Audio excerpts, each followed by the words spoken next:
The purposes of today's dive, for our water column folks following along on shore, we are really interested in these top blue and green layers. These represent the scattering layers, or deep scattering layers here. And maybe Amanda, Mike, or Lindsay, if you guys are with us this morning, maybe you'd like to chime in on why we're seeing backscatter in the upper water column from the scattering layer and what that could represent. Capping the cameras, checking the blacks. Hi, Mike. Thanks for that really nice overview of what we're seeing here. So yeah, the animals that cause this backscatter are typically the larger or hard-bodied organisms. So it's fish, squid, shrimp, siphonophores. The Physonex siphonophores have a gas bubble in them that has high reflection.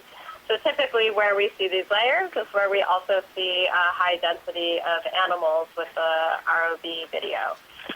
So we've been interested in kind of matching what we're seeing here in the EK60s with what we see in the video. I was wondering, it's really hard for us to see the actual depth of these. I was wondering for the 38 kilohertz that I see one layer that's up by the surface, so these are probably epipelagic organisms, and then the layer that's somewhere between 500 and 1,000 meters. Do you mind kind of telling us what the top and bottom depth of that deeper layer is? Sure thing, Amanda. So the top layer, and my cursor is hovering over right now on the 38 kilohertz. The top layer here is 387 meters, and the bottom layer is around 777 meters. 285. And we're really right in between here. We're seeing a very dense scattering layer at 582 meters. Do you see a slight difference in the levels at this Our pleasure. depth? And also for folks following along on shore, again, the x-axis is time. So as this moves along like a curtain, we are progressing in time. Most recent time, or the 0 hour, is right on our right-hand side here. And we're just seeing the vehicles in the water, and here's the feedback line from the vehicles that we can see. So throughout the day, we can see exactly where the vehicles are in relationship to the scattering layer itself. On these water column dives, and I'm sure you guys can chime in on shore, we like to have the vehicles where we're going to see, where we have the highest chance of seeing some pretty neat organisms. Copy that. Yeah, probably should take your mini Zeus.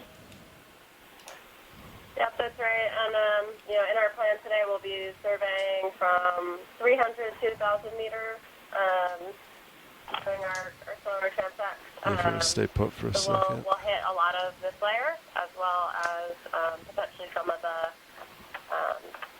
things that are living below the layer.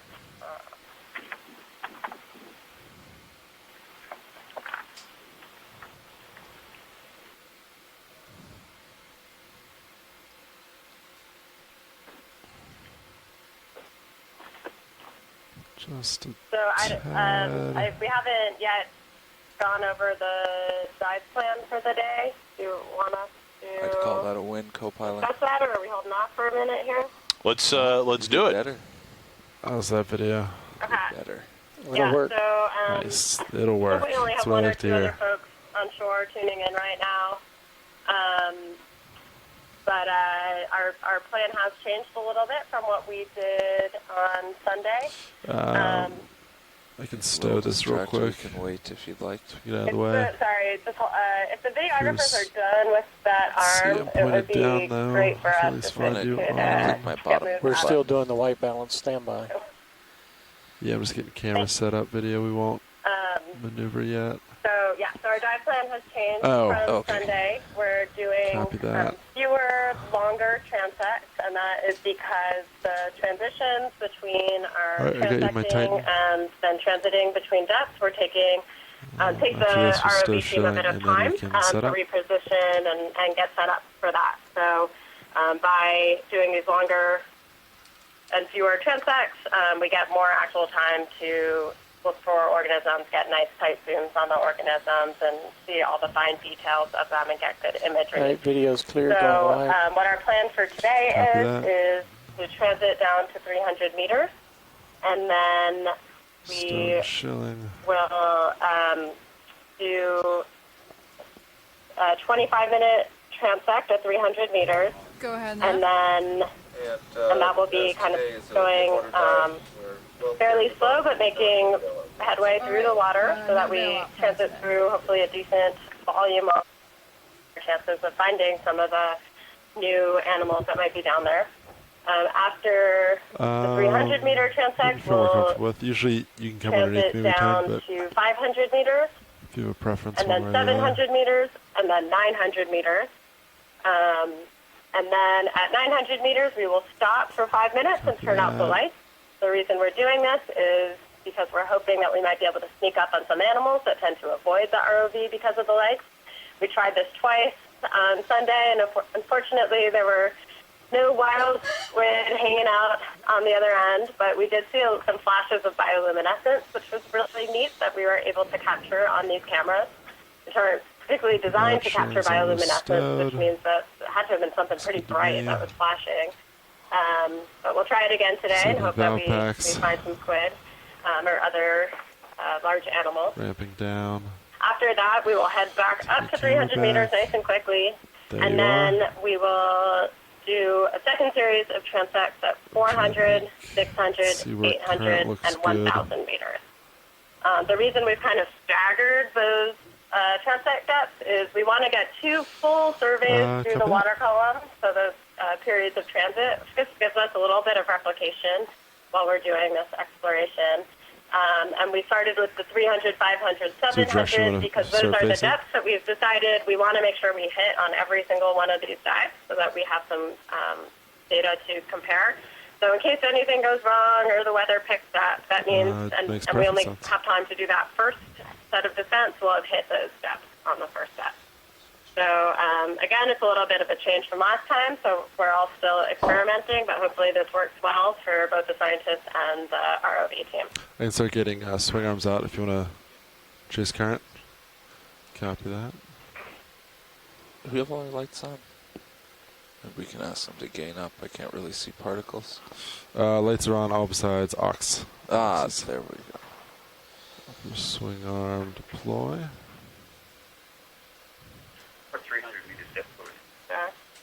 Oh, okay. So uppers are 45. Is that correct?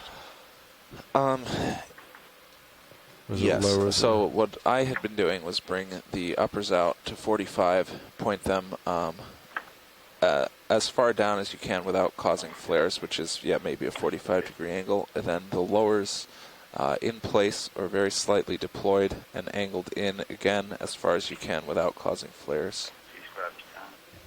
But so there are also some other positions that people have tried that worked internet at least as connectivity well. problems here on our end. Copy that. So if there are folks on shore or on the ship who might be able to help with the describe logging, that would be really valuable. Hopefully we'll get it sorted out here, but right now we're not having great connection. I guess we have sunlight. I'll be changing stream 3 to the multi-view. Let me know if that those quads look good for you.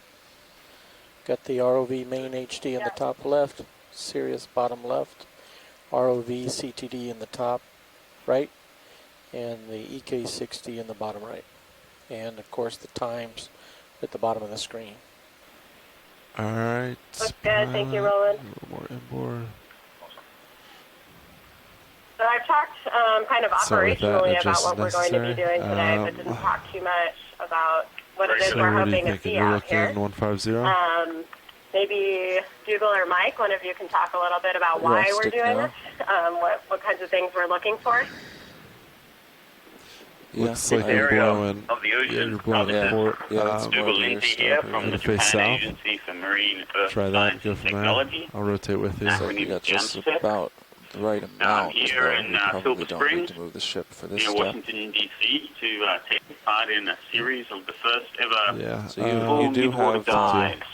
Eventually time we'll to find find it here. So Sorry take your about this, time I'm to get logging it as I right. go. It'll be better. That's a Medusa. And that looks And I get excited about Medusa because that better to is me. what I studied. I studied gelatinous zooplankton. It does look So good. Are anything you that drifting is back? kind of soft and squishy, easily broken by Yeah, nets. you're definitely drifting back there. They're very difficult to it looks like it's survey. straight back. Tether looks pretty in line. Push ahead. But using something like this ROV, or remotely operated vehicle, we are able to videotape and record the animals in their natural habitat. And this is not just important in terms of behavior, to see how they live down there, what they're doing, but also just to see where they are, because nets destroy these animals, and we can only really record them using cameras. So while we're here, we're going to be exploring one of the least known biomes on the planet. Yeah, that looks good to me. The mid-water is the largest biosphere for multicellular organisms that we have on the planet, and very little is known about it. There are lots of gelatinous creatures which are very well adapted to this environment. It's a low-food environment. A lot of the food comes in the form of sinking particles from the surface layers. Yeah, just do one and more jellyfish are well adapted in that they can make their bodies very, very large forward, I'll get you 45. for a very small organic matter outlay, because their bodies are mostly made of water. Oh, yeah. So in an area like this, in the North Pacific, up north of Hawaii, we'd be expecting, because the water is not rich in food, but you're not, that we would have a lot of jellyfish living in the depths. I was rotating up. You're 45 I'm really now. excited to see exactly what is living here, and hopefully get some feeding or some species interactions. Some of these things that we would have no chance of getting information about if we were using. It looks like pushing about 20 would be holding. That's pretty good. So I just want to confirm that we will be communicating directly with the pilots, and that we'll get the go-ahead when the first contact has started.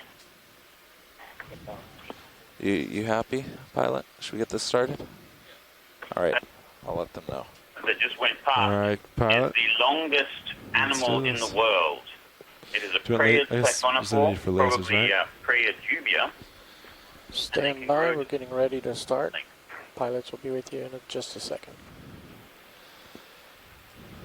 All right, shoreside, this is the ROV Navigator. We are at 300 meters. We're all set up into the current. We've completed our white balance, and all the lighting is set up, so we are ready to start our 300-meter transect. All right, can we get that object that just went on screen left? All right, we're starting that now. 1847 UTC. Come in, video. I'm assuming you want the center to start with. Yeah, but after this, push forward. Yeah, get a good push forward. Rotating down to keep you in view. Oh, just leave it at where you're at. Okay, nothing crazy. 58. Oh, just to keep it, yeah. I won't put you at 90.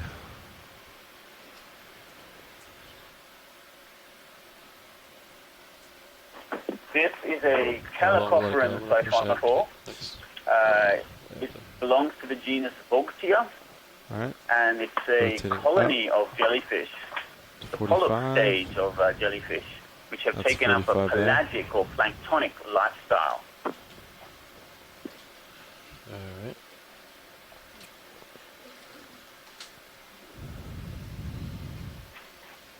It lacks a float. You were just hearing how in the deep scattering layer, Phycenex siphonophores can be important contributors to the reflectance of sound. Calicophorans siphonophores have no float. So as far as the sonar is concerned, that guy is not easily seen. Okay, my rotator's level. Although we got some good video. Push out to get some space to drift back. Come to an easy White line center. Come to an easy stop. I think that might be too close. Okay. Got your camera centered right now? Yes, rotators. Hey, Amanda and Dougal, this is Tracy. Just wanted to say hi. Just get me started. Hi, Tracy. Thanks for joining us today. Tracy, where are you coming from, and top left corner. What's your expertise? Dot swimming around. Okay, I'm Tracy Sutton. I'm at Nova Southeastern University. I've got a lab here, the Oceanic Ecology Lab. We look at food web structure, community structure of these midwater assemblages. My particular specialty is on fishes. Swimming So I'm keeping a lookout for fishes, especially cyclothony. I don't know if we'll see any of them. What do you reckon? It'll be a very special day. Is there a light pool? Thanks for that, Tracy. He's going above. You're welcome. Okay.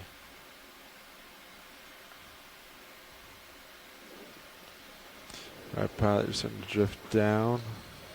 Push it ahead. Rotator coming down.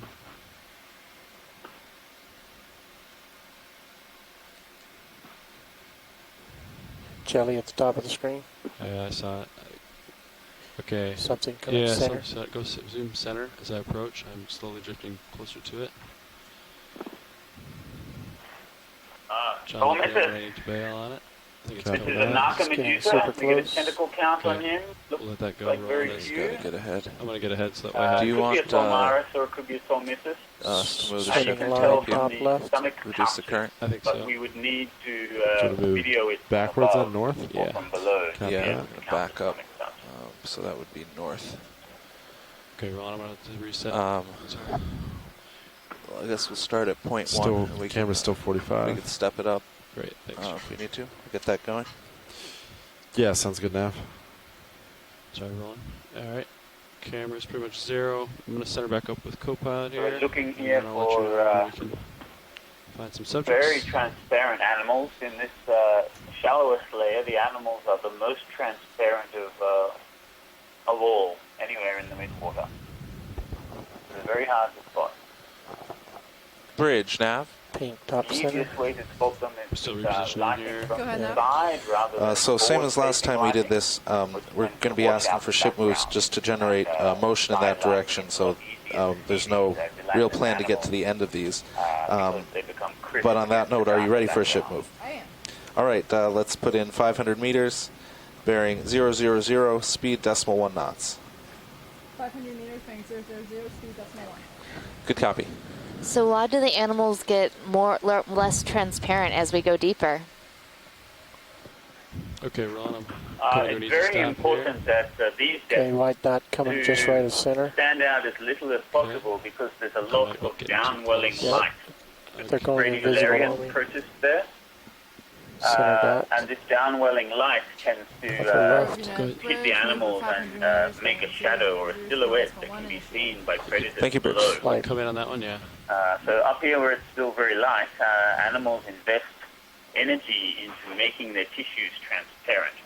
As you get deeper and it's no longer so Slight important left is to, an animal. to be transparent, it's animals gone. tend to not invest as much energy into digesting positive pigments 18, and coming making back their down body level unless you see transparent. something. Because pigments that you ingest, like Push it black slightly. pigments from eating fish or orangish red carotenoids from eating other animals like crustaceans or Right line, top of chlorophyll-derived screen. substances, Okay. actually It's gonna be serve light as bar. camouflage Go in for the it. deeper layers because only blue light penetrates there.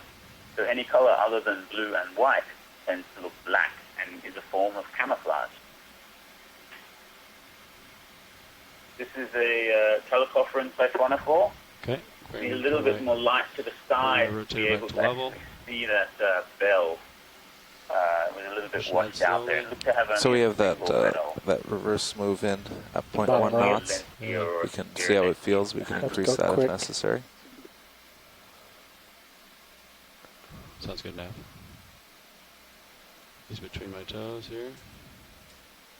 All right, starting to drift a little There's another back. calicopheran siphonophore. Again, the Okay, Ron, I need to cytosome is reset. easily visible. It's white and reflective, and the transparent bells are quite difficult Anytime, to pilot. see. They were on the bottom part of the animal there. Things are going to be flying by as I reset. So if we're moving a knot in that direction, Point decimal 1 knot, and we met the ship going backwards, so that'll slow us down. okay. We felt And like one we're of the going a little too reasons why fast. the water so column it is should so get poorly slower explored is because there's just so much of it to explore, and the animals are somewhat loosely distributed. As you can see, we're Shiny visiting a fish fair left amount to of water center. before we find It's these off screen. animals. Just So I've had a few finishing people say to me, my push forward I rolling, tuned so into now the water column dive and I didn't see anything. coming to an easy stop. But Ready the to fact look of the at some matter is, Slightly if above you center. we're at about Copy, come in. 2,700 meters of water right now, if you took all the water out and just had all the animals that were in the water It's column invisible. sitting there, it would they would be smothering the seafloor many times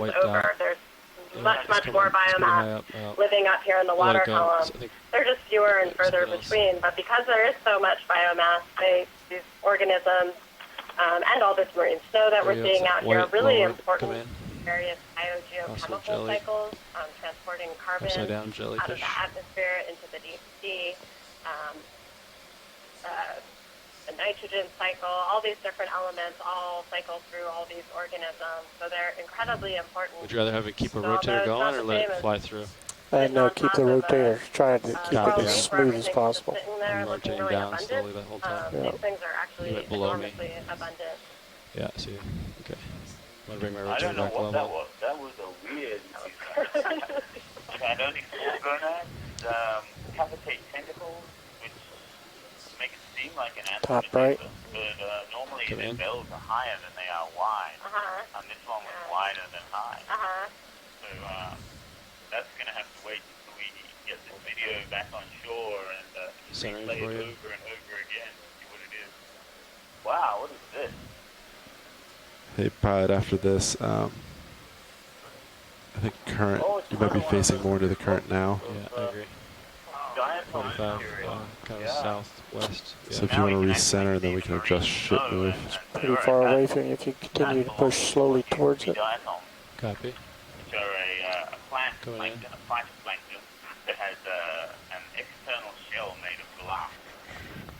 And you're also just back make now. a lot of mucus material and let this tend go. to stick to each other. I gotta reset. Spines get caught on other Yeah, so I'm spines. thinking let's reset center. All of it, and they Maybe stick let's kind of rotate. down into the deep sea. Well, I think I just need to rotate. I think you're looking in a good direction, and then we can kind of have the ship adjust to that direction.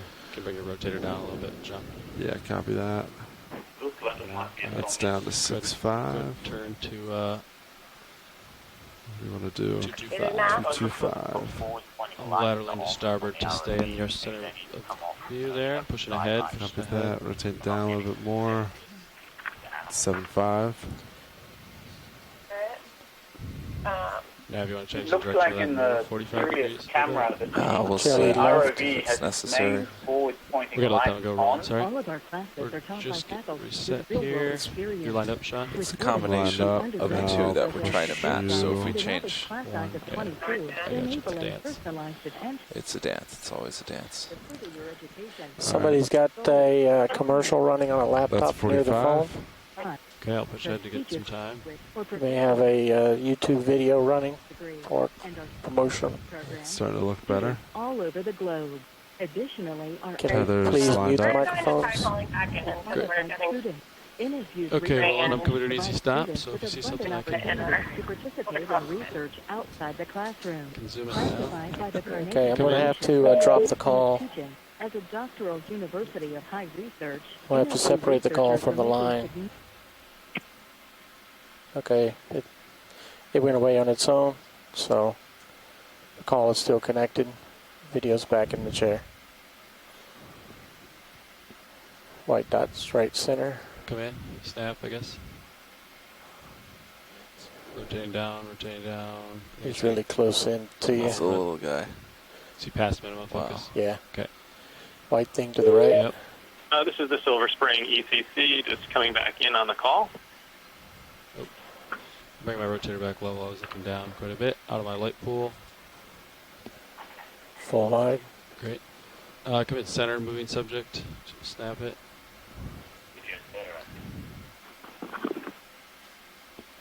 This feels like a good current situation, I think.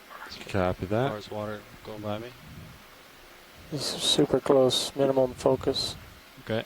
Can come wide. See something further away. Top left, center dot with 4 lines coming out. Ooh. I think I see it. Come in. It's coming to my light bar. Can try to thrust aft a tad. In each one of our observations, we're busily entering identifications into a special annotation system which records the position and depth and lots of other information about the observation. This annotation system is available throughout our entire science team, so there are multiple people contributing to it depending on what we see. And we also have a chat room where the scientists that are connected to the dive can exchange comments. All right, and reset. Communicate with each other quickly as we are making our way through each one of these transects.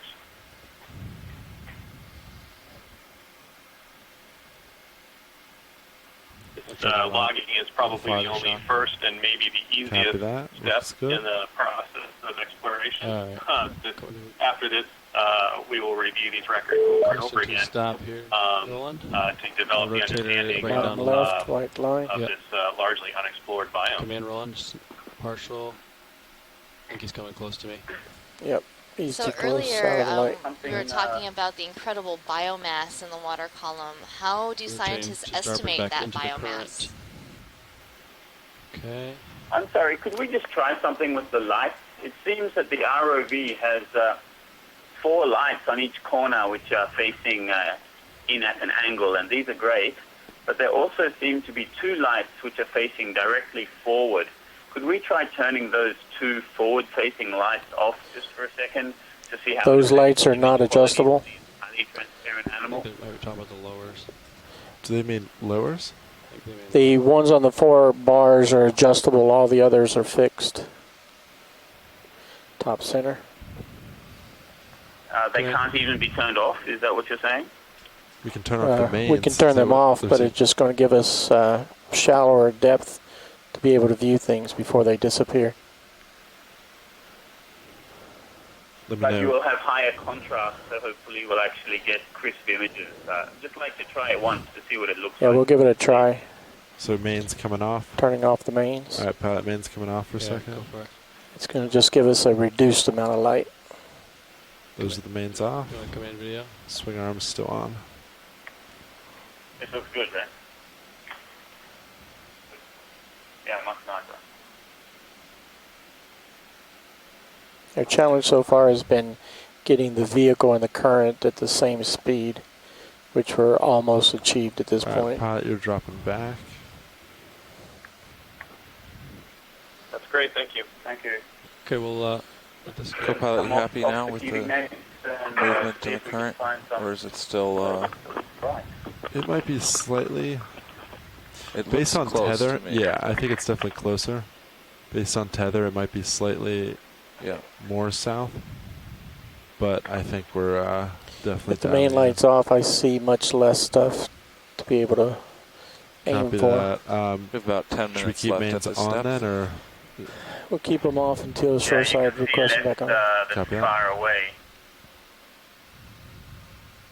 Normally at Mbari, they have the lights on when they're looking for an animal, and when they find one, they turn off the forward-facing ones and fill them with the side ones. That might be kind of tricky to keep turning them on and off, though. What do you think? White dot left. Go for it.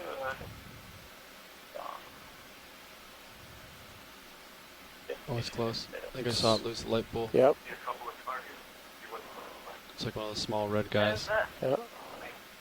Rotator is 8 degrees. Coming back down. Resetting for the next shot. Top white dot. Come in center. Come in. Is this it? Yep. Very top. Oh, very top. Come in. Lost it. Okay, come wide. Rotator back down. You can probably turn those mains back on to find subjects and see if see how it looks. And they were suggesting use them to find subjects and turn them off to Copy film them. that. Video, do you agree? Mains on. Move through the And water, then so on zooms turn off. Come across an animal. Mains are back Try on. the filming of it. And then I guess on zooms I'll turn them off. Yeah, we can try that. Hey. Yeah, video command, that little guy. Bottom left. Yep. I'm just coming to an easy stop without hitting them. Alright, mains coming off. Is that better, Roland? Oh, is that other thing? Oh, yeah. That's great. Yeah, it'd be great to get some... Oh, The contrast is great, but it's just so dark it might end up more grainy. Yeah. I'm like max iris right now. Yeah. Copy, you're drifting back, pilot. So would you like to do this for a couple minutes or just keep them on? Or keep Okay, them Roland, on? let's let this guy, I gotta push out. Really different. Thanks, Ron. Almost like rapid. My preference would be to have them on. Copy that. Mains are back on. Yeah, it's great.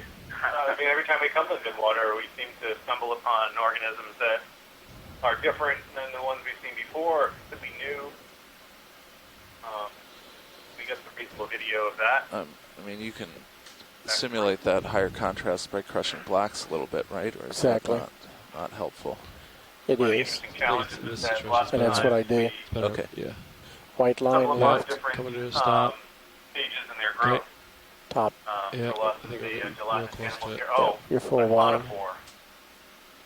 The left, and there it is. Yeah, that's my turbulence hitting it. We caught it with this. You can zoom in partially if you got it. All the tentacles deployed. You're full wide. Full wide. That thing is invisible. Okay. White shiny coming center. It's very, very fragile. It's going left. Try and catch one of those siphonophores in a net. You're thinking of these three dots? Hundreds, if not thousands. Different dots, but those are interesting. And then you have to try and put them back together again under the microscope. Lower white line. What went where after the fact. It's like one of those jigsaw puzzles, just a blue sky or something. Yeah. Very hard to piece back together. So it's great to be able to see them in their natural environment. And It's coming in close. Disappearing. Alright, so drift back. Catching the animal with its body fully relaxed, its tentacles fully deployed, in its kind of feeding mode as it stops ahead real quick, Ron. Lays out, and it can cover an enormous amount of volume. About 5 minutes left. With kind of a complex web of tentacles. Copy nav. Another box here, I think, bottom left. Okay. Top right, chili. It's gone. Okay, coming to an easy stop here. So one of the other advantages of being down here with the cameras on our ROV and collecting these images is to be able to capture left side line of animals as they're executing different behaviors as they're feeding. We wouldn't be able to see that in a net that we would deploy from a ship.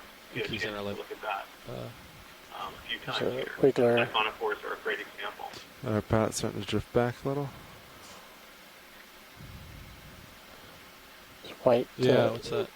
Oh, Mickey. There's a radiolarian center screen just to the right. This is a single cell, the protist organism. Pilot, I just lost you. Do you want me to rotate down? Stay there, Sean. Oh, there you're back. Pseudopodia or... Sorry, Roland, I gotta reset Yep. here. Want to push out a little further so I have additional time. There's lots of like something small animals around in the water column here. I think there are oikopleurids. I think we still got the current coming at us. Yeah, tether looks good. I think this is kind of pretty good. They've kept its larval morphology. They look like little tadpoles, waving their tails around and filtering seawater to concentrate the food that they eat.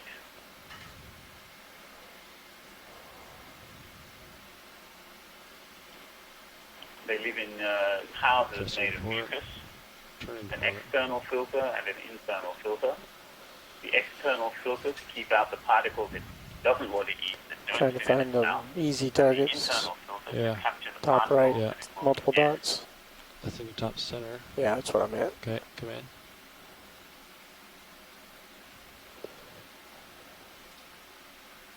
And this looks like the remains of an oikoplurid house.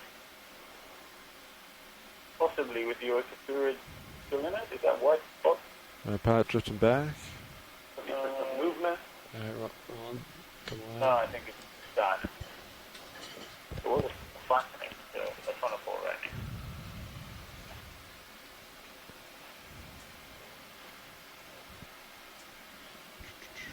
now. Alright. Maybe take those lower light bars and bring them up. Lowers up. Yeah. I can do that. Careful stowing when you're... Copy.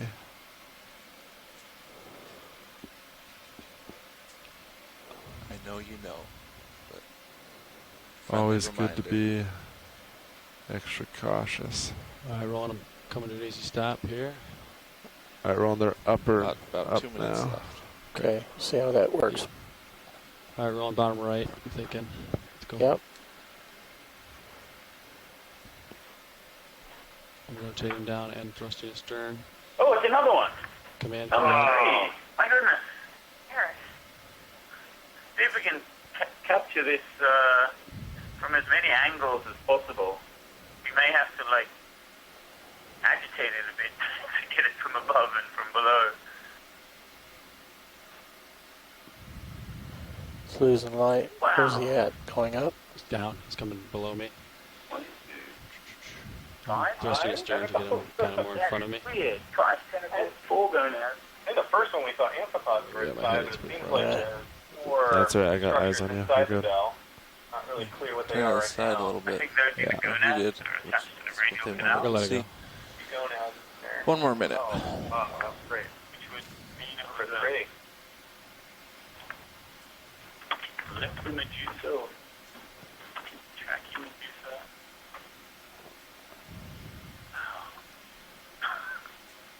It's like a missing link. Left side. White dot with stick attached. Oh, he's long gone. rocket-like Bottom, form. center. It wasn't really like a Tracking. frisbee, an oblate form. There's a siphonophore down there. Trucking along. Like Diaphyomorph, or one of the so-called rocket ship siphonophores. Crazy how they disappeared with that in it. Mm-hmm. They have like a pyramidal Yeah, morphology very evasive. that allows them to move very fast through the water like a rocket. Left, upper. This will be the last zoom. Rocket This little siphonophore. guy. Oh, Yep, disappeared. One more if you got it. I feel like the Hubble Space Telescope right now. See a lot of particles in the water. We're at a pretty good zoom here, but it just shows a lot of stuff in here. Okay, Roland, you come wide. All right, that's it. You notice some of the particles are moving in a different way to the others. These are. Pilot, There's a. You can Is it a bring buoy? rotator down to 090. copy that. I'll come up a little bit and stow your arms. Great. All right, shore side, that's 25 minutes. So that will mark the end of the 300-meter transect. We're going to proceed down to 500 with the vehicles in the oblique formation. Roger.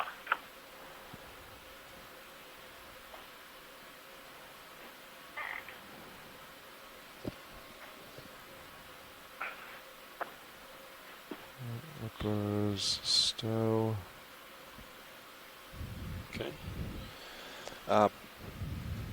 Pilot, co-pilot, thinking I will 90. bring the ship to a stop for this descent. I think you want to put the light bars That current out of the pointed south is down as about much right as you can. for the descent, Do we but want it's them in also now? likely to shift, so Like- I think it's better to Like you start got from- them in, then from point in them but down down. Do you agree? That I can do. as we're descending. Copy that. We've been moving north, which is cutting that southern current, but we do want a little bit more for the descent, and it's likely to shift. Yeah. So, all right. Are we able to keep the lights in the same configuration as we descend as when we're doing our transit? Bridge, nav. So we can compare the entire water column Shall with we the come same down? lighting? Yeah, they're Can we hold position here? Hold on one second. Thank Light you, Bridge. adjustments. We can do that. We figured it'd be better to actually aim the lights down to better light the direction that we're heading so that you can actually see more particles, unless you wanted us to keep the camera horizontal. Thrusting down, Sean. Copy.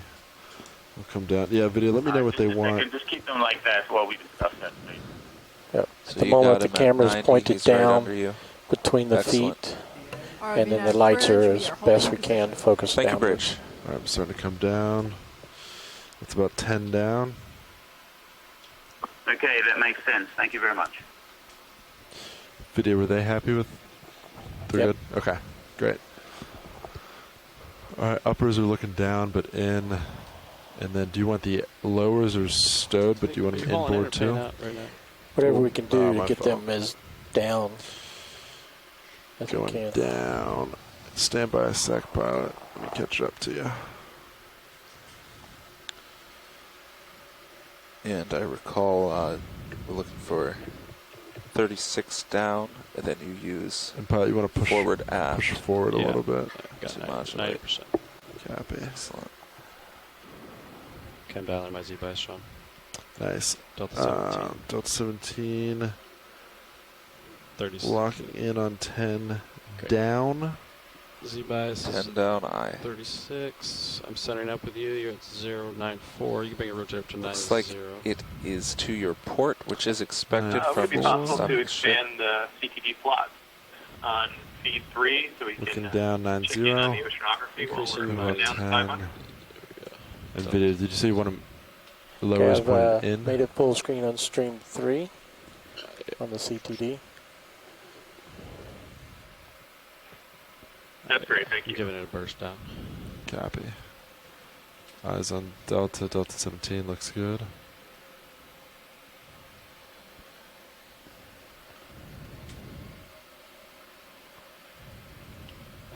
While we're exploring and while the vehicles are moving deeper into the water column for each one of our next transects, step is 500 meters. The Pilot vehicles cam have isn't a responding CTD instrument, to which starboard is turns. conductivity, temperature, and depth. Just trying to rotate back. Instrument that uses electrical conductivity to measure how salty the water is. It measures the temperature and it records the depth. Ours also records the oxygen, and it records some information about the amount of particles in the water. We're definitely interested in heading in temperature, offsets on the vehicles changes in salinity, and the oxygen conditions, as those can be physically and biologically relevant. Sometimes you can see increased biological activity on either side of one of those big changes in those parameters. So we take a look in on these as we're moving from transect to transect. Down. Sorry, Nav, what was the next step? Next step is 500 meters. 500 meters. We expect to arrive there. Yep. So that'll be 20 minutes on the way down.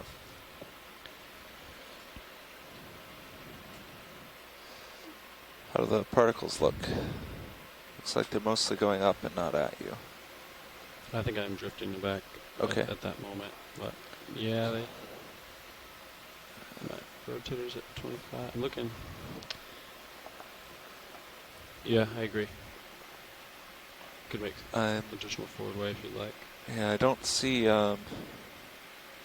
anything left to right, really.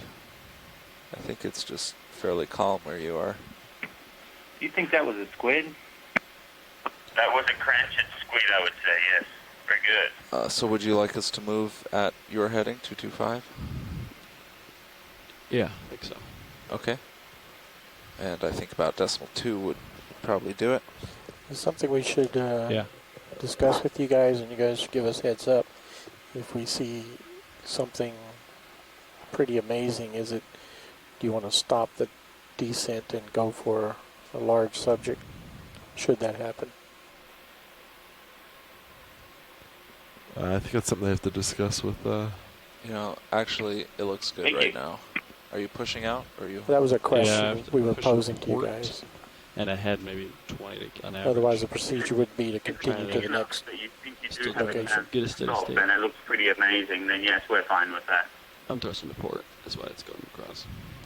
Do you want to rotate a little south? I don't think I'm going to put that move in. Yeah. I don't think it's right. I think it rotate like 200 or something? To port. Yeah. Copy that. Rotating to 200. You can see how that I think goes. it's more than that. So small adjustments at a time. Yeah, fine. So pilots, our mid-water That's experts 200. said that if we do see something amazing, they would like for us to stop and image So if we see giant squid, stop winch, something, zoom. Great. Yep. Copy. This bus stops for giant squid, whales, sharks, seals, maybe sharks. Unexpected fish.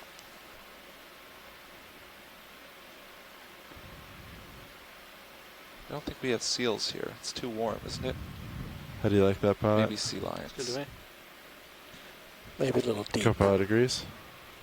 I'm increasing my delta, increasing my Z-bias. That's great here. Just a tad. Copy that. I like it. Delta looks good.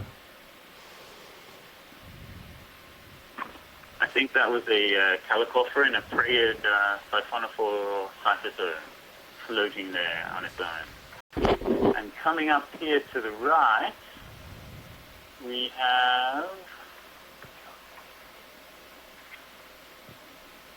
a Phycinax siphonophore. It looks Co-pilot, it's hard to say, as you know, it jumps around, but looks like might be a either little a fast. Phyllogelma or an Agelma. Yeah, so it's hitting 10. Yeah, but it's definitely thick, hard I had it spiking the at other day. 12 I every had once it in a while. kind very of hard bouncing to tell between these 8 and 12. siphonophores apart based on the I don't know if morphology that's of the colony itself. a setting or if I Because was for just most lucky. of the species, the colony has never been described. Yeah, it's definitely The parts that are no matter described what, are it's the little plus or pieces minus that are 2. left when 8, they're 11, strained through a net. 10, So you have to get 12-ish. pieces Try of it that under a one. microscope I like in order this. to tell But the be species aware, communicated. I might have decreased In speed some by animals where 1 we have meter per minute. videotaped them in situ I and think then this looks great, captured the Co-pilot. animal using a slurp gun or suction sampler, we are I do then like how able we to have identify 8 the digits species on that and speed. find characters That's at the very colony important. level that will let us tell them apart from each other.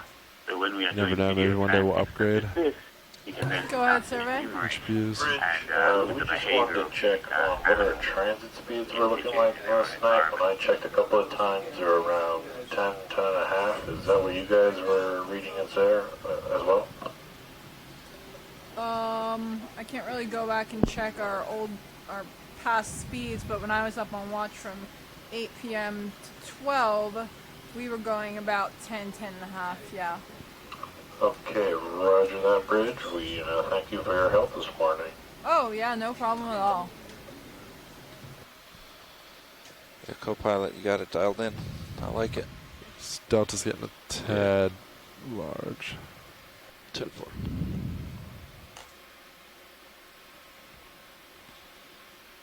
I decreased Z bias and gave it a little burst. Copy. Push forward too, right?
The folks might notice that our descents here between our transect depths are a bit slower than what we would normally do when we're just transiting to the seafloor as quickly as possible. A krill that we just saw coming by. A hydromedusa. A hydromedusa. So part of the reason we do that is that, while it's really valuable to do those slow surveys where we can zoom in on everything, we only end up getting discrete depths. So in this case, I think we're getting 8 or 9 discrete depths today, from 300 to 1,000 meters, where we'll get those slow zooms. But of course, there are animals living in between those depths, and there could potentially be layers of animals living in between there. So by kind of doing this slowly, we can go back to this footage later and actually get a more complete distribution of the different organisms that are out here.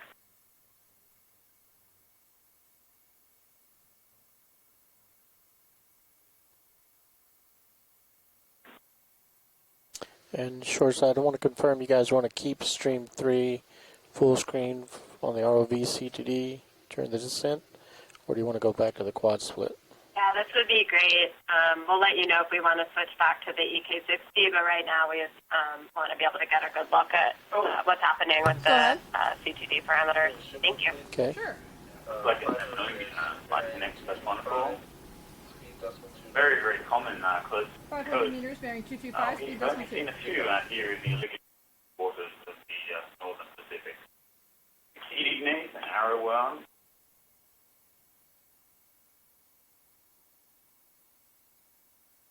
Very abundant carnivore, feasting on mostly copepods, but also feasting on other chelicnates. They're known to be cannibalistic. ROV nav bridge, move of 500 meters bearing 225, speed decimal 2, initiate. Libation.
When videotaping these midwater animals, it's very important to have the camera facing into the direction that the particles are coming from, so that somewhere as they approach the camera, you get them for at least one frame where they're in focus, and we're therefore able to identify them.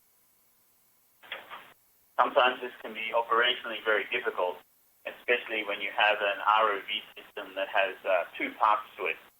A tether management system that cables you to the ship, and a secondary tether that attaches the ROV itself to that tether management system, in our case, the Sirius. Both of these vehicles are moving in 3-dimensional space independent of each other, and both have to be juggled at the same time.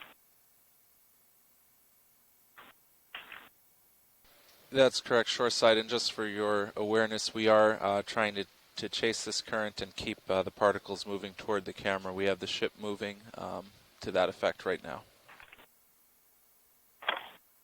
Roger that. It looks to be quite difficult in the camera there, hence my comment. We've got a lot of krill in the water. Quite a lot of small crustaceans. We're unable to make out what they actually are, but you can see the particles moving in different directions to the flow of most of the particles, so we know they're alive at least. Idea of food concentration there. That's the krill. spinning on its axis. And the key to gain, arrow well.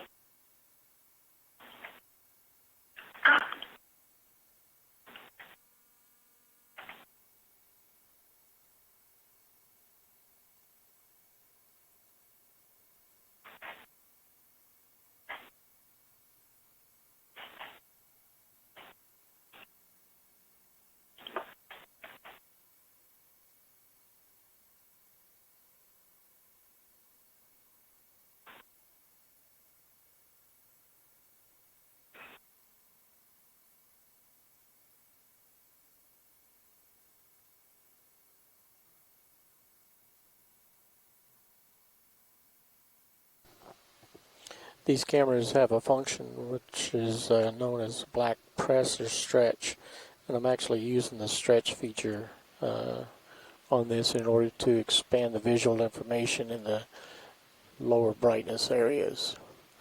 Currently I'm running at a +9 black stretch.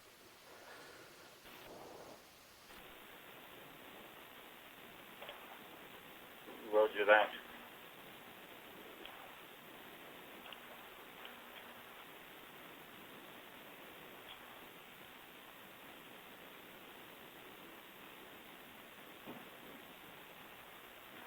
Oh, that looks to be Thalassocalyx, which is a ctenophore which has taken up the shape of a medusa, a regular jellyfish. It looks like an inverted bowl. And where normally ctenophores will catch their prey using two tentacles to snag them or stick them to their large fleshy oral lobes, Thalassocalyx captures them inside its bell and then closes the bell tight so the prey cannot escape, and then devours them at its leisure.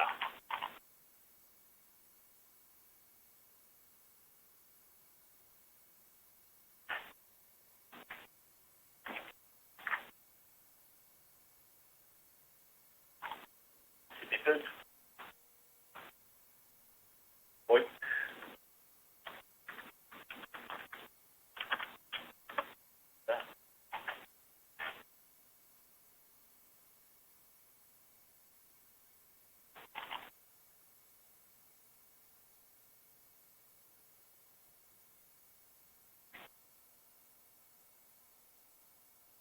Oikoplurid. The houses of Oikoplurid larvaceans are... Oh, there's a radiolarian just coming on the left-hand side of the screen. And ahead of us, Go ahead, Nav. I think Calicophorus siphonophore. Sure can. Like a bridge.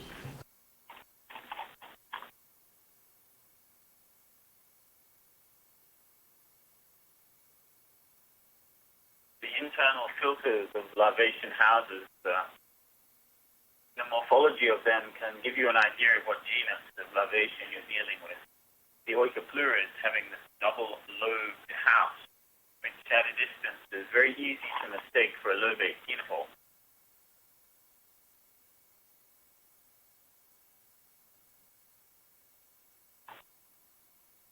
But with one.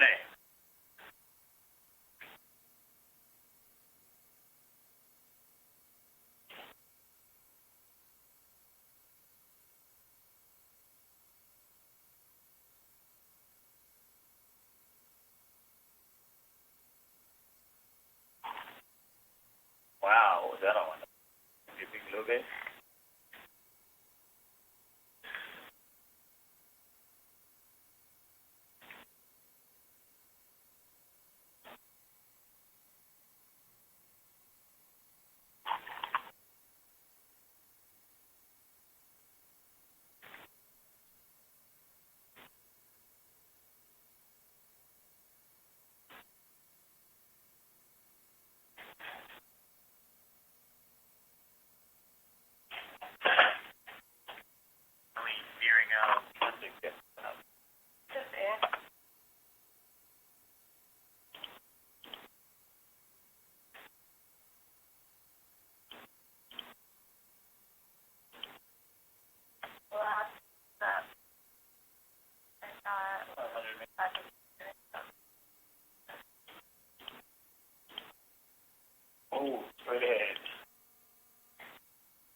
fluid house. But the Symphony.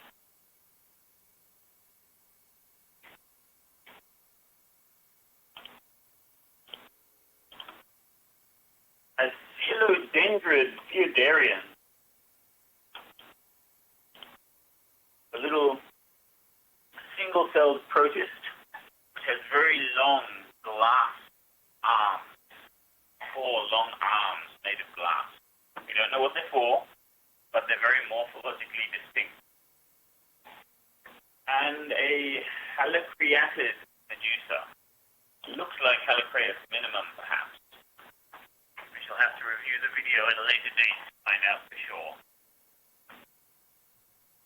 Shoreside, we're at 500 meters. We're trying to find the current, get everything set up properly. We'll start the transect in a few minutes. Roger. Colobenema. Saki Medusa.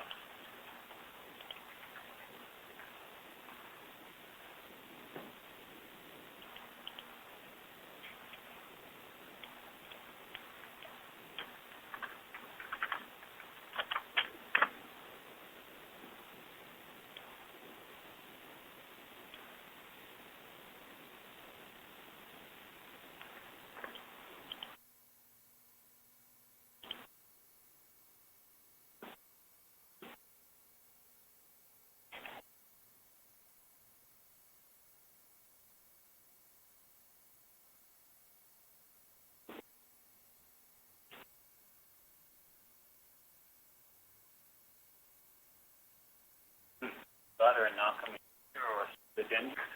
And we can fluid there.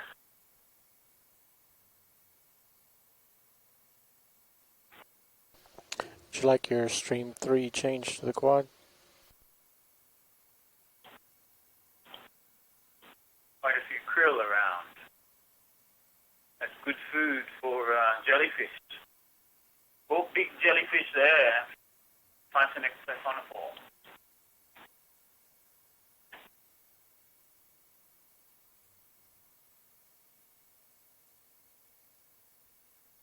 Local fluid.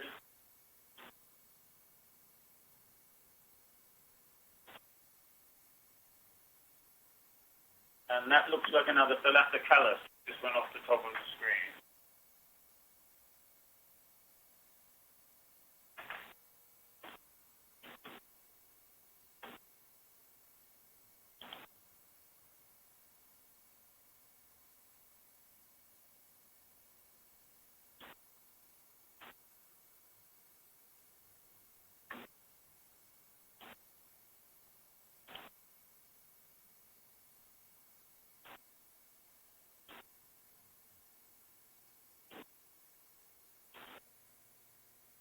Thalassocalus.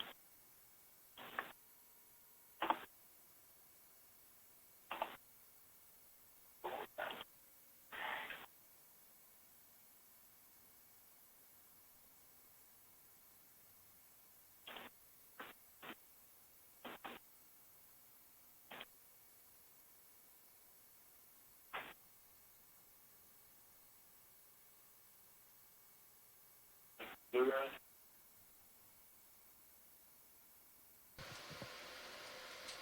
Go ahead, pilot.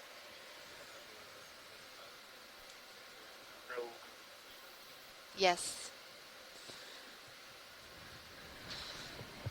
Okay, shoreside, we just had a pilot swap, and we're just getting set up into the current. It seems to have swung significantly to our port side.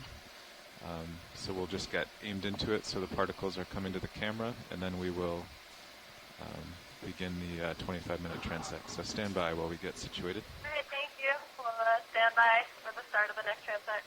Regularian. Oh, my cat worked.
Ooh, what's that?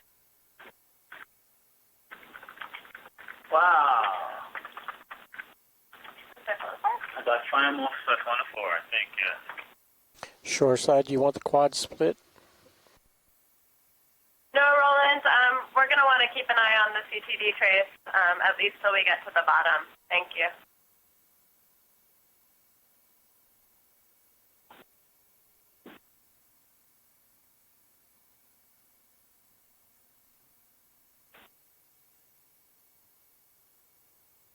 Okay, we found a good heading here. This begins the 25-minute transect at 500 meters. Copy. Roger that.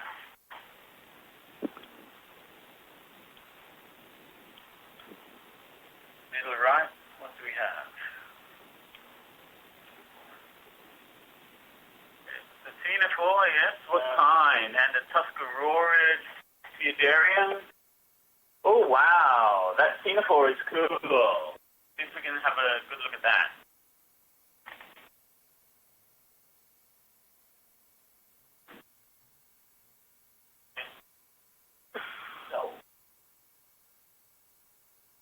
Like it might have been a species we've seen of hydrothermal vents in the Okinawa Trough of Japan,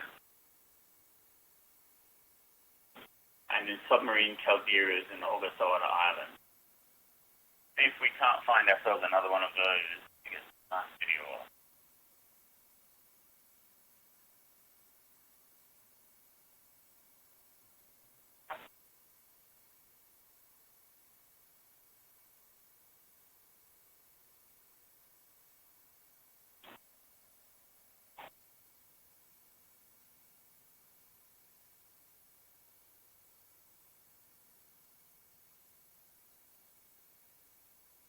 Go ahead, Nap. Ship move, please. Okay. 500 meters, bearing 350, speed decimal 1 knots. Was that 350? 350, correct. Okay, 500 meters at 350, speed decimal 1. Good copy.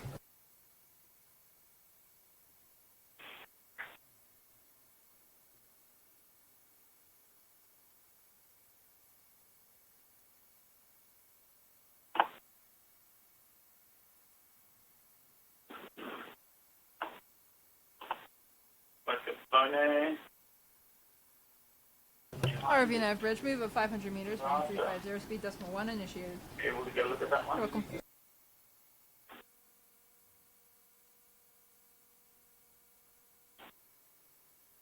Don't miss it. Don't miss it. The current's a little stronger than we thought. We're slowing our speed through the water.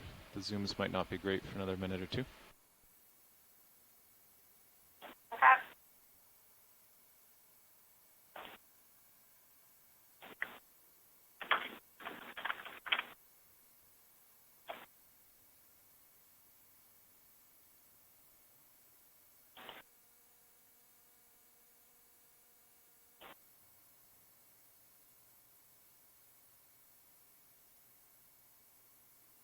Go ahead.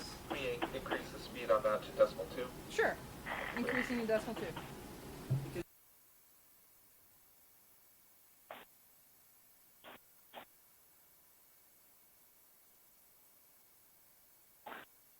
Third houses. Ignite.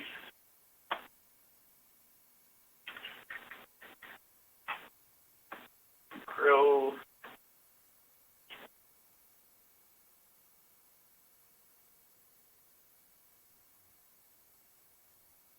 Saxophone. Oh. Just the house. Another look at the third house.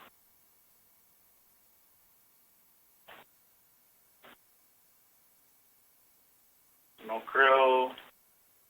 Krill. Hydra Medusa. Oh. And the 5 next Siphonophore, perhaps. Siphonophore at least.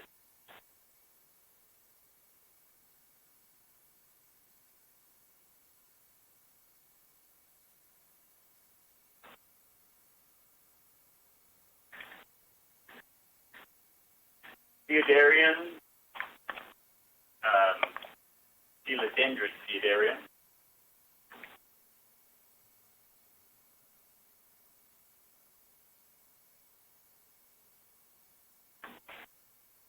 Another house.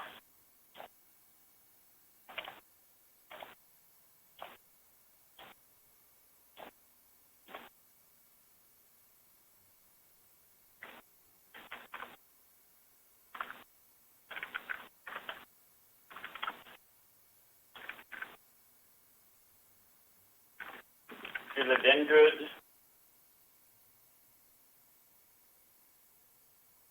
Quite a few here, and they're shallower than they were at the last station. Last station, they were down at 800, 850 meters. Bye, All right, we're just going to stop this transact for 5 minutes and readjust with the current. Okay. Roger.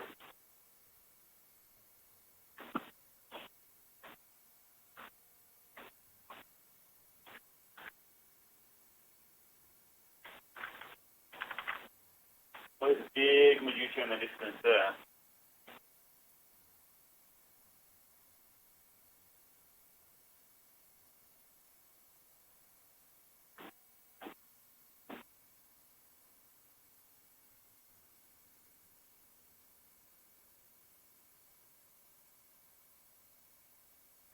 Go ahead, Nav. Can we hold position here, please? Sure, holding position.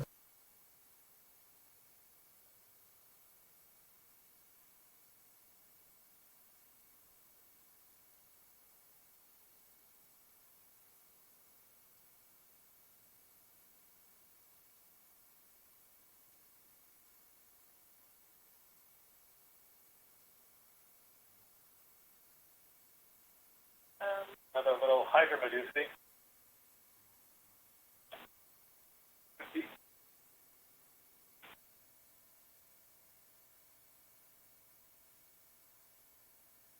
ROV Nav Bridge, holding position. Thank you, Bridge. You're welcome.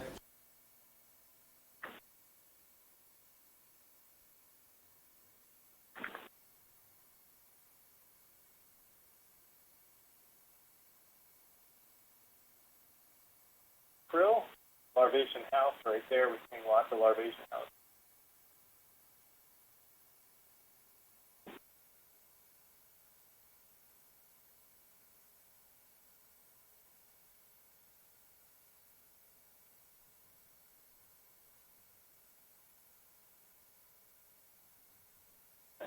That's Ixonophore.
All right, the currents have been swirling around down here. We've done a heading change and stopped the ship. We will try this again. Particles seem to be moving slowly towards us. Starting time again.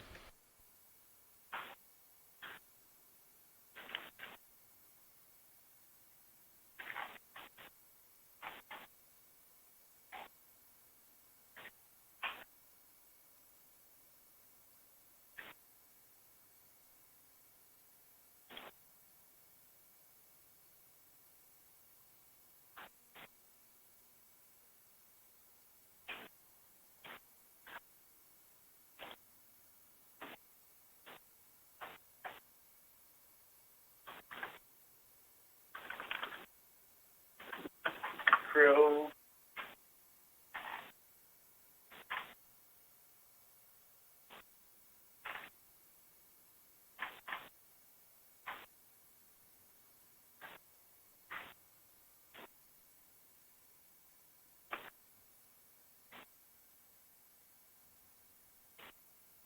Or maybe Symphony, the Symphony at least. A log. Another Symphony. Symphony looks like Nanomia.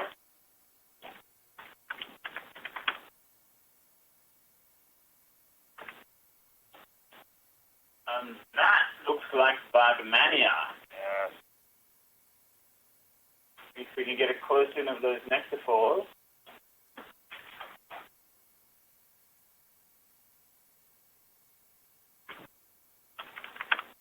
I would say that is Bagmania, a very fast swimming siphonophore. In Japan, they call it the snake siphonophore because it often undulates sinusoidally as it swims through the water. Oh, and Phronima, did you see that? I didn't. Oh, top right. Phronima is a Hyperiid amphipod that captures pyrosomes and hollows out a barrel that it lives in. And only the female lives inside this barrel, and they lay their babies in the barrel.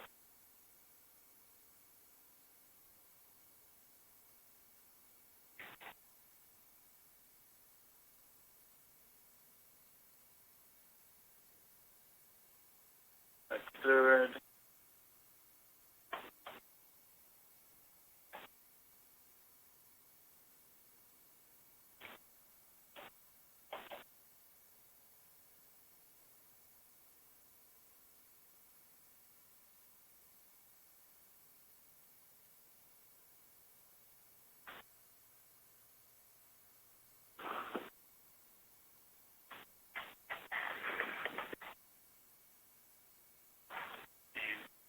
More visible animals that the human eye recognizes in this world of undefined shapes or circular shapes are the longer animals like the krill and the keatingnates. Oh, and the phytonex siphonophores. Oh, the fish. Yeah. Fish. That was not a cyclophony. Moralicus, or maybe Tracy saw that? Yeah. Tracy or Bruce, I think. That was Valencian Ellis. It's an elongate hatchet fish. Thanks. Okay. Copy's alive. Valencian Ellis tripunctulatus. That's a mouthful. Wow. I'll spell it backwards. Spell it at all.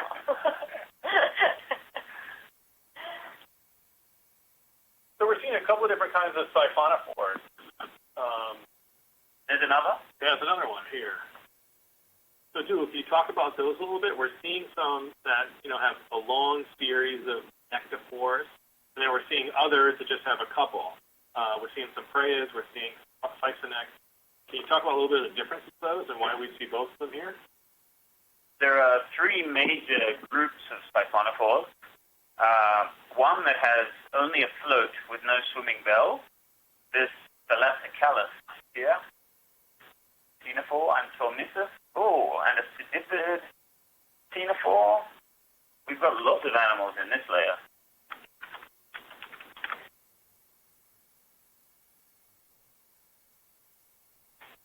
So yes, the siphonophores come in three different major groups. This one here is a Phytonex siphonophore, which has a float, and it also has a series of swimming bells. There's a group called the Calicophorans siphonophores, which have swimming bells but no float. And then there is the Cystinex, like the Portuguese man of war, that have a float but no swimming bell. Siphonophores are actually a polyp colony. Okay. So jellyfish often have a benthic stage that attaches to the seafloor, to rocks or to wood, and reproduces asexually and buds off the adult medusae. The siphonophores are a polyp stage, a colony that has penetrated the midwater, the plankton, and they no longer need a substrate to attach themselves to because they attach themselves to each other.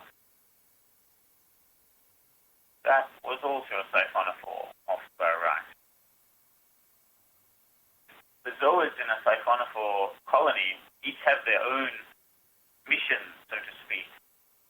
Much like the organs in the body, where the kidney might filter.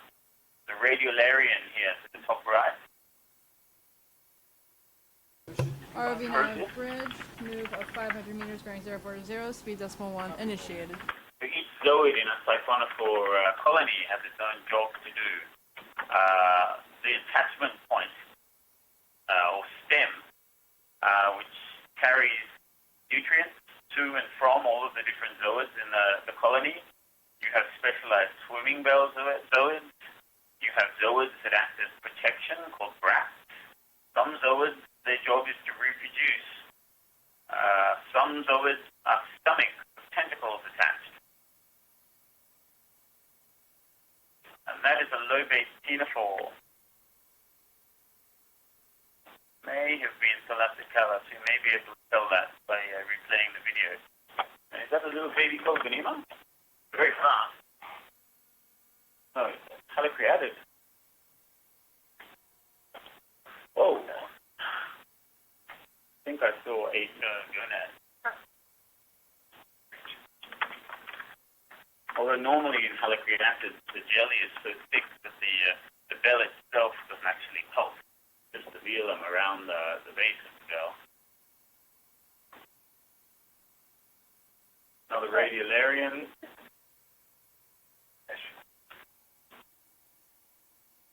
Lycophone.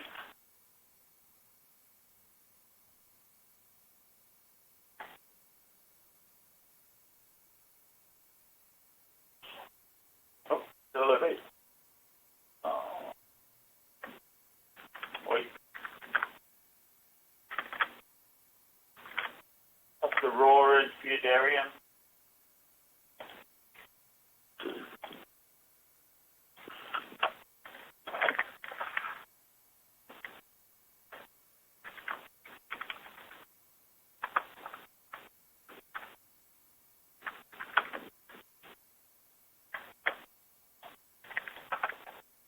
Another radiolarian.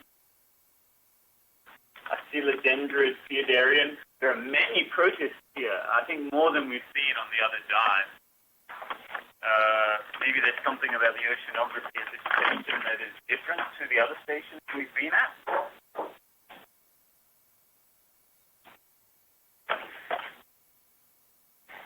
Dougal, would that be likely somewhere where there's less productivity, or I kind of think of smaller animals being in more oligotrophic areas, but this is a krill looking up at the shadows of its prey, I would imagine. So we really know so little about protists in the ocean. I think almost all of the work that has been done has been to do with morphological taxonomy, a very small amount of genetics. So I'd love to answer that question. Hopefully the data we are collecting now will help to answer that question. Fantastic.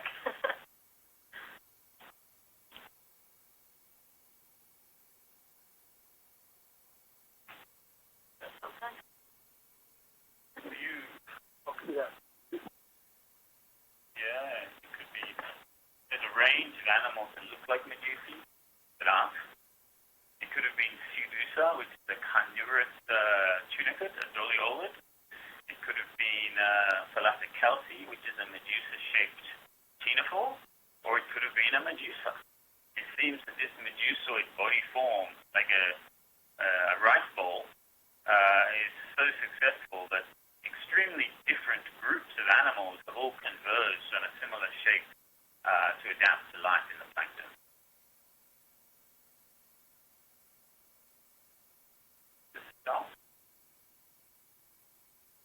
No, it's a crated tail with swim. The special nectaphores on the tail are propelling the tail around by itself. Oh my goodness! Here I was thinking that they would just, without the main nectaphores, they just kind of sink and sink out to the bottom, but they are happily swimming along. Like a headless chicken. Yeah. Wow. Great. And these, the cytosome, which is what we just saw, contains a reproductive organ. So that animal can swim around without a head, so to speak, reproducing happily. And the stomachs are attached there as well. So it can eat and reproduce. It's everything it needs. Got no higher level management. Another siphonophore. Another siphonophore. Oikopleura.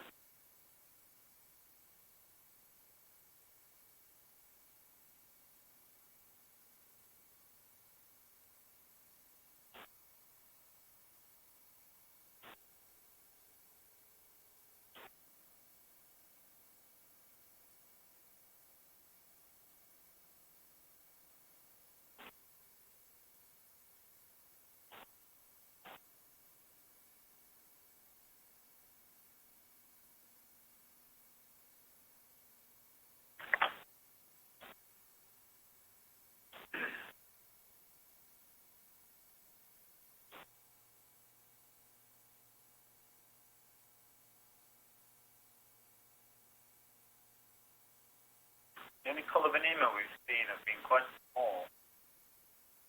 I wonder if they occur a little bit deeper here. That was a Medusa.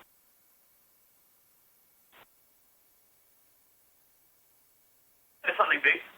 There's Thalassocalis again, going off the bottom of the screen, and something to the left coming along. What is that? Looked like a ctenophore, didn't it?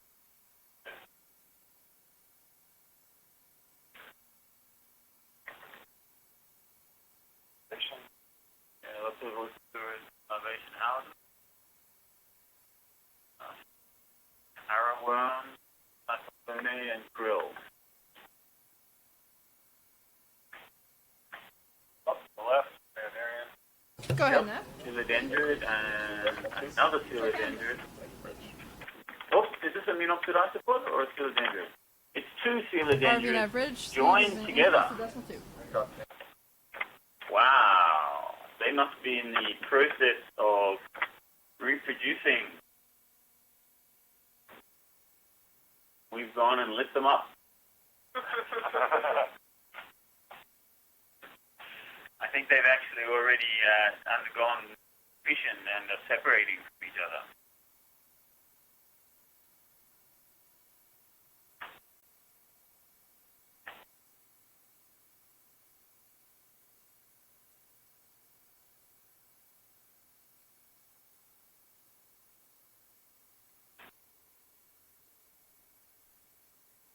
Another house, yeah.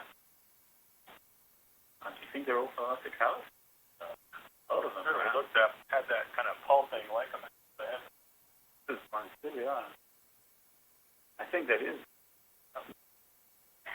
Although it could be like, you know, from the side. I'm still. Yes.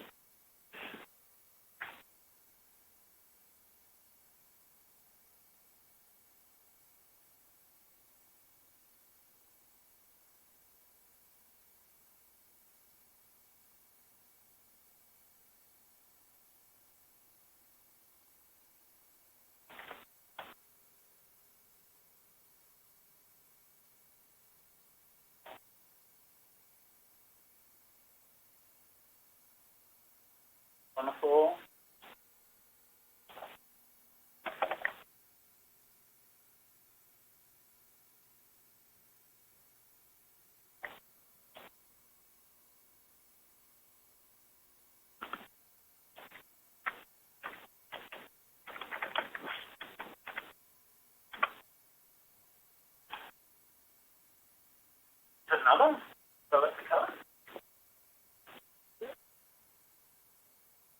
One single pole. Oh, yes. It is, yes. Yes. Yeah, Thalassocalis. So the young Thalassocalis. And they've been everywhere. Yeah. They almost don't seem as transparent. I think it's interesting. They're all floating upside down, but with their mouth up. And so the bell shape may be to concentrate marine snow as it falls out. Another on the surface layers. So they might be acting like a sediment trap, catching sinking particles for food. So perhaps in a place with not very much food, instead of trying to catch crustaceans and other animals, they're just trying to collect the marine snow. And their escape response is a single pulse with the bell to like move them out of the way. Oh, look at that. Prey is siphonopore.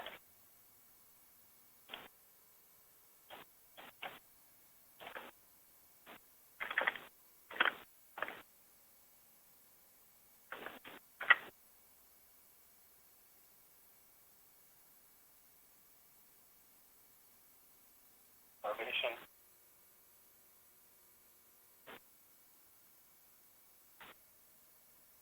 A fairly concentrated layer we've been logging consistently, I think. Yeah, absolutely. One after another. And this is in pretty good agreement with the backscatter data that we looked at before. I think the peak of the layer was a little bit deeper than here, 560, something like that. But we're definitely in the high density region of backscatter that we saw earlier on the EK50s. Yeah. My ship sonar coming to give us a hand. Oh, something's bright. Oh, what's that?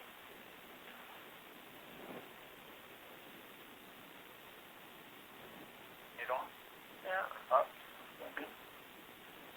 Go battery. Okay. I think that could look like a Eucala.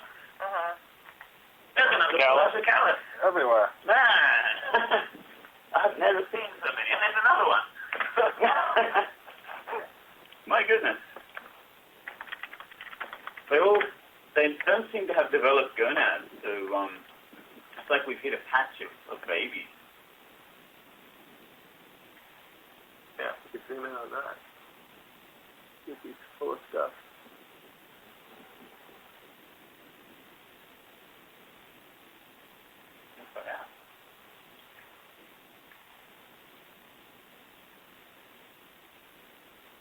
Wow, it really closed itself up there, didn't it?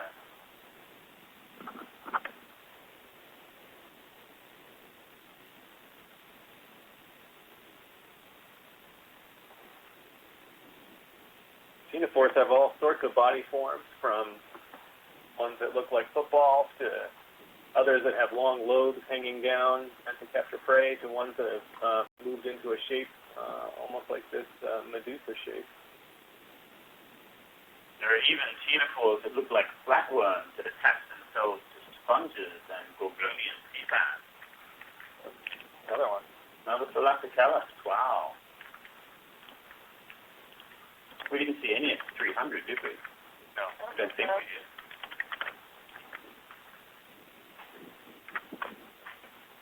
Normally they're shallower. The little ones. Looks like everything's going deeper. The Colossenema also have been small, so my guess is we find the adults where they're normally at 500, maybe at 600 or 700. Interesting to see. Yeah, so looking at the CTD data, we don't have the full profile, but up on feed 3, it seems like the oxygen is still pretty high up here.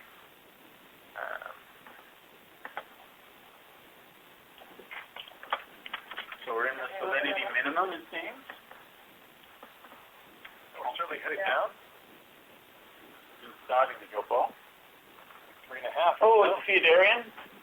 You can tell the Theodarian because of this dark spot, which is never in the exact center. It's always slightly off-center. And okay, that concludes the 25 minutes at 500 meters. We'll set up for descent to, I believe, 700. Copy that. Why one would want photosynthetic symbiotic algae when one lives at 500 meters depth and there's no light for photosynthesis? I do not know. Oh, that was a Medusa, it seems. How to create it, you know? Yeah, that's beautiful. So quick.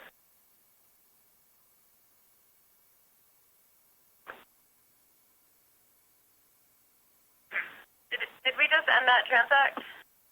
Yep. Yes. Thank you.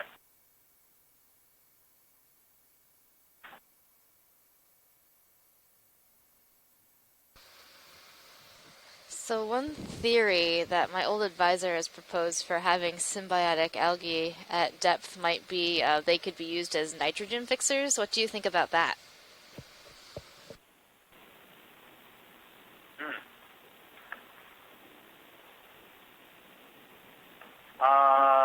Yeah, I'm wondering if nitrogen, you'd need dissolved nitrogen gas, I think, for a nitrogen fixer to work in the classical sense of fixation. And I'm not sure how much dissolved nitrogen gas there is down here.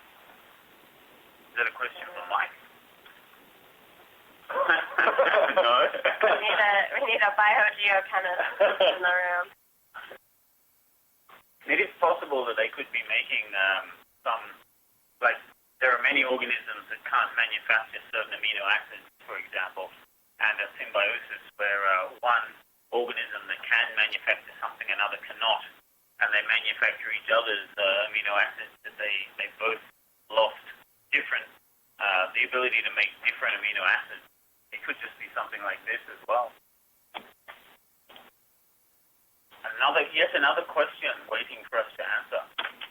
Colobenema and a helicreatid medusa.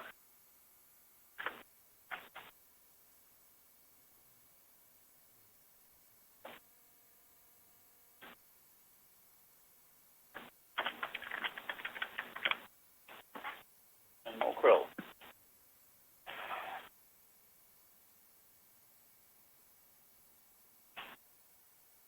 Go ahead, Nav. Can we hold position here, please? Sure can.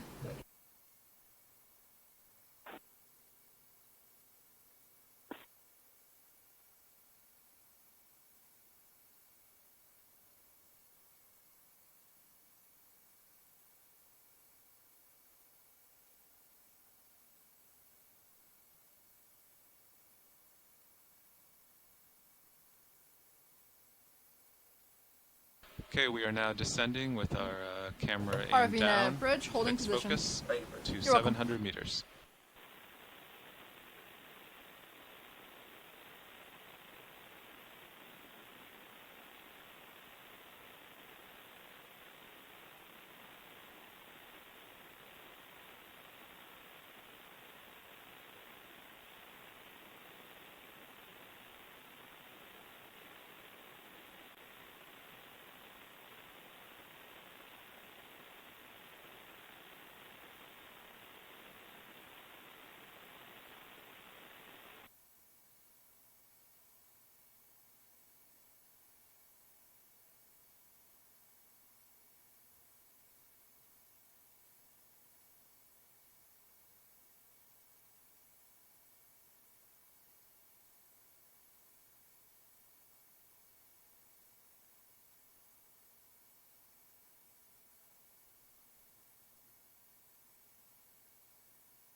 had someone new enter the room here in Silver Spring and realized that we hadn't really properly introduced all of ourselves. So we'll go through the room. I'll start with myself. I'm Amanda Netburn. I work for the Cooperative Institute for Ocean Exploration Research and Technology at Florida Atlantic University. However, I work directly in support of NOAA's Ocean Exploration and Research Program. I coordinate the water column portion of our exploration program. I will pass this on. My name is Jubal Lindsay. I'm over here in Silver Spring from Japan. I work for the Japan Agency for Marine, Earth Science and Technology. We run Japan's submersible and ROV fleet. And over there, I am working on gelatinous zooplankton, so all manner of soft, squishy, mostly transparent organisms, many of which we are seeing today in our mid-water dive. The comb jellies and the siphonophores, and we have a ctenophore, a comb jelly, just came on the screen then. These are the guys that I really enjoy working with. Mike Ford. I'm a biological oceanographer with NOAA's National Marine Fisheries Service here in Silver Spring, Maryland. I study gelatinous animals and their relationship to each other and their relationship to fisheries on the surface oceans. And I am Alan Collins. I am a research zoologist with the National Marine Fisheries Service. I am the director of NOAA's National Systematics Lab, which is embedded within the Smithsonian National Museum of Natural History, where our NOAA scientists serve as curators for different parts of the collections for which we are experts. And my own particular expertise is in the jellyfishes, and I as a systematist, I'm interested in pretty much any species anywhere, using genetic tools to try to match them up, different life cycle stages and their distributions and species limits. Okay. All right, and if we have any folks on the phone, if you want to introduce yourselves again. Not sure who's still on. Sure. This is Don Kobayashi. I'm a research fishery biologist at NOAA Fisheries, Pacific Islands Fisheries Science Center. I have broad interest in deep sea ecology and biological oceanography, both fishes and invertebrates.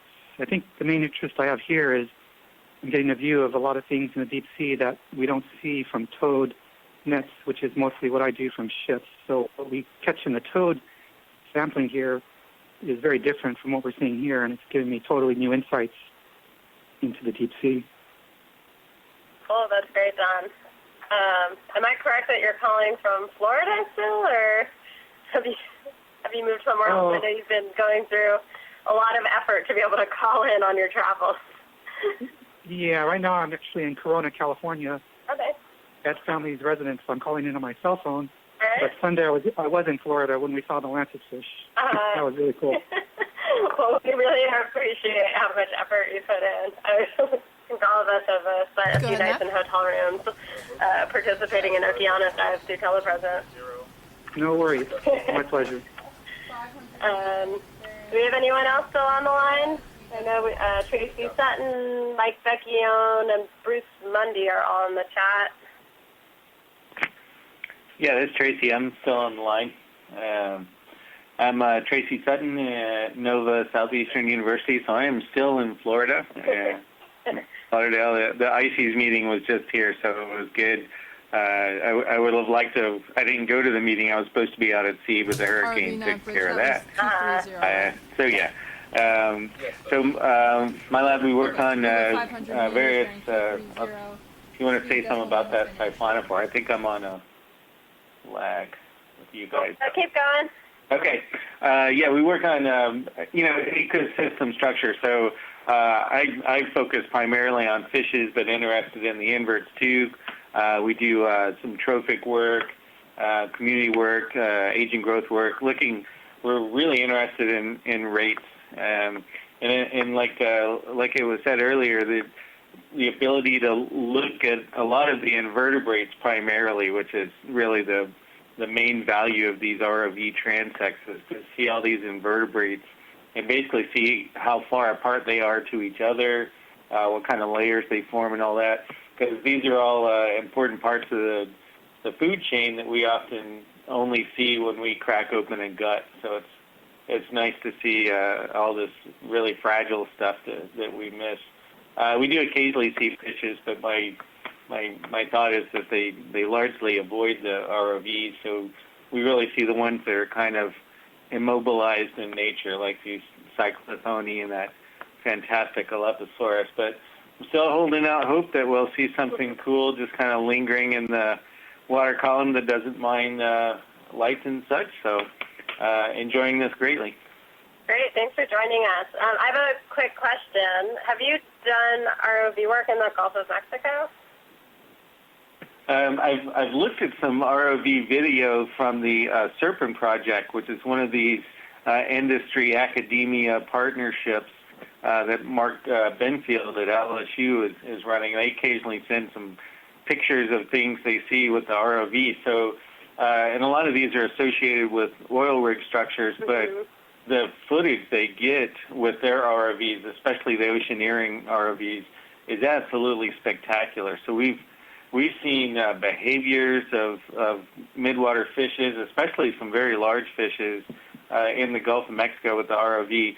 I haven't personally done any ROV dives, but I do believe the University of Southern Mississippi now has that capacity on the Point Sur, which was the vessel that used to be out there in California. So that's, the industry certainly has the lion's share of the ROVs, but there's so much to see in the Gulf of Mexico. I'm really excited for future ROV diving there. Yeah, so just thinking how this is the last expedition of the Capstone campaign, and so after this finishes up, we'll be heading into the Gulf and doing some work there, and in the Southeast Atlantic. For me, that's going to be totally new. I've done some of this work off of the west coast of the U.S. and then now out here. So I'm pretty excited to see how things compare in the Gulf of Mexico and to learn a little bit more about the fauna out there. So we'll look forward to having you involved in that work, hopefully. Yeah, that'll be very exciting. The diversity in the Gulf is much, much higher than the Central Pacific, so it'll be fantastic to see how those transects compare with these. Yeah. Awesome.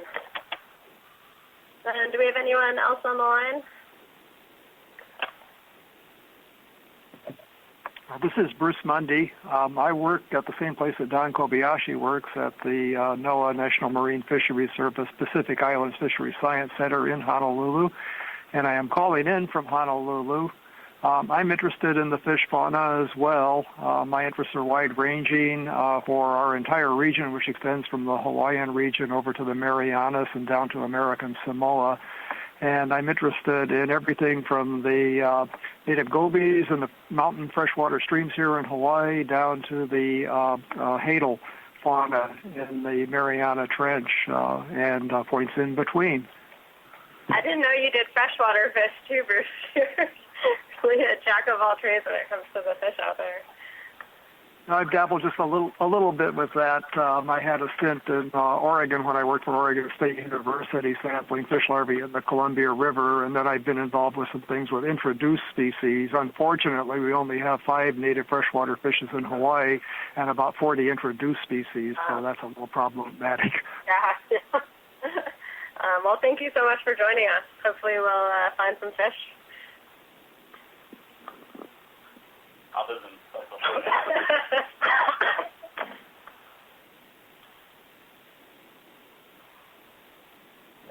I will comment, we did see the one Valencia and Ellis, and on one of the earlier transects at the end of one of the dives, I think at the beginning of this expedition, I wasn't able to participate, but it looked like you had a very nice image of another sternoptychid called Danapos oculatus, which is very poorly known. So I have hopes that we'll get good video. Crossing my fingers.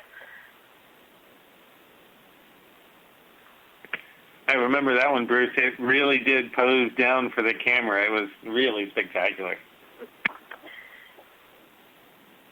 And then I'll just remind everyone on the line, I'm sitting in a room right now with 3 jellyfish scientists, but I know we have a lot of other expertise on the line, so feel free to chime in at any point. We'd love to hear from you throughout these dives.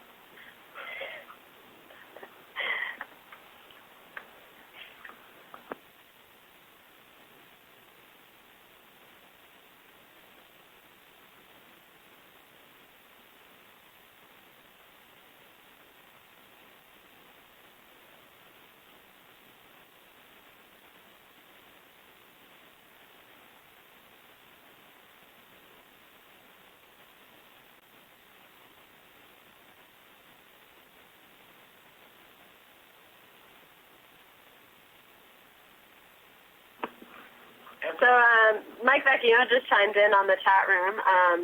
I think he's not on the call, but he is a squid expert who works for the NOAA National Systematics Lab down at the Smithsonian. But he was saying that Okeanos Explorer has, in fact, worked in the Gulf of Mexico before going to the Pacific, and that did include some midwater work. And I do know about that work and haven't had much opportunity yet to go back to those videos, but I certainly will be doing that to study up before we go down there. And I believe that it was Mike who really started that effort to do the midwater work when we were down in the Gulf of Mexico. So we thank you very much for getting the ball rolling on this mode of operation for the Okeanos. Squid then. Guess we better find him some squid then. Yeah, we owe it to you, Mike, to find some squid here today. We had that one crash just before. We did. Yeah, it was a nice one. Good.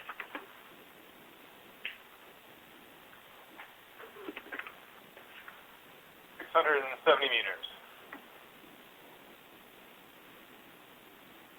So our next transect depth is at 700 meters, so we're getting pretty close to that.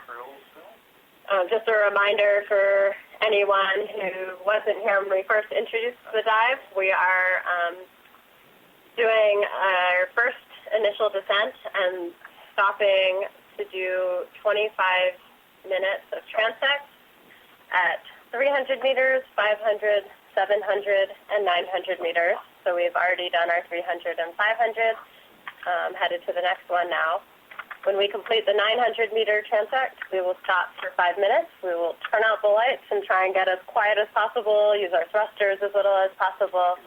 And the hope is that when we turn back on those lights, we might sneak up on some animals that typically avoid the ROV. This was put on the table by one of our squid colleagues, but it's some of these more mobile animals like the squid and the fish that we often have a hard time seeing. After we do that, we will head back up to 300 meters and then do another series of transects on our descent. These will be at 400, 600, 800, and 1,000 meters. I see some folks getting pretty just jellyfish. Not sure what that was. All right. A room full of jellyfish, we're not able to identify that one. Well played.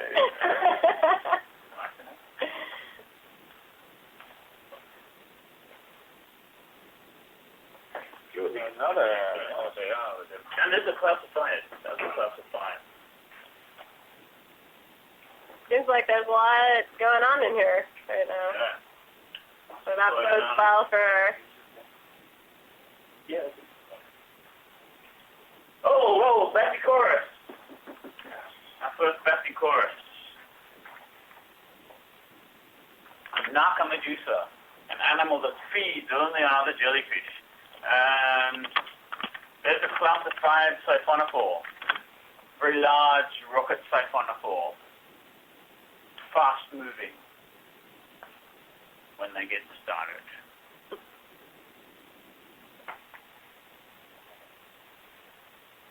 Oh.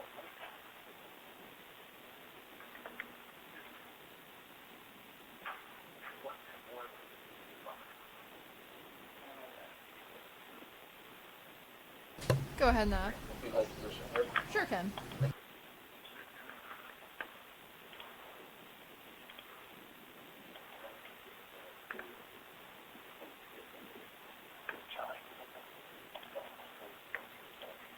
ROV nav bridge, holding position.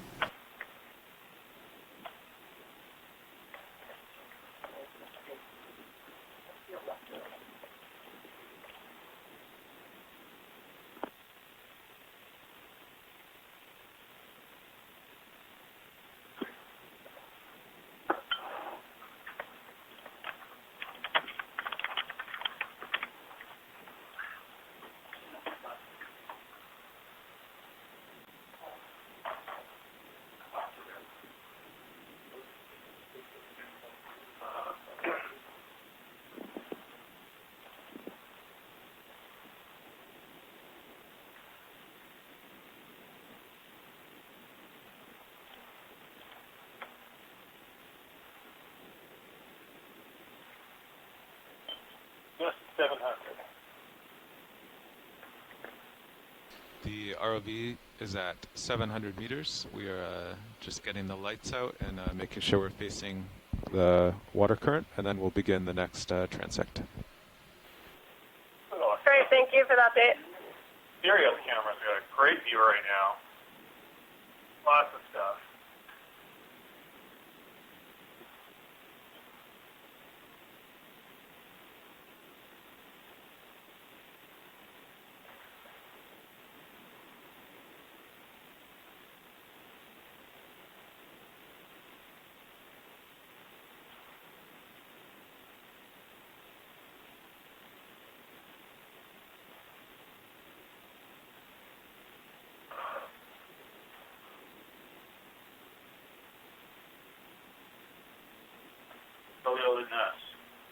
First one of the day.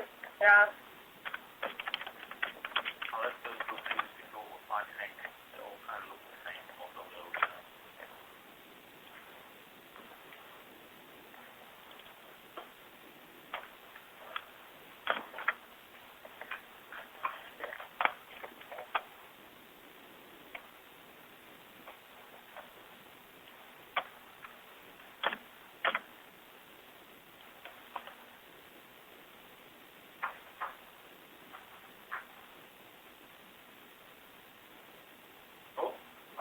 What do we have here?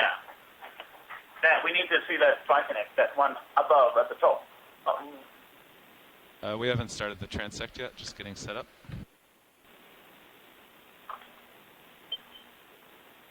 Let's see another then.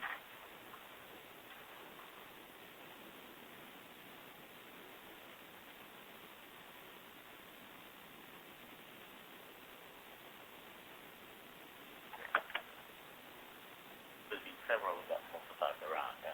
Yeah. Yep.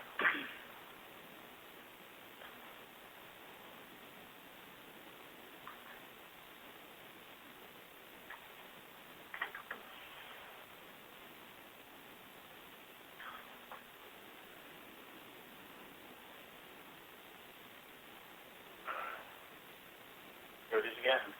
Up left. Yep.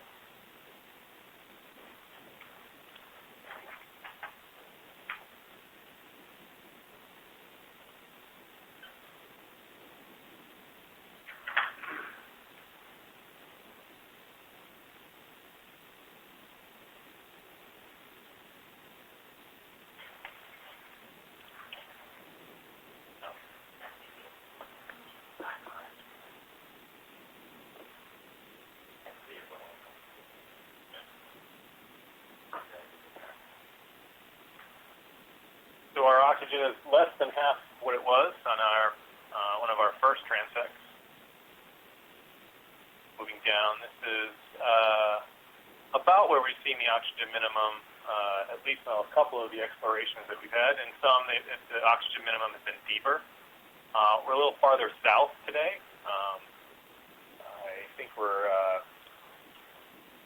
sitting at about 27.5 north and about 161 west on the globe. We seem to be below the minimum salinity layer, so below the main core of North Pacific Intermediate water.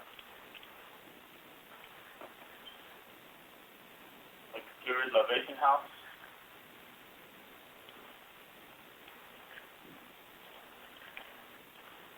Okay, we are beginning our transect at 700 meters. Copy that. Beginning 700.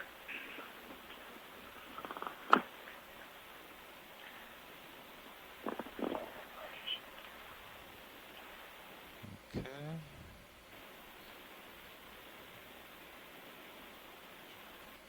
I'm pushing out. We can locate that Symphony again. I'll get really far out there, so plenty of time to back up.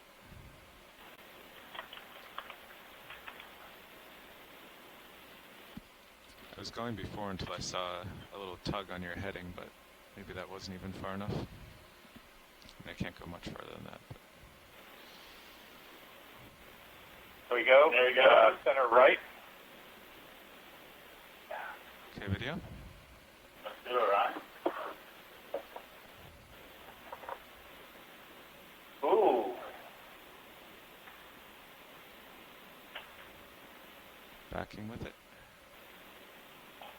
I think that's a Galma Okeanos. It's the cyphosome and the nectosome are round about the same width, and the bracts, it's got my philodendrid area as well. The bracts for this agalma here interlock with each other to form like a Lego-like structure that protects the gonads and the stomachs that are hidden away within those transparent shield-like bracts. So, were they all Agalma Okeanos or not? If we can find a couple more, and they are, then we can pretty much see the other as well. I definitely went back almost a whole screen. Yeah.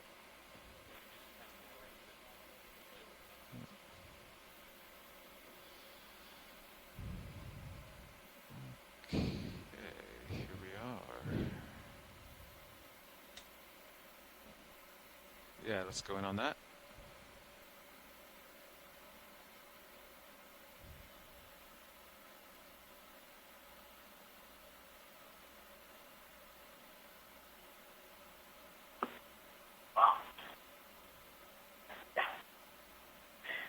Icona 4 is seen. Looking now at the top, next to 4. Yeah. Oh. It's also going down. Okay. Looks like there's another one of these guys center.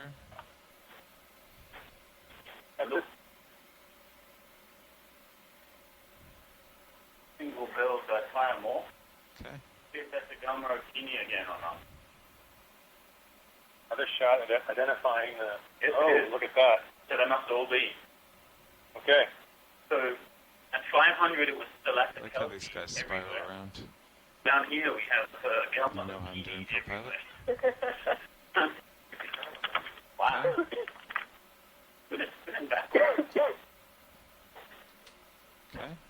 Maybe it does that a lot, and that's why the back half of it also compressed and interlocked together to help move in that direction.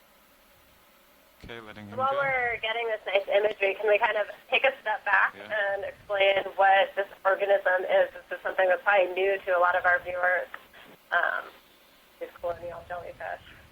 So this is a Symphony siphonophore, which is a colony of polyps or zoids, which all have their own specific functions in the colony.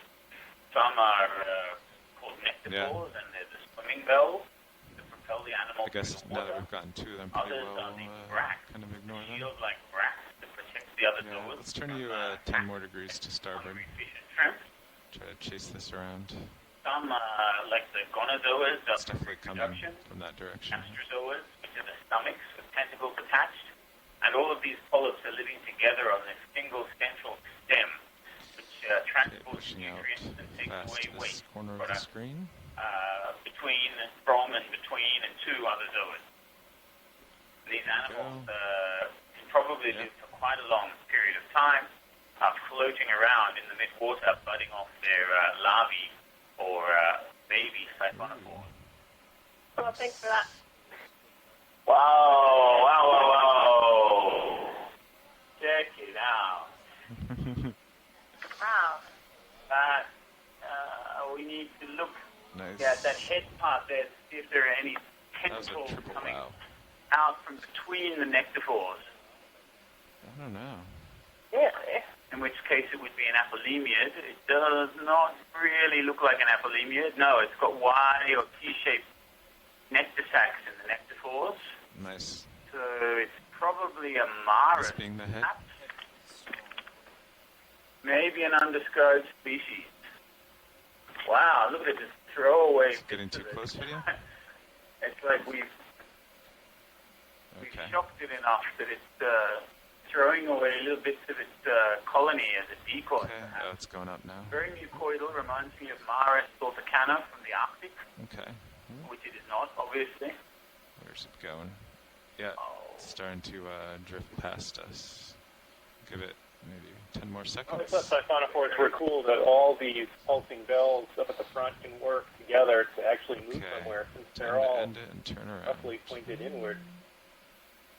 You can really see with this one how it must just turn to mush when you try and collect it with a net. It looks as everything looks so... You notice the stomachs of those big brownish-looking structures there? They're extremely elongated. Tilt down. It's probably very large prey.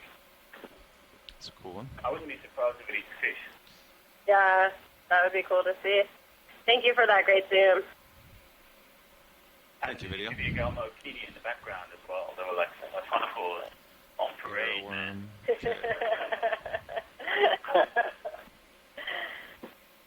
Oh, no, that's a fish, isn't it? Fish. Fish? Fish. Not a Kini, no. Fish. Yeah, backing up. Down Saravoma. Yeah. That one's gone. Well, Tracy, have you seen it yet? Yeah, it's just coming into view now. Great. Something else here. That was an eel? Yeah, it was an eel. I didn't get a good enough view of the head.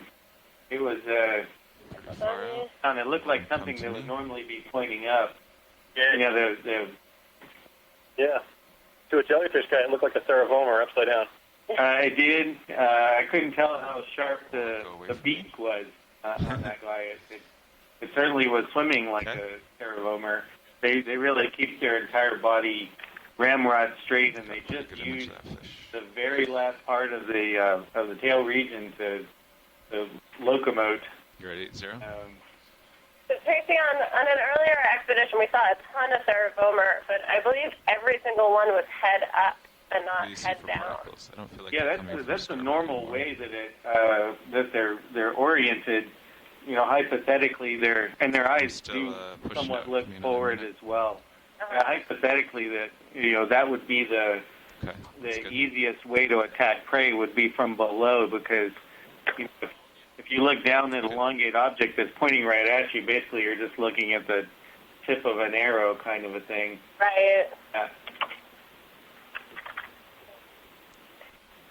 There are some other pelagic eels that I haven't really seen a whole lot of. Maybe Bruce has, the duck-billed eels, and that one almost looked like it had kind of a rounded-off snout. Bruce, did you see that very well?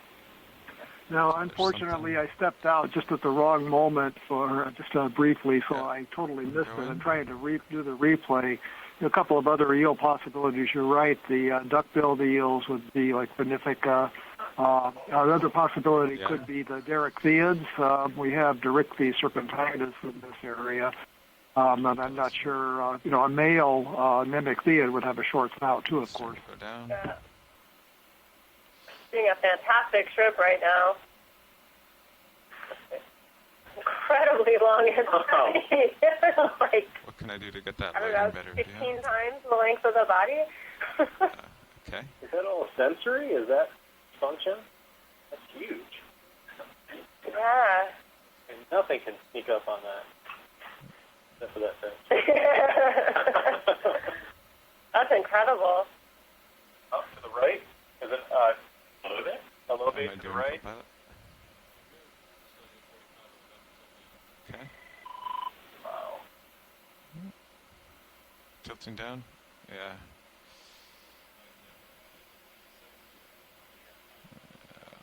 I went down. What kind of shrimp is He went that? up, I went down. I don't know. Okay, one more here, video. Caridia. Is it? The wood shrimp. No, I don't know. I Just just making made stuff up. The problem is we don't have any shrimp experts in the room. Actually, Timmy, Frank is in the office next to mine. I'm going to go grab her. Yeah, I do. Okay, 10 more seconds. It's an acanthophyra. Some sort. Alright. That's beautiful. Pointed back.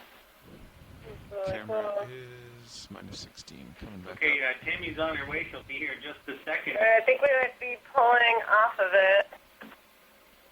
Oh, but we do have a little bit center. Everything is good. Left, well. Oh, there's a bad early. Like that. Yeah. Timmy's here. Is there any possibility we could... There it is. Oh, I saw it for a second.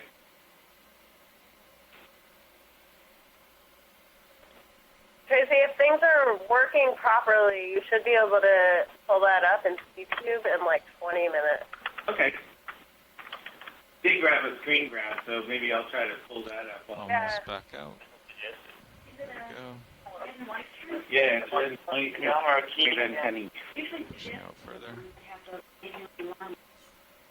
Yeah, slowing.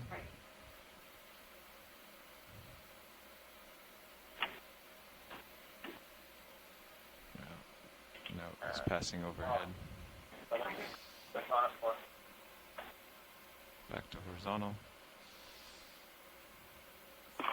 Yeah, go for it. Right there. There we go. He's far out there. Hopefully he'll come to me. Oh! Yeah. We get that? Below me.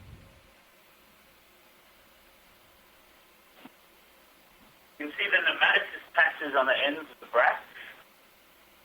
What is that? No. Horizontal journey downward. That's good. Red. It is, but it's... Oh, I thought you... Yeah, I meant this one. The gas float?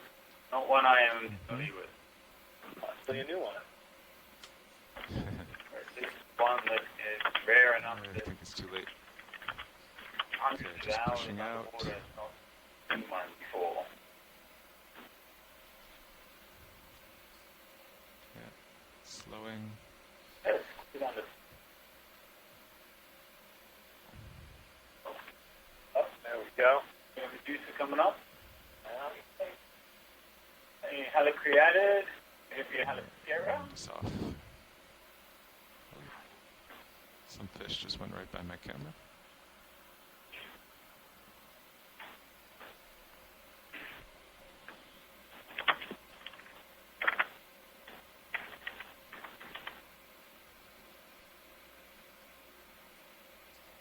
Wow, what's that?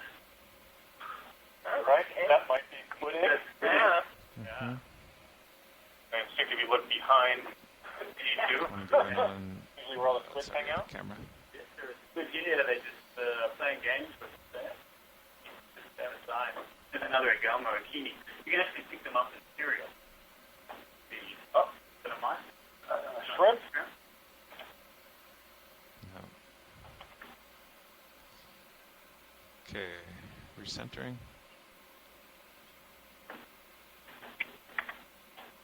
Tammy's still here. We were looking at the my screen grab of that one shrimp, so Turning and pushing forward. You can see that shrimp. She might. The shrimp just don't hold still like jellies do. Yeah. Still got it. Okay. The problem with next time. Floating.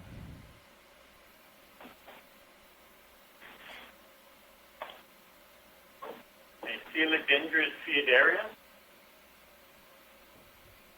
It's a great word to scramble. A hydromedusa. And this is a Clausophid Chalcophoran siphonophore belonging to the genus. And he's gone. Klaus fish? What's that guy? Klaus fish, if it has no roosters, pretty fish if it does. Named after Dr. Klaus and Dr. Kuhn, respectively. Wow, what is that? This might be an egg map. Wow. Wow, let's get into this and see if we can see what's Is in it there. too high or too It low? might be developing embryos or something. My angle is -15, so it's probably too low. Okay. Wow. Let's thrust down a touch. Tilt up. What kind of organisms could produce an egg mass like this? Or is it? Somebody call Mike. Thrusting down a touch more. Okay. There's a few that are known to produce large spherical egg masses. Squid is one. Tomopterid worms is another. I can say probably it was not a jellyfish. That's the extent of my knowledge. I don't think it's a fish. Fish reports this is a fish. Thank you for your expert opinion. Extremely spherical. Look at that. Yeah. We'll have to tell Mike that we might have found dozens of squid. Nothing is. I don't know. Looks like Mike is in the chat, but I think I'm not. Gotten much out of this thing. But, Yeah. How big is it? I'd say it's about 10 centimeters. I can see it next to the ROV.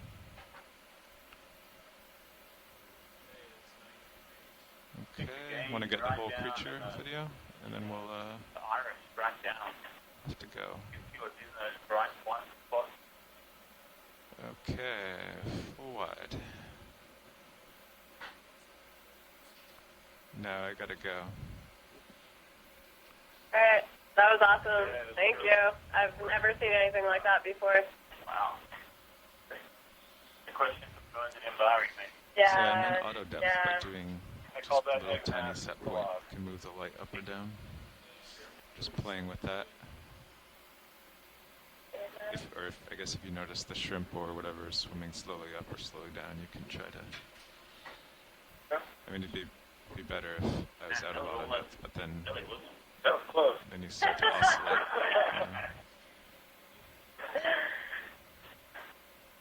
What was gelatinous? Yeah. Ballpark. You got a fish? Fish. No, look, it swims like a Nemerian. It could be a fish, though. Ah. Where'd he go? What are you at now? 4 or 5? Alright. Another coelodendron. Oh, and a gallon. It looks like a non-cyclotony fish, which is about as good as I can. Video, let's go on this guy. Mike Vecchione here. Hi, Mike. Hey, Did you see that egg mass?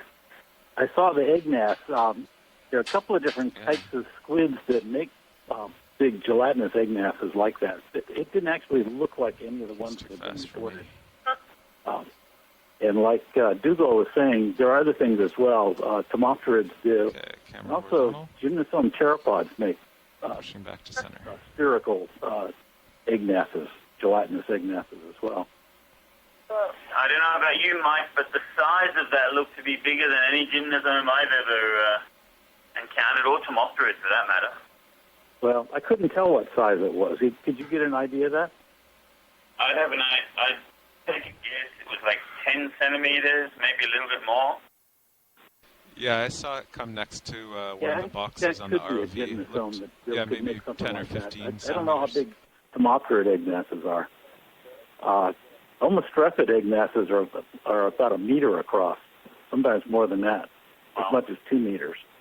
So, Mike, I'm curious how the egg masses have been matched to the organisms that are producing them. Have they actually been observed with them, or in a lab setting, or some of the omostrephids have been induced to spawn in large mesocosms. So they've actually been seen doing that. And then others have been sampled and DNA has been extracted and so on.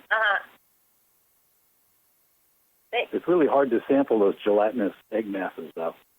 Yeah, I would imagine. What are we looking at here? This is a praying siphonophore, either rosacea, which is what I think it might be, or it could be prayer. We get a close look at the swimming veil and see if we can see a pattern of branching in the canal, which would be our test of what it is. The cyclosome on it looks to be much more like a rosacea than a prayer. The prayer normally they spiral around a lot and are normally a bright yellow. Mm-hmm. And I think larger than one we just saw. Is that all right? Prayer can grow to 40 meters in length, which is pretty large, twice the length of an adult blue whale.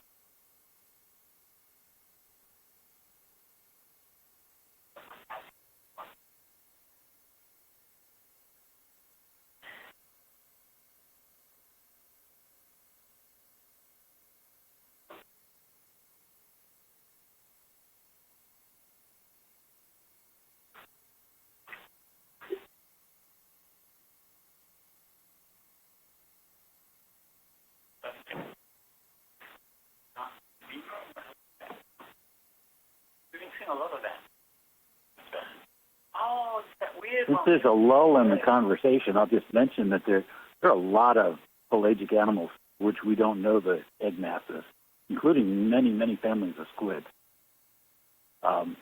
Having said that, I'm going to hang up now and then I'll call back in if something else pops up. Great. Thank you so much for calling in, Mike. We'll keep hunting for some squid for you. Okay. Bye. That last jelly was the Halicreatus circular gonad that we were like, is it really Botryonema or is it not? And it looks to be something we don't know, or we don't have a description for right now. So a good zoom in of that and if we find another one would be great. Oh, I think it might be new. The gonad like a donut. Yeah, we spent like, half an hour, almost an hour looking that up in the old literature day before yesterday and couldn't find it. Got a Bacteroides down just below us to the left. And is that a fish in front of us?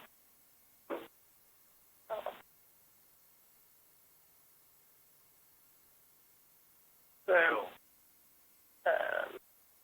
sure. Yeah. Seems like they hold their antennae out to the side, like a bow joint, and then coming down on either side of the body to sense if predator is coming close to them so they can escape. Suggested shrimp.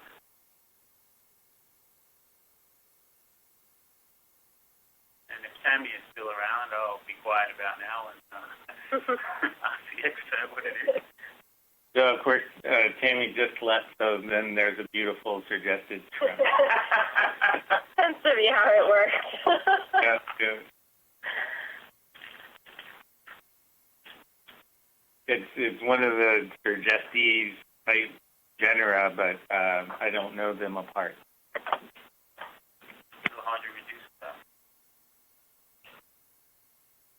If I leave the room, do you think we can find a key from there? That looks to be another of what may be a halostema. It has the long nectalia-like bracts still attached. They're still very young. As the siphonophore grows, the tail portion will become longer and longer. This is Clausophes, a clausified rocket calicophorus siphonophore. Very fast swimmers with that streamlined rocket-shaped bell.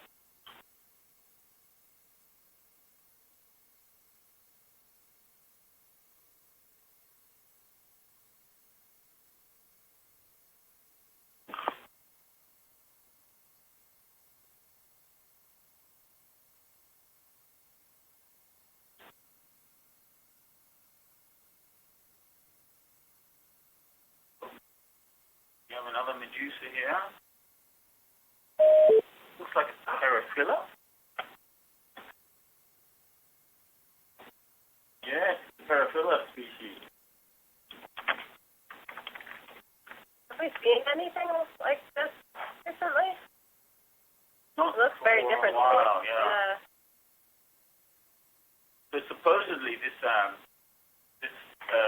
animal is the coronet Stypha medusa. You can see a groove in between the apex of the bell and the rim of the bell that the tentacles are attached to. That's what makes it a coronet.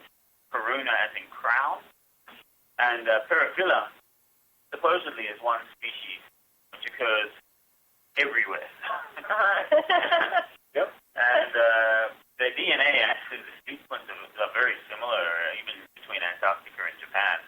And we're not really sure. Their morphology is completely different. It might just be something with the particular gene that was looked at that time, and they are different. There's only one Paraphila we found in the Japan Trench maybe 10, 15 years ago that seems to be definitely a different species based on morphology. Okay, that ends our 25-minute transect at 700 meters depth. We will begin our descent once we have everything stowed. So, are they a group that feeds mostly while they're swimming? They feed mostly while they're swimming, yes. Coelodendrons. They have interesting mating behavior, where the male passes the female packet of sperm using its tentacles and puts the tentacle up under her skirt to inseminate her. Now, there's another species of Paraphila. Is that the species that was in the Baltic? Right now, there's supposed to only be one species of Paraphila. Okay. I'm going to see something else. But they're very common in a fjord in Norway, which is cut off from the ocean, and it's very, very dark. The water's very turbid. So fish don't do well as predators there. These non-visual predators, Vaticorus again, tend to excel, and Peripheral has reached plague-like proportions just in that one fjord. Right. Which means lots of people are doing studies on its ecology because you can get enough of them to actually study their ecology. Right. Interesting. We see a whole bunch of small medusae, but then we start to see something like Vaticorus, which would sort of be a jelly hunter. Go ahead, Nav. We have another move, please. Sure. 500 meters, bearing 255, speed decimal 1. I'm not sure if that means multiple gills at work or just different groupings, but the ecology is certainly complicated. So it looks like we have finished our 700-meter transect, and we are going to make our way down to 900 meters, where we'll do our next 25-minute transect. As we head down, we aim the camera into the particle stream, and the idea of this is that anything that comes by will at some point be in focus, and so we can go back to the video later and get a sense of what animals were in between each of our transect steps. We won't have time to stop and get images on these as we do at our discrete depth.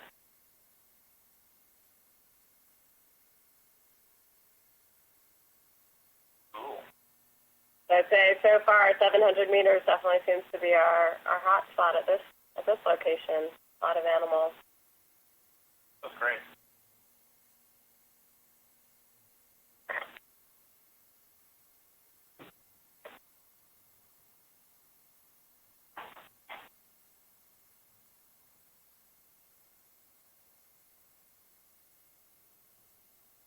In general, at all these sites, we've seen pretty low biomass at 300 meters, which for me is interesting because I'm more used to doing work off the coast of California that's really high productivity water. All right, science, we are heading down to our next transect depth. Heading down to 900 meters. So tend to see a lot at those depths. Yeah. I think here everything's living a little bit deeper. Staying in darker water, nice medusa.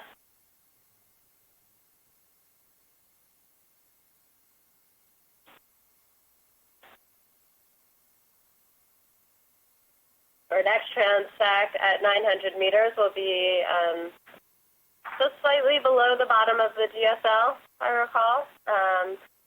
Sometimes below the deep scattering layer, we will see some of the larger fish and mobile predators because they'll kind of hang out and swoop up on the deep scattering layer organisms. This is a good place to look for some of the larger fish and squid. Following the 900-meter transect, we will turn off all the lights, minimize our use of thrusters, and basically try and get as visually and literally quiet as possible. And then when we turn on the, what is that? That is, wow. What? All right, there's an unidentified something. That was a motion we're not really used to. Yeah, that's strange. No. So as I was saying, when we get down to 900 meters, we'll shut off all the lights, get as quiet as we can, spend about 5 minutes there, and the hope is that when we turn on the lights, we might catch a glimpse of some of the squid and larger fish that tend to avoid the ROV. We tried this twice on Sunday, which was our first ever full day of midwater dives. Unfortunately, we didn't sneak up on anything, but we did catch some bioluminescent flashes while we had the lights off. Thanks to the good eye of our videographer who noticed that in the stereo screen, and that was pretty cool to see. Typically, it's pretty hard to see bioluminescence with the kinds of cameras we have that aren't optimized to collect in low light, super low light conditions like that. So something was flashing pretty brightly for us to catch that. So maybe we'll see that again today when we get down there. As a reminder to everyone, this is only the second full day of midwater dives that we've done on the Okeanos Explorer. Our first day was just under a week ago, this past Sunday, and we saw a lot of observations of things that I think haven't been seen before, or haven't been seen in this general area. So we're really excited. We are pushing back the frontiers of midwater biology, are we not? We are excited.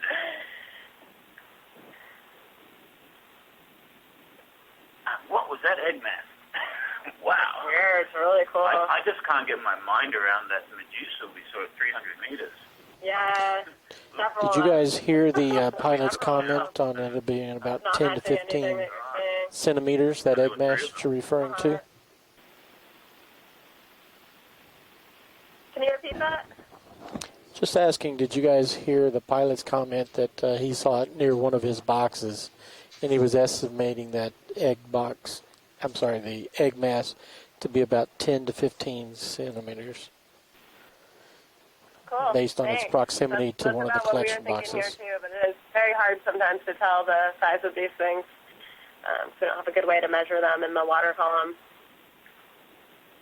We put that size down on the egg mass as a comment. Yeah. Since we've got an actual size, it's actually up against the box. So.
classifiers, final thought?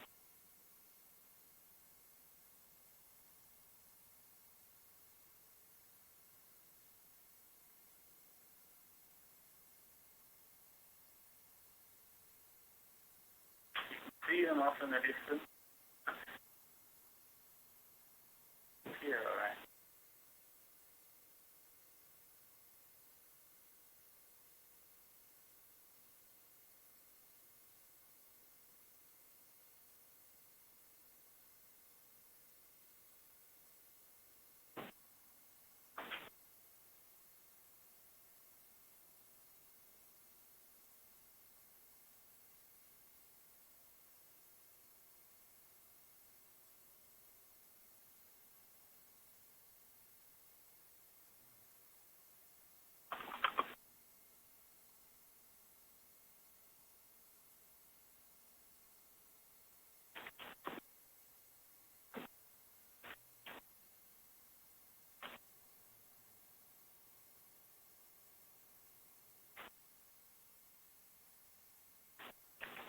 Oh! Big blackfish.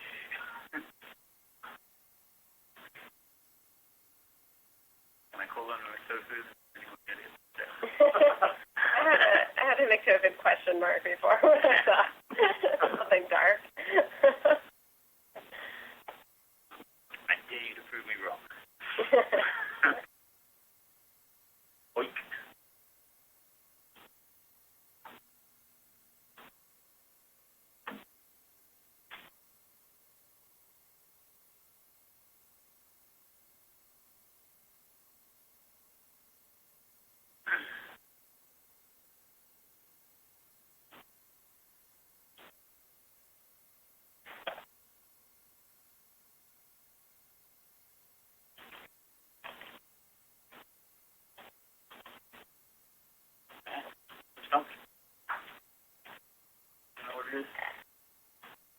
That's exciting.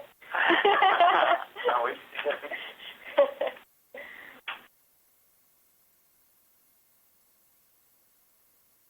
Small Medusa? Yeah. Oh, it's so real. You get a match? Go. Out. Yeah. But I see more angles. Cool.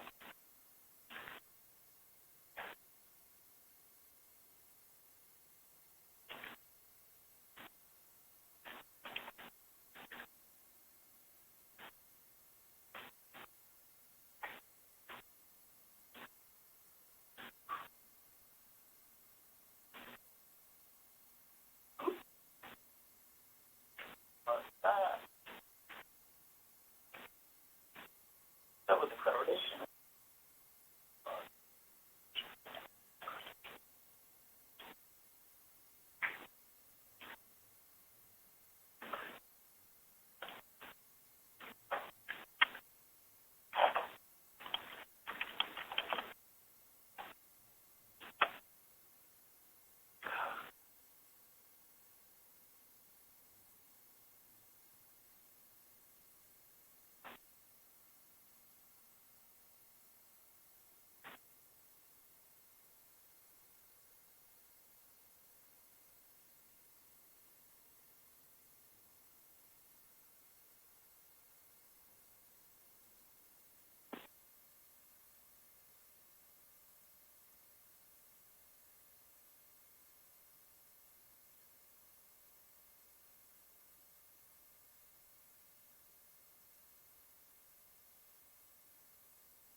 Star Wars.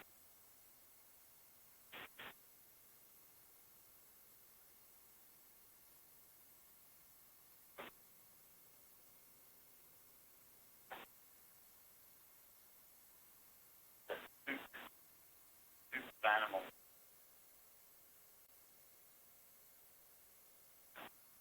I think that people still think of the mid-water as a homogeneous environment. All the plankton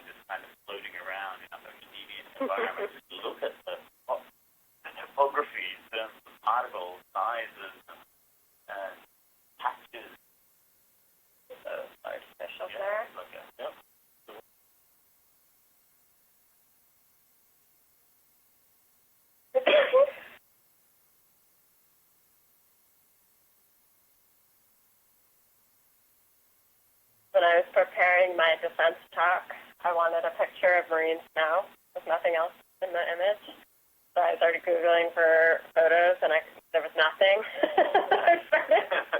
I started emailing people, and no one had a still shot of the most common thing that we see on these guys. Finally, Rob Sherlock and Bari sent me a great shot of marine snow.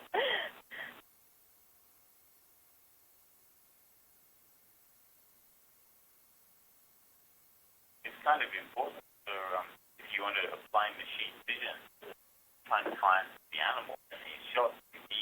This is the background shot. Yeah. This marine snow is important data we're collecting now. Future machine vision, automated identification of animals. Absolutely.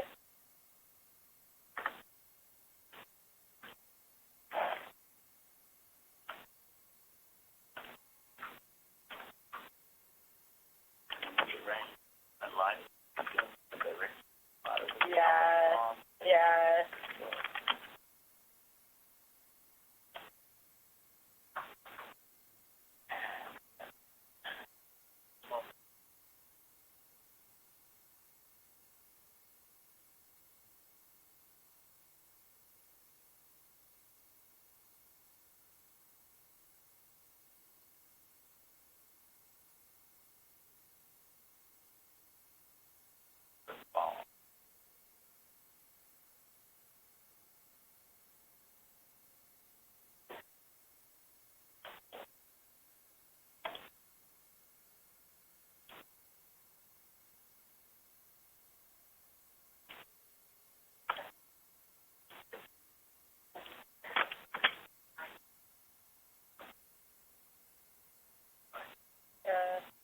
So we have a question here, how many transects are taking place? So we did 300, 5, and 7.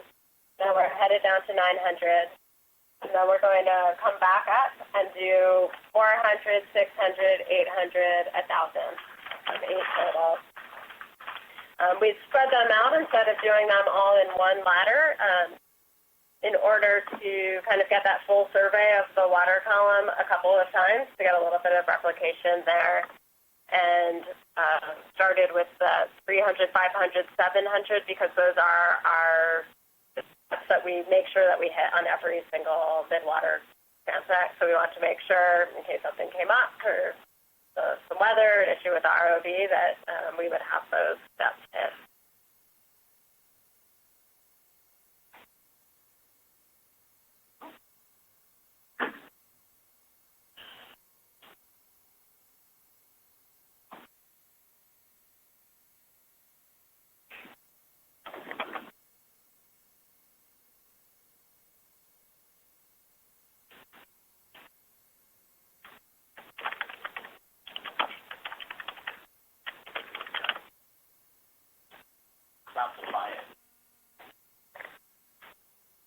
Go ahead now. What is the classification here, please? Roger, coming to an easy stop.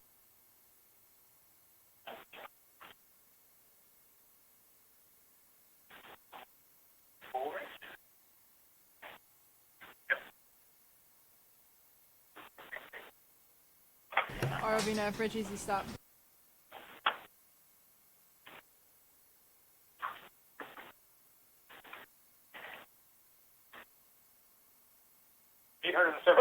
Whoa, what was that? I think that was a batty-peated tinafor.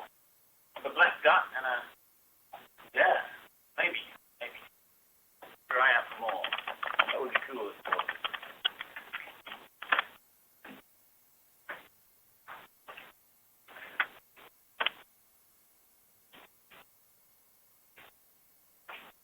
Here's the right tip by now. Alright, 880. Yeah. Maybe a fish here.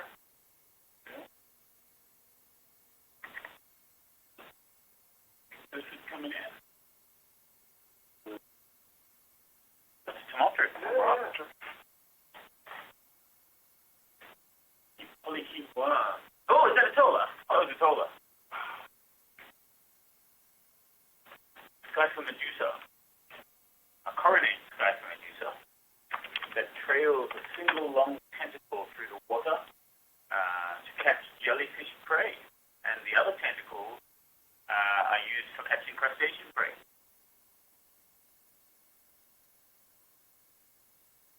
As observed by a dive with an ROV back in 1998. Mountain Lake.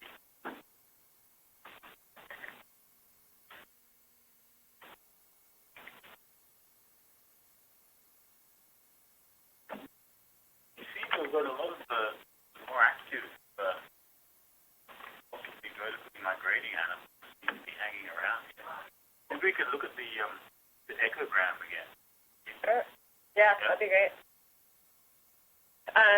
Video, if you could change our stream 3 to the EK60, please. Roger.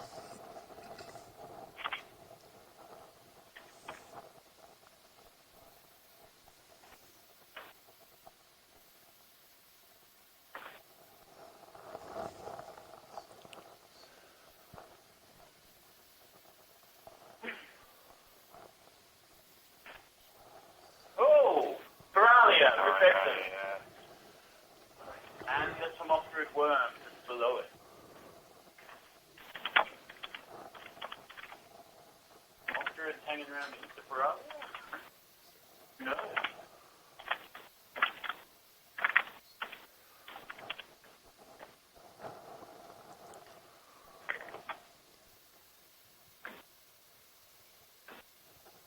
Right, huh?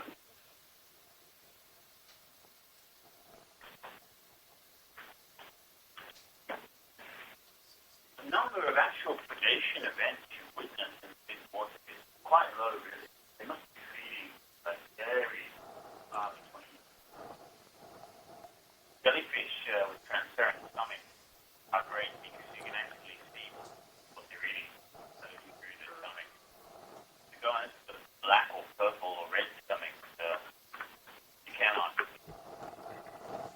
What is it you're eating?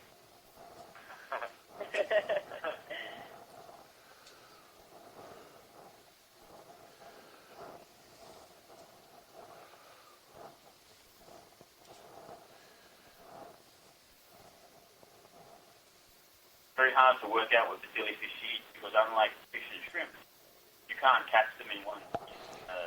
Science, we have just reached depth of 900. We are beginning our setup. We have not yet started, but we're trying to determine the currents properly so that we can get some good zooms. Actually, this is looking pretty good. Thank you for that update. We will stand by for the start of the 900-meter transect.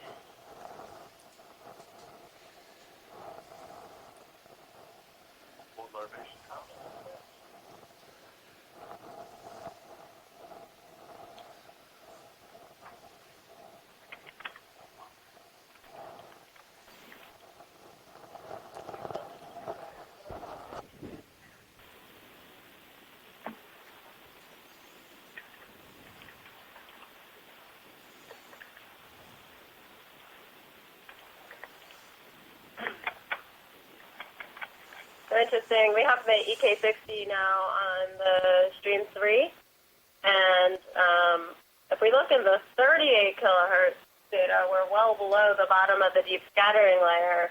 However, in the 18 kilohertz, we can see there's still some scattering at these depths, and larger organisms will be detected sometimes by the 18 and not by the 38. So possibly there's some larger piscivorous fish, fish that eat other fish, or perhaps some squid or other organisms that we're detecting.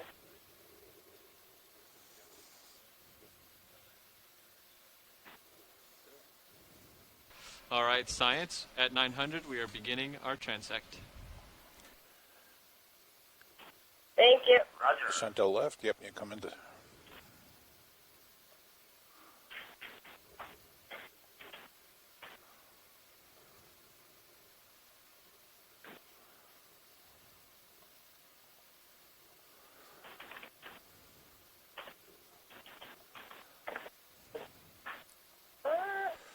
Yeah, coming in.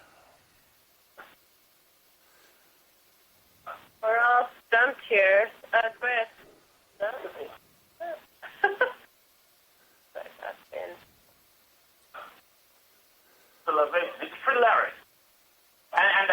is not inflated. The outer house is still there, but the inner house is not inflated yet.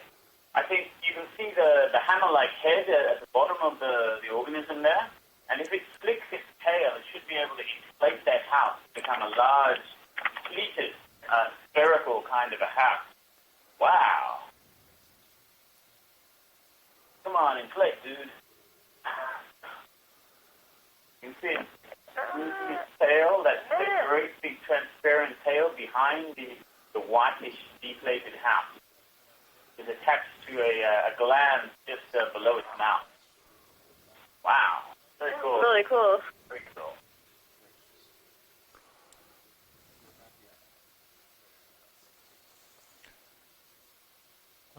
Lowest center. Lowest center.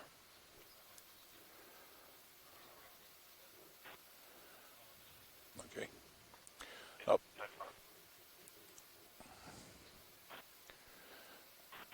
Center, upper left, gone.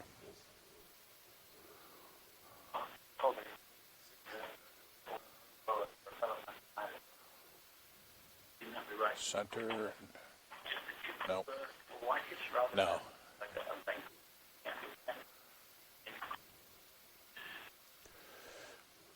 The center lower shrimp. Gone. Upper.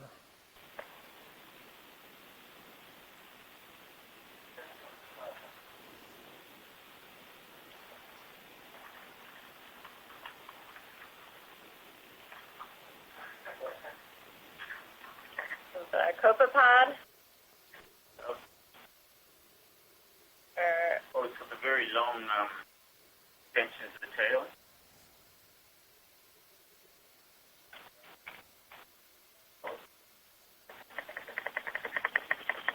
Gone.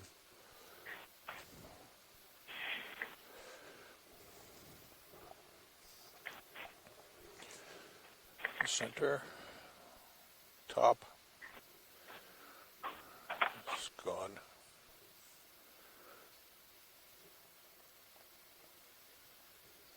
The center here, yeah. It's out of the light. It's close.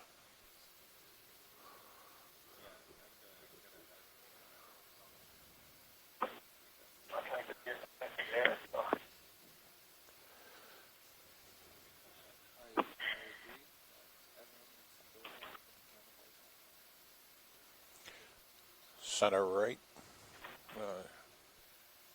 Gone.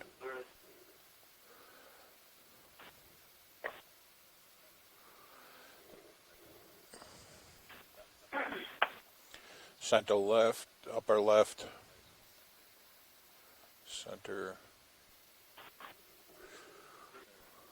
No, Borrelia. Borrelia. Romaris Medusa related to moon jellyfish. The external surface of the umbrella is covered with nematocyst spots. This one has a funny-looking bulge up near the base of the stomach. I wonder what that could be from. Maybe something living inside its cell.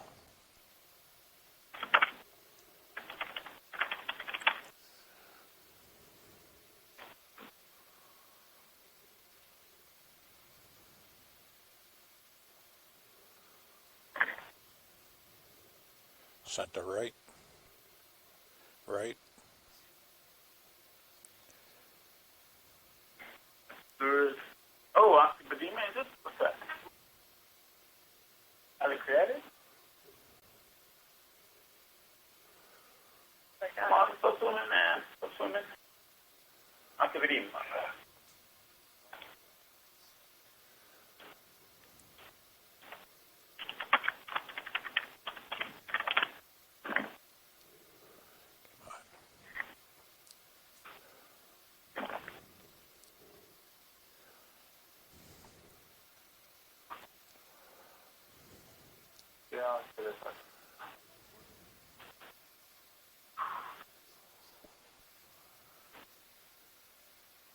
Tentacles are just retracted, right?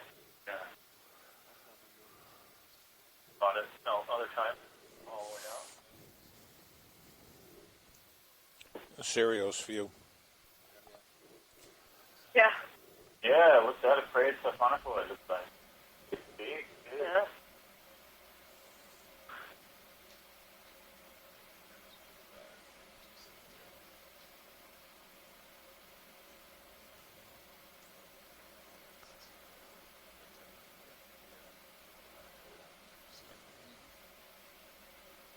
I believe so. I'm facing this way and it's still...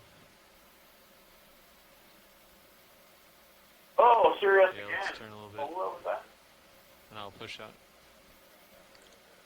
It's perfect. That's a solar. I think we got something coming right here, video. Center. Go ahead. I'm going to be heading towards... he's a little far out, isn't he? Come out, video. There he is. Yeah. Now you can come in. The dark belly to the right of the ROV now. There he is. Oh, lobe, Vapaceroe. You can see the tentacle bulbs up near the top of the spermidium, identifying it as Vapaceroe. It looks to be Vapaceroe prosperi. You can tell from the very short body compared to the size of the oral lobes, the very large, wide auricle. The gut is pigmented, obviously bioluminescent prey. Beautiful animal, and there it goes, it swims. Hugo, what is an oracle? An oracle are those ear-like extensions lined with foam rows. There's 4 of them sitting in between the oral lobes, which is now flapping in order to swim. Okay. The oracles make a current inside the lobes. We're getting close to losing them. What's that video? We were getting close to losing him. Okay. Well, I will follow him until now. Yeah, he's... Okay, come on up. Pushing forward. We were going to turn this way anyway, We right? saw Palasticalis before, and Okay, that was already at 280. Medusa shape. That would grab its prey inside, engulf it in the lobes. This one holds the lobes open. The oracles make the flow go through. Something bumps at the lobes. Possibly, yeah. We don't really know how this got a fish top center. A lot of the lobes Push forward for a little bit. their lobes together and catch prey within the lobes. I've never seen Vapaceroe doing that, but I have seen them floating with their mouths That up one's and disappeared. their lobes Yeah, set out miss like a everything funnel for as just if a they're moment. sediment traps catching marine snow. So they may be feeding on the marine snow and the animals that live in those large marine snow particles like Pompeii, copepods, or other crustaceans. The fish left And the gone. other ciliates as well. Pretty neat. But there are there's only 2 currently described What is that bright thing in the center? with at least another 4 cryptic Gone. out there. Fast. And they can't all. They're obviously specializing on something, so they're not just eating marine snow rodently, right? Right, and we see ctenophores everywhere. I mean, they're always at the beach. They're off the northeast shelf. We have Pleurobrachia off the west coast. I mean, they're just about everywhere.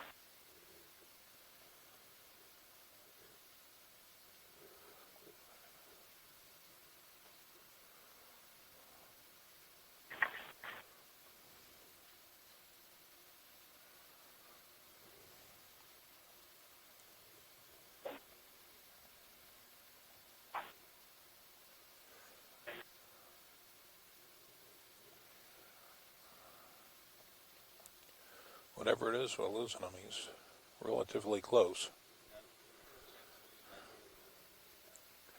Center. Yeah. Well, that's got a long spine on the tail too. That. I know Microcella uses that long spine to anchor itself in a marine snow particle, but I don't know about this stuff.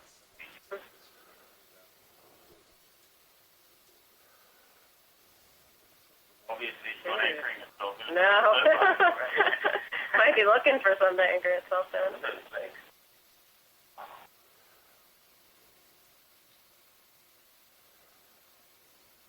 That's creating a feeding current. Turned and facing the current.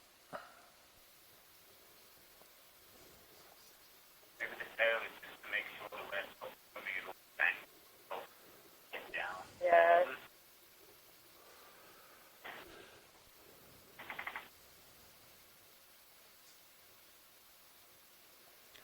Center right.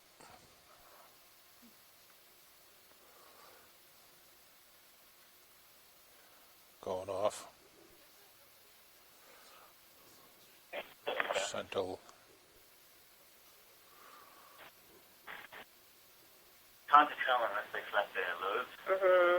They're the only uniform that flaps their loads so that it looks like they're wrapped in. This is an American. Cool. There it was.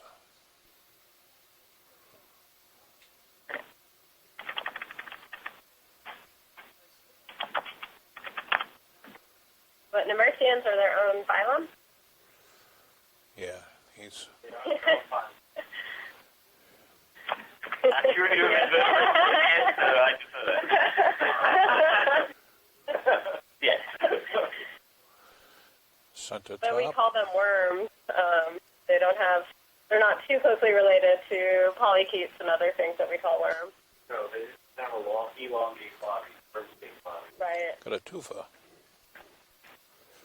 Got a both left. They're both gone. Oh, it's some kind of animal. Wait, other one, foot left.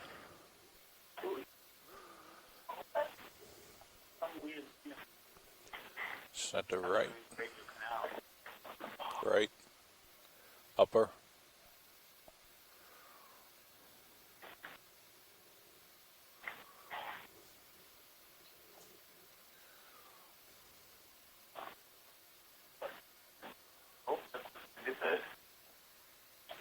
Cool, what is that?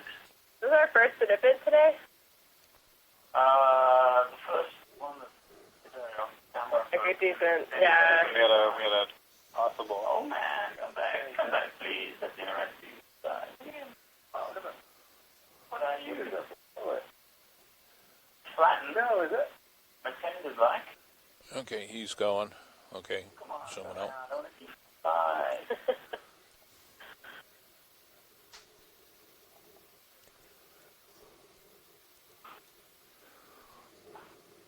Jellyfish are not behaving.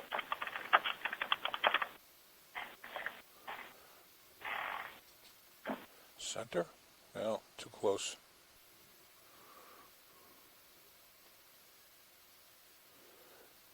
We got another one coming in on center.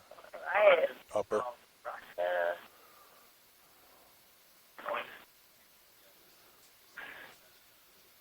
He's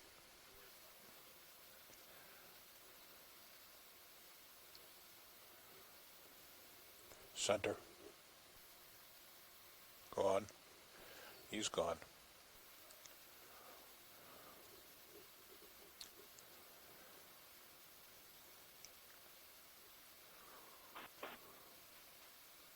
Bottom.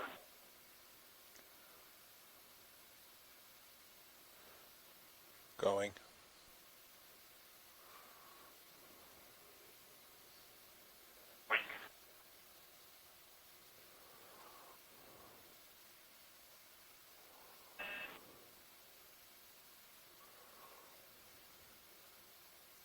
Where'd all the sites go?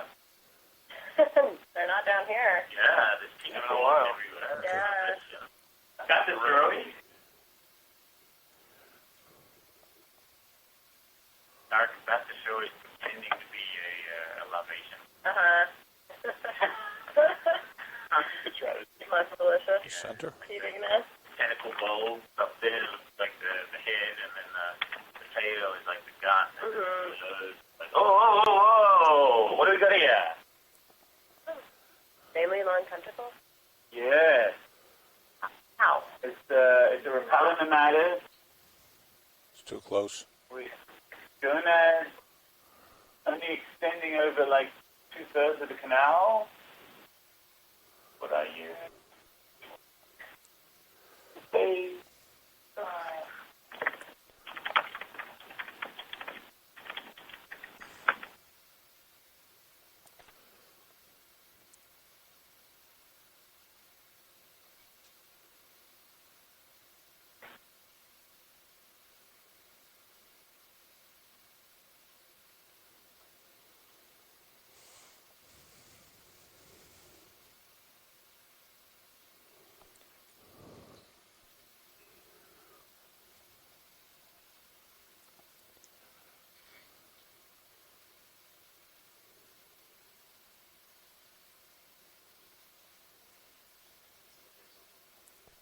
here.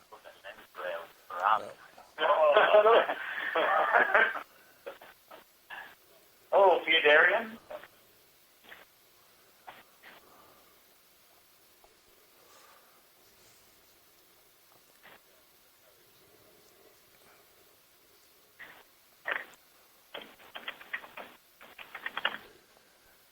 Center right. A left. A left.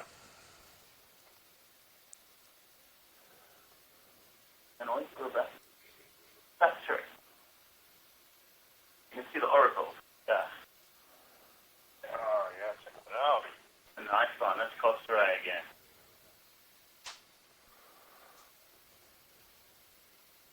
But yeah, well, that's obviously collecting a spray, like you were saying before, making that current on the oracle. Perfect.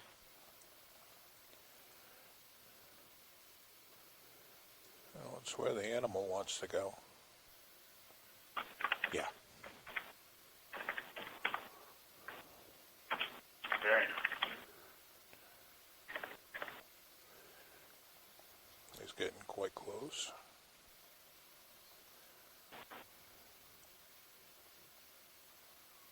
How wide is the oracle? Almost at the point of us losing him. A lot of times we see it in like a narrow configuration. Totally stretched out. Okay, he's too close.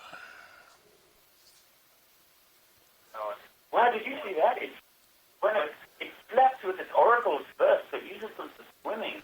But it's flapping them. Oh my goodness. Yeah, that's neat. Let's save that one. I've never seen that. Go back. Swimming sequence on that. The load. Wow. And when you think of the size, upper center. the muscles and the fibers. He's going to go right past us. Jelly's been great using tiny bits of, their bodies to help with anything for motion. That's great. We have 4 more articles sitting there pushing.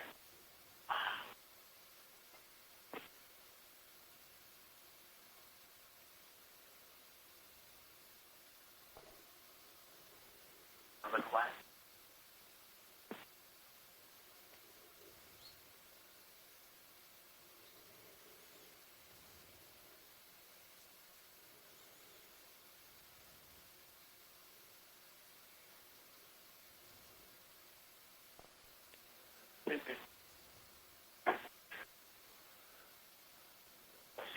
Center.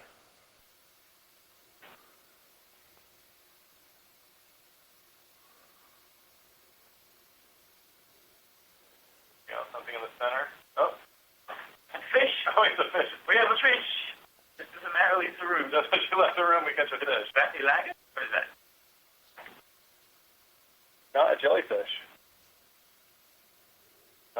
Tracy, you on? Bruce, check in the chat.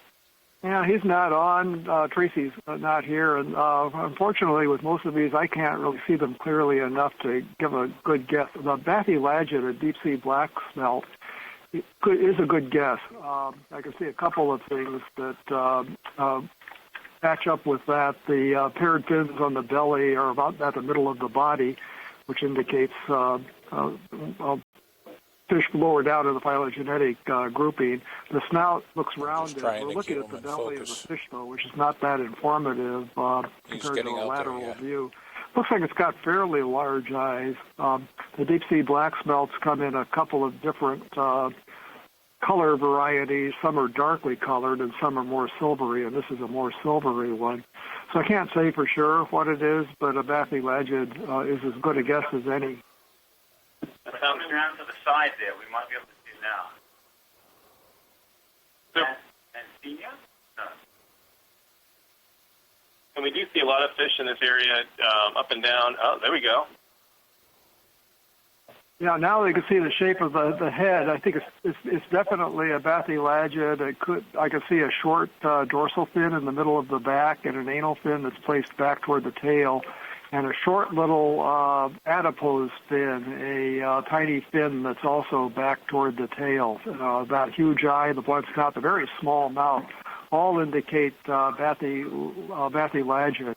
I'm going to have to check on which one's light and which one's dark. We have Bathylagus longirostris, and I forget what the other one is in this area that are common, so I'll have to check on that and get back. But it's definitely one of the deep-sea black smelts, family Bathylagidae. The generic placement of these has been shifted around a bit, so I'll have to do some work to figure out. It looks like it might have a little bit of damage on its back, too. Those kind of brownish areas look like they're missing scales, damage to the skin, like something that had attacked it at one time. But, yeah, you were right. Good eye. Bathylagia, deep-sea black smoke. Can you comment perhaps on, this seems to be pointing straight down, whereas a lot of the other fish we see are facing directly up? Yeah, this is a little bit of a mystery because the orientation of these fish, when they're feeding, looking for food, would be looking upward to try to catch silhouettes of animals against very dim light downwelling from the surface. 900 meters, I'm not sure if that's still effective. And it may be that this fish is still in the process of moving down in midday in its vertical migration, and that's why it's oriented head down. Although it seems like that vertical migration should be pretty much over by this time of day as well. So I don't really know. I don't know if you have any suggestions about that. I'd be interested in hearing them. Is it possible that if you are looking for a I believe they eat jellyfish. Too close. And if you're looking for a transparent prey item in very, very low light, probably looking up will not really work. And you're better off looking for its bioluminescence with the dark background of the waters below. The very large eyes of the Bathylagus. Do you think we'd get more if we did a partial zoom? Look for the bioluminescence of their gelatinous Do you think we'd see them earlier if we did a partial zoom? That could be believable. Yeah, that sounds like a very good idea. I know with the demersal fish that we see on other dives, a lot of them have large eyes, but the eyes are not formed well enough to see images, but they're very good at detecting dim light of a bioluminescent organism. And the same thing could apply to these deep-sea black smelts. Three things. I mean, also another note is that it's probably looking down on what is our oxygen minimum zone. Nothing that panned out. Here at 900 meters and what we've seen before, so not sure if it's looking for animals moving in and out of that zone or what, but it's very interesting. Could it be looking for bigger fish that are looking up to try and find it? Keep an eye. Well, I suppose that's a possibility. I think that maybe senses of the lateral line organs for sensing more water vibration, pressure changes, and movement of water would be more important for that, sensing the approach of predators. But I could be wrong. We know so little about the biology, the actual behavior of these deep-sea fishes and other organisms. I was just remembering the Alephiosaurus we saw at 900 meters, the same depth. Facing upwards a couple of days ago. We're going to lose them. Going wide.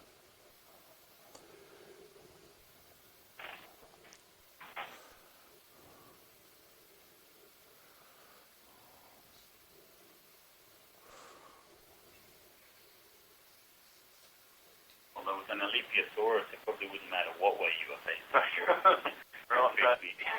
Top center, 2 dots. Stereo camera? Yep. Okay, we got a shrimp here or something?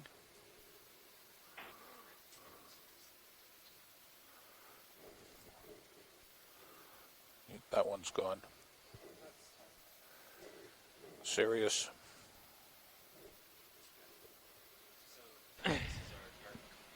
Science, that's the end of our 900-meter transect. We are going to be going dark.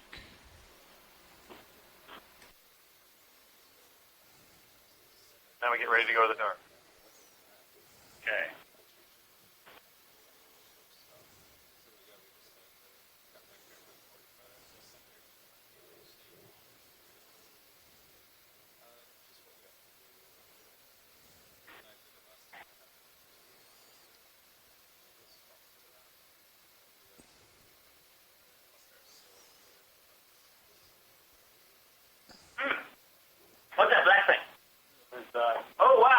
straight ahead. Straight ahead. The black low base? Is it red or black? Oh, we need some light on it. Look at that. Is it red or black? Wow. I bet it's red. I bet it just looks black. This is a Tina 4. It looks like possibly Lampoc Tate Cruenta Venta if the body is red. We need to see, though, if it's black or where the tentacle bulbs are located. It really looks like Lampoc Tate, the very long auricle, quite angular body. Wow. Beautiful, doesn't it? That is fantastic. The entire body is pigmented, which is very rare, really, in jellyfish. But entire body is pigmented. And you can really see, I think it's turning. Taste, yeah. Oh, it's turning around. We're going to get a view. You see how a red color can become camouflaged because it looks black when there's only blue light present. If we can turn the lights on it, we may see the color come back.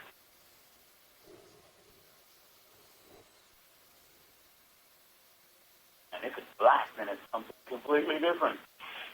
So we're looking at it on the side. You can see the two lobes, one up, one down. The shimmering of the teen rose. Hoping it'll rotate so we can get a better view of all the other parts. Looks like some parts are darker than others. All right, going wide. Yeah.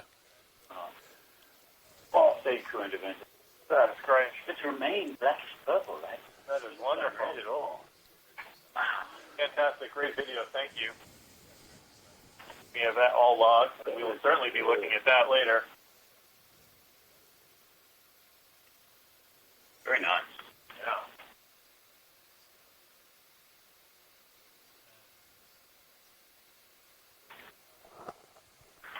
So we're at 900. We finished our transection. We're just getting organized. We're about to, once the ROV is ready, turn all the lights off for a little bit.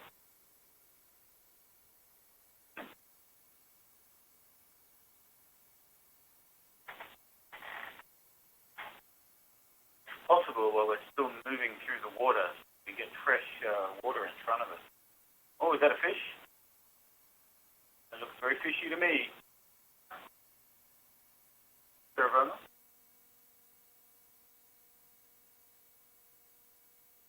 Yes. That's a ceravoma. The type of eel. What are they called? No, Sawtooth eel, and the scientific name is Ceravoma. I don't know the species. There are 2 or 3 species that could occur in this area. There's Symphonidium hypomelis, which has a dark belly, and the Ceravoma sector is the one that has been recorded from the Hawaiian area in the genus Ceravoma. But we're a little east of the islands, and it's also possible we could pick up Ceravoma jespersoni, and telling the species of Ceravoma apart is very, very difficult. To distinguish Ceravoma and Symphonidium, you have to look, one way is the color pattern, with the black belly of Symphonidium, but also the teeth along the midline of the roof of the jaw, saw-like and sharp in Ceravoma and granular and small in Symphonidium. I love these guys. They sit there straight up and down.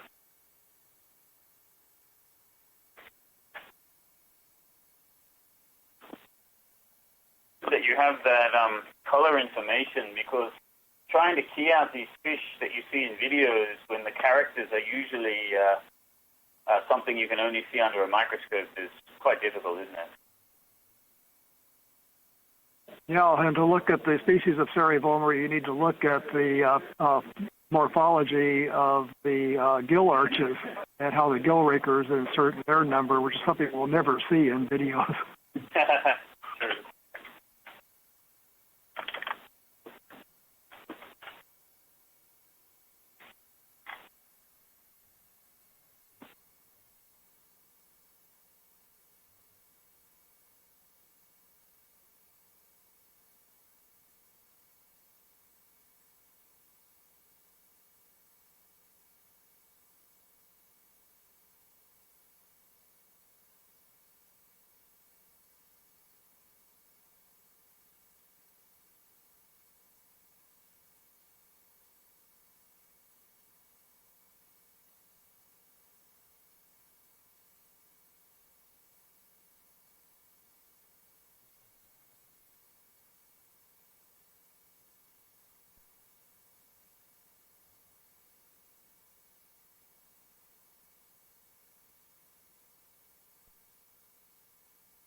Okay, so this is a period of time in which we've stopped here at 900 meters, and we've managed to turn the lights out on Sirius and on Deep Discoverer. And the idea is to see if we can, after a period of darkness, maybe sneak up on some squid and other animals that might be averse to the bright lights of our ROV. If you're watching feed 2, you can see Deep Discoverer floating around with just the smallest blue glow on one of its side panels. Out of our main feed, it seems to be totally black. We don't have cameras that are specially designed to look into the blackness for bioluminescence. However, one of the other trials, we have seen patches of bioluminescence, so we're hopeful that this 5-minute period will yield some observations of interesting bioluminescence.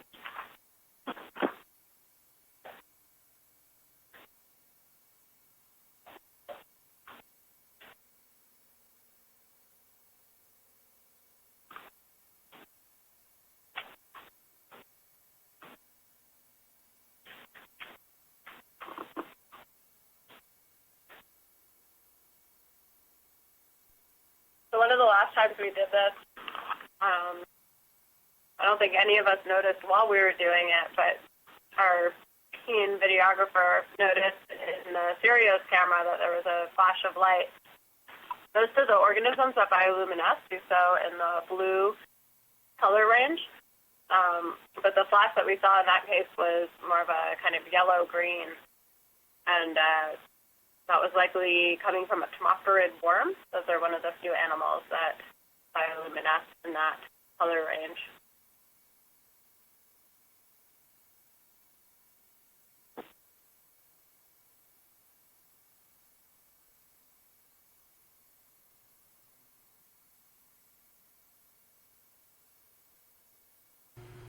So how do the conditions of what we are seeing right now on the screen compare to what organisms would normally be subjected to?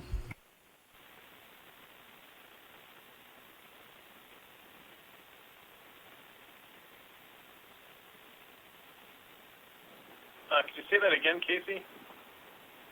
So I'm trying to get you to talk about what their normal, and the organisms that live at the areas that we've been surveying, what's their normal environment like for them? Oh, sure. Yeah, we're in an area of the ocean that, we've had the pleasure of looking around and collecting beautiful imagery of all sorts of animals in the midwater. However, at this depth, it's almost completely black. So we're reminded that we're in a realm of very, very low temperature and nearly complete darkness. So as we simulate, as we turn our lights off, we're kind of returning that environment immediately around the ROV back to what it usually is. And hopefully when we pop the lights back on, we might catch an animal that would usually not prefer to be lit up so brightly. All right, shoreside, we reached the 5-minute mark, so we're going to go ahead and turn the lights back on. All right.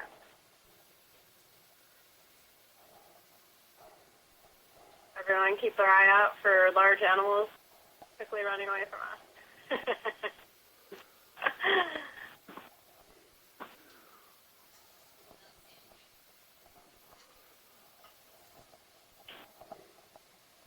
There's something in the upper left. Upper left, I wasn't sure what that was.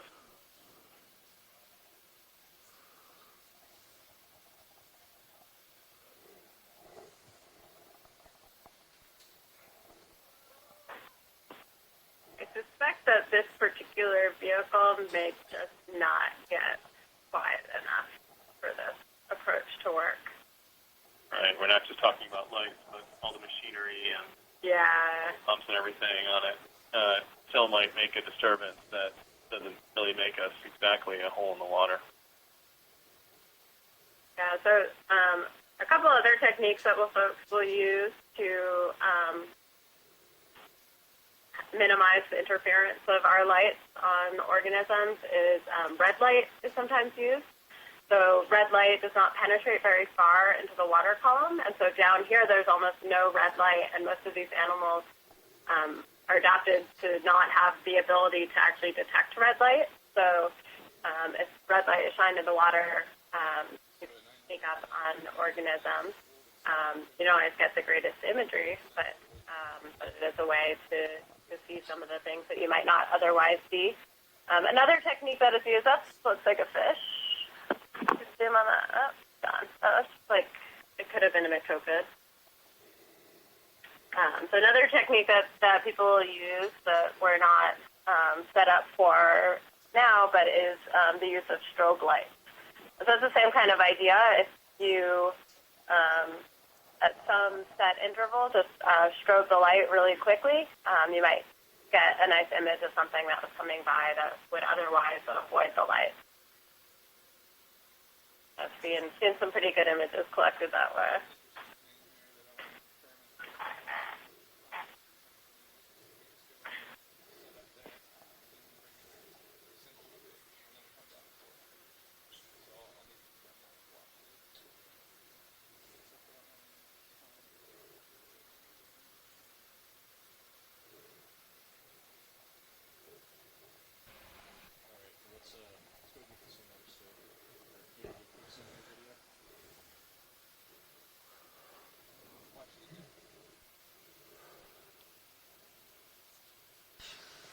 Go ahead, Nav. Another fish? That. Big cyclotony. That's a big cyclotony. Yeah, great picture. So that's, I don't know if we still have Tracy on the line. Tracy, do you, or Bruce, have any comments to make about this fish? Well, this is one of the larger, darker species of cyclothony.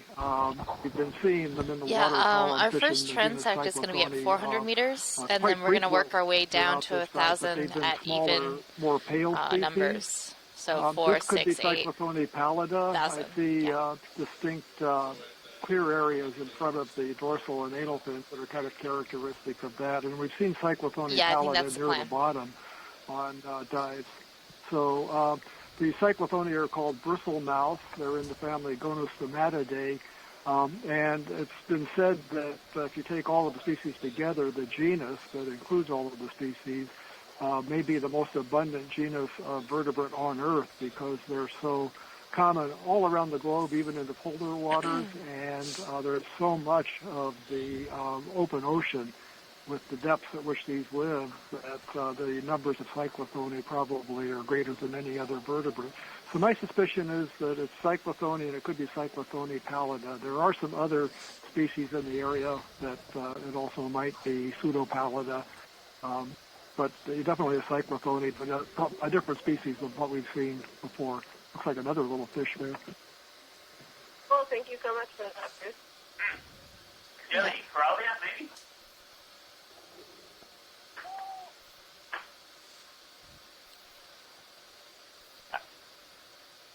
What?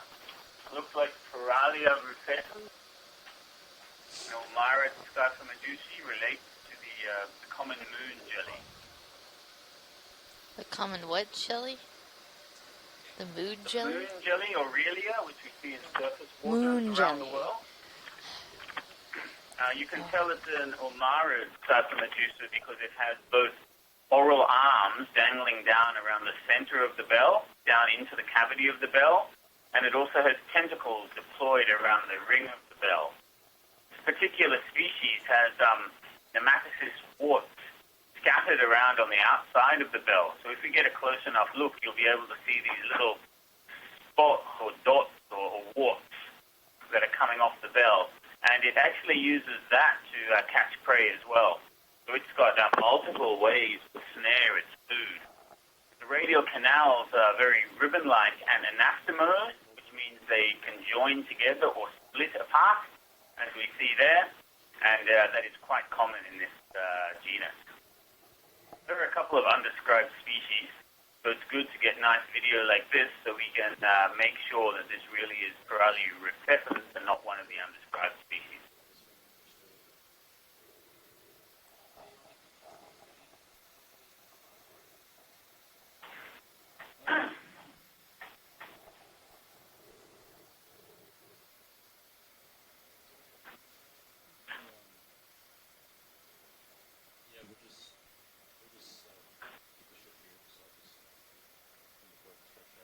seen one eating the house together.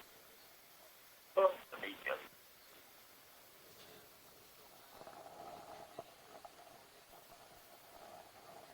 Oh, the jelly's eating jelly.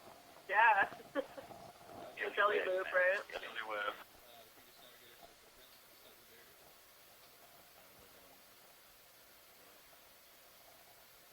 Fishy jelly, shrimpy jelly, jelly bean jelly.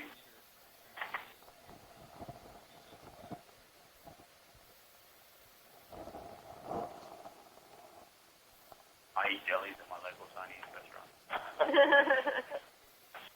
Even seabirds eat jelly. Yep. And spiny dogfish on the northeast shelf of the U.S. Well, actually, octopus eats jelly. I don't know about squids. I've never heard of a squid eating jelly yet. That'd be a question for Mike Vecchione, maybe. Yeah, maybe.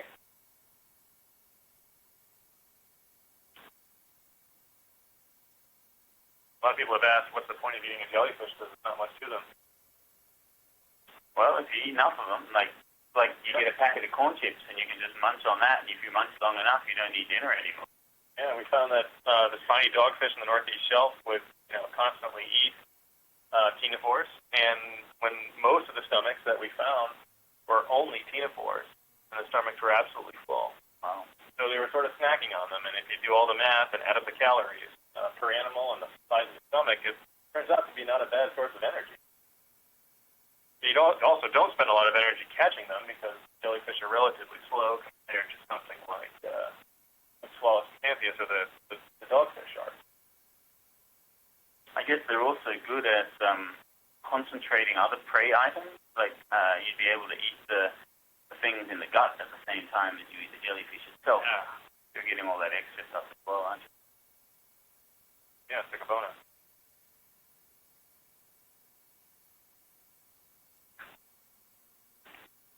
We've been continuously logging here for... Whoa! Uncreated, I think.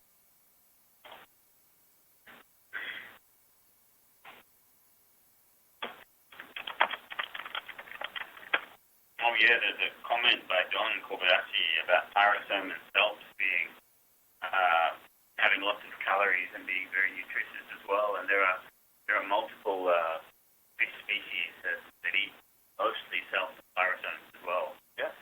I can't remember its English name, but there's a fishery for it off Japan, and they eat almost exclusively pyrosomes. Yeah. And I'm not an ecosystem modeler, but those ecosystem modelers that I do know, when they consider jellyfish in their models, jellyfish seem to be a really significant factor in changing how the biomass and energy moves around in those models. That it really is an important thing to consider. It's a factor to get right. So we spend a lot of time thinking about those relationships.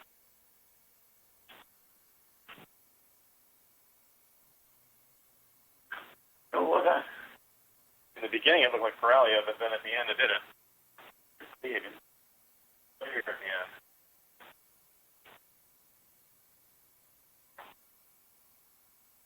So we've seen some jellies that are clear and some that have some pigment. I heard once that it's physiologically expensive to make yourself pigmented, to make yourself the dark purple, the black, the red. That's tricky. There's two things in my understanding of it. There's two factors there. One is trying to make yourself transparent when you're eating colored, like prey with pigment in it, is expensive. You're better off leaving those pigments build up in your body and taking on whatever color that ends up being, because to make yourself transparent takes more energy. But then you also have these deep sea medusae that use pigments as camouflage, where they're actually making the pigments, putting them into their bodies. So yes, that is also energetically expensive. So it's expensive to make your own pigments, especially for the camouflage. Expensive to get rid of pigments you don't want as well. Which is more expensive? I don't know. But I do know that the pigment in, say, Paralia, for example, is a protoporphyrin, which it's got like an iron atom in it, an active site in it. And the Hyperiid amphipods, the feed on the jellyfish, have a mechanism for concentrating that iron. It actually becomes metallic iron cubes that build up in the hepatic pancreas. So if you take electron microscopy or whatever of the hepatic pancreas, you can find these concentrations of iron because it becomes toxic. So the Hyperions, which live on these Medusae, have found a system to nullify that. Other things that may not have that immunity to iron, perhaps part of the pigment is not only is it camouflage, but it also acts as a deterrent to the things that are trying to eat you. The problem is when you come up and they're exposed to light, these protoporphyrins turn into a toxin that kills you. So you bring one of these deep-sea jellies up into the surface waters and bathe it with daylight, and they tend to start falling apart before your eyes. Oh, wow. Self-digesting. Wow. Which makes them very hard to study. Wow. I once had a ctenophore, beautifully colored ctenophore, bright red with a black gut, and I put it under my microscope. I was keeping it dark, put it under my microscope, turned on the light, and it turned inside out first and exploded into colorful water. Just as I was ready to take a look at it. Yeah. So much of jellyfish biology works on getting the camera imagery down here. Yeah. That's why these kinds of surveys are really invaluable for us.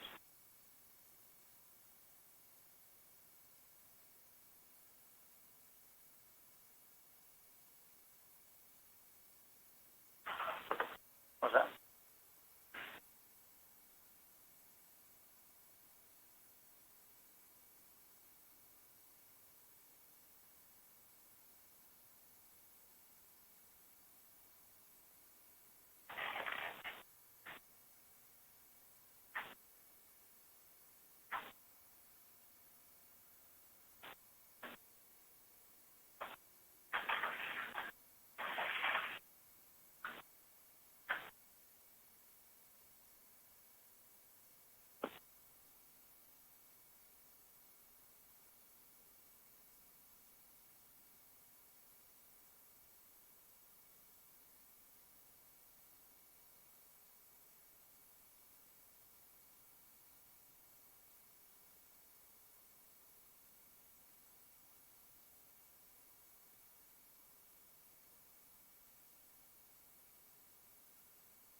So we're ascending now. What depth are we heading for? Where are we going to stop? I think we're about 700 meters now. Yeah, so we are headed back up to 300 meters, and then we're going to do a second set of transects at 400, 600, 800, and 1,000 meters.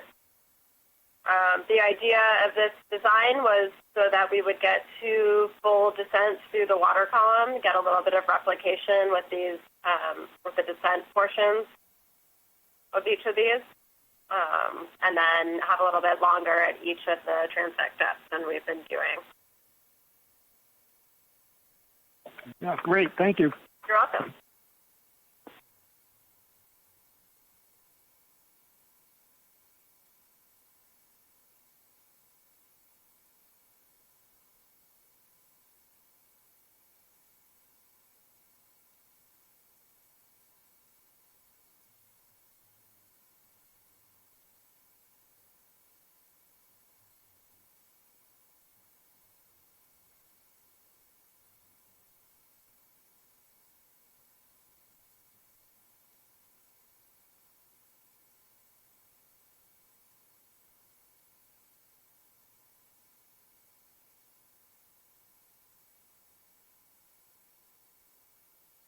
Amanda, I put the CTD up on stream 3 so you could keep track of their depth. Well, thank you.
So it looks like our depth is around 305.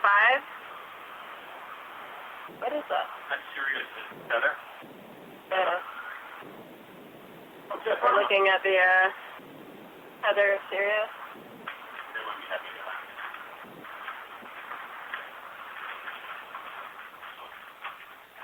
So we just made a pretty long transit here from 900 meters back up to 300 meters. And then we'll be transiting back down to 400 meters when we'll start our next set of transects.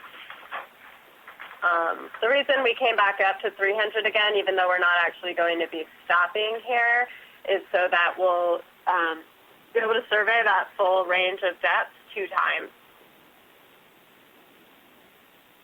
We did see an interesting jellyfish up here during our 300-meter transect that we did on the last descent, and so I know everyone in this room is going to be looking really closely to see if we see that again. It's something everyone in the room's been poring over their guidebooks and hasn't been able to identify what that was, so that's always a very exciting challenge for the taxonomists. And we see something that we're not sure what it is. Could be a new species, but or even higher level. So it could be new genus or even family sometimes.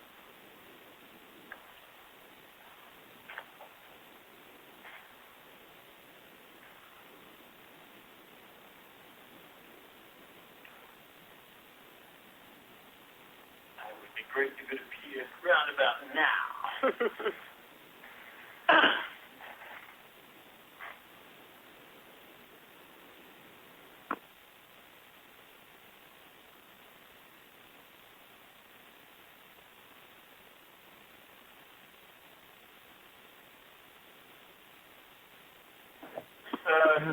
Fish or what is that? Jelly. Jelly. Jelly? Yeah. Come on, guys. Kind of jelly. Down. Can we look down? Look down. Can we look down? Angle the. Am I down again? Wow. I wonder what that was. That's a conifer in the view. I'll get that in seriously. Mark that there. We'll log it and check it in the video later. Also saw siphonophore there.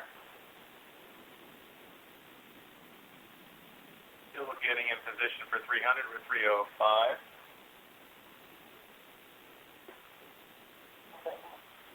So strange. Simply I saw a pulsing bell, long tentacles, right, streaming off of it. How far is it? It does look a lot like galaxy. Yeah. Yep. The only box galaxy we know. All right, shoreside. We are, D2 is holding at 300 meters. We've got all of our lights in position, our camera in position, and we're going to start our descent down to 400 meters.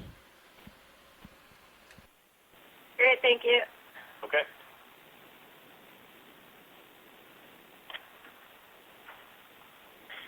Where's that jelly?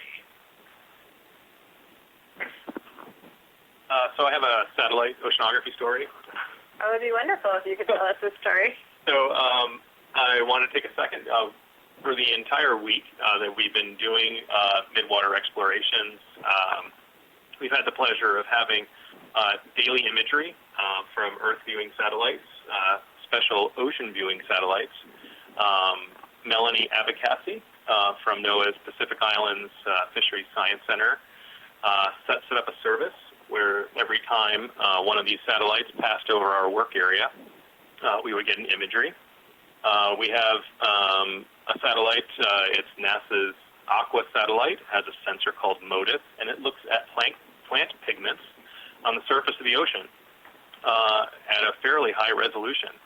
And it detects the plant pigment chlorophyll A, and that is a proxy for how productive the surface waters are above our midwater exploration. So when we talk about marine snow coming down and thinking about surface productivity, we can get some information about what the surface chlorophyll or the surface plant pigments from algae look like. We also get information on the temperature of the surface water from polar orbiting satellites that also help predict our weather. And they're telling us today that for chlorophyll, we're in an area with slightly higher chlorophyll than other dives we've completed this week. We're in an area of slightly higher sea surface temperature. And we have a really cool satellite that goes around the Earth and looks exactly at the height of the ocean surface relative to the gravity field of the planet. So it takes precise measurements of how high the surface of the water is. And that's a great proxy for ocean currents moving around. So sea surface height from Jason 3 gives us some beautiful imagery to look at every single day. And it shows us that today we're in an area of slightly different surface currents as well. So from looking at satellite imagery up in space, a set of remotely operated vehicles very different than our Deep Discoverer, we're able to get some insight as to what's going on in the ocean surface, just about 300 or 400 meters above us right now. Cool. Thanks so much, Mike. Yeah, for those who are regular viewers of the Okeanos Explorer live feeds, you'll know that the seafloor folks use maps of the seafloor in order to plan their dives, and it's really important to them to understand the intricacies of the bathymetry where they're working, to understand where there might be animals or different geologic features of interest. For us in the water column, unless we're working really close to the seafloor, it doesn't matter quite as much what's happening at the seafloor, but the kinds of features we're really interested in looking at are changes in temperature, salinity, oxygen concentration, the pH of the water. All of those things have a lot of control over where different animals can live in the water column.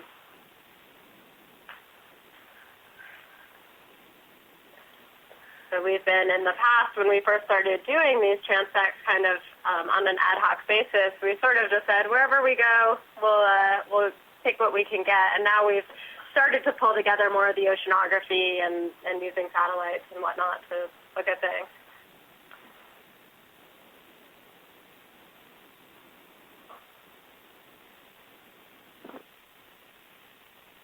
You know, one of the other things that we've been able to tap into is, you know, we're usually here in unexplored areas, and we're able to look at all the records that we have from all the global ship cruises for oceanography that have dip nets in this area. And there's a copepod database. It's an acronym for a database of zooplankton and midwater toads, and it shows a real simple explanation, which is that, you know, not much work has been done around here. So it confirms what we had thought about when we planned these locations, that we're really entering an area of the ocean that has not been sampled almost in any way. So it's really neat to be down here with this kind of tool to extract information about these waters.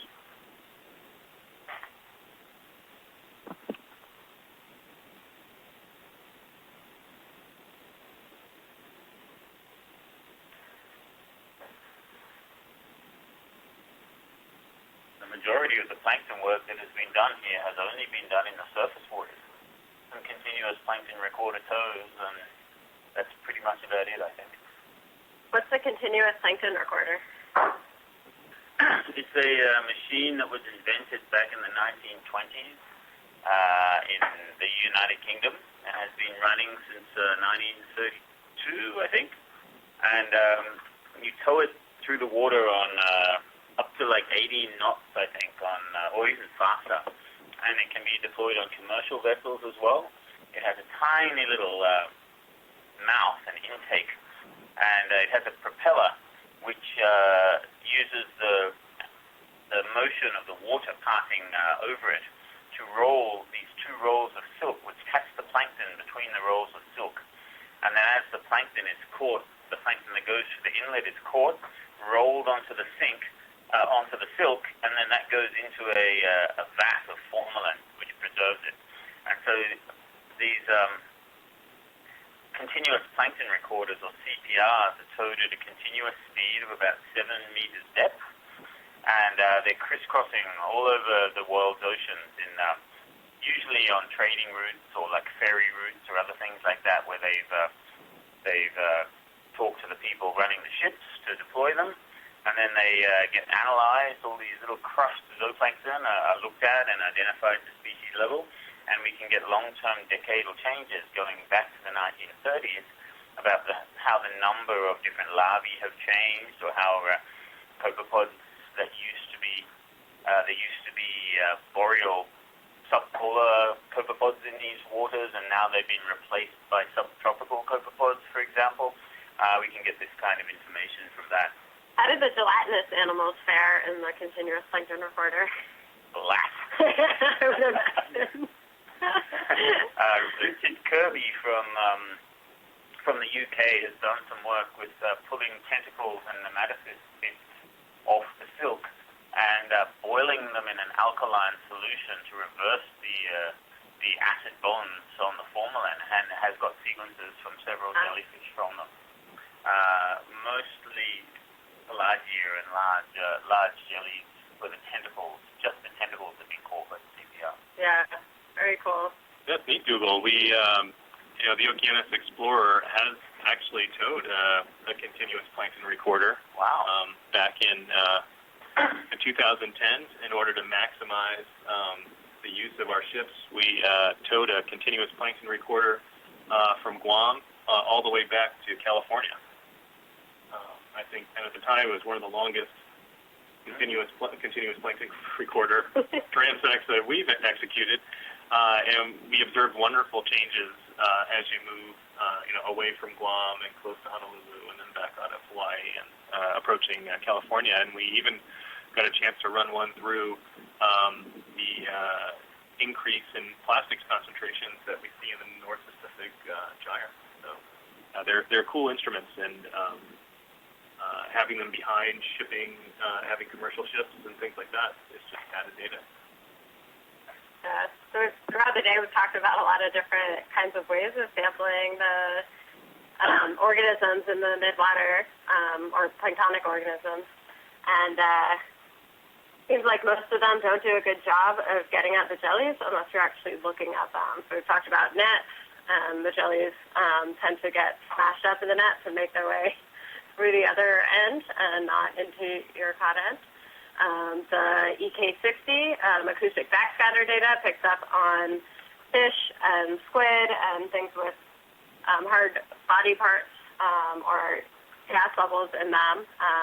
The only gelatinous animal that really is detected using that device are the Physonex siphonophores. This is a lot of the other gelatinous animals. Then we just talked about the continuous plankton recorder, which seems to do as well as picking up nematocysts on it. So this again really highlights how valuable it is to go down there with a camera, with a good quality camera like this that has the ability to zoom and focus at really high resolution in order to be able to observe these animals that there are just so few other ways of getting at.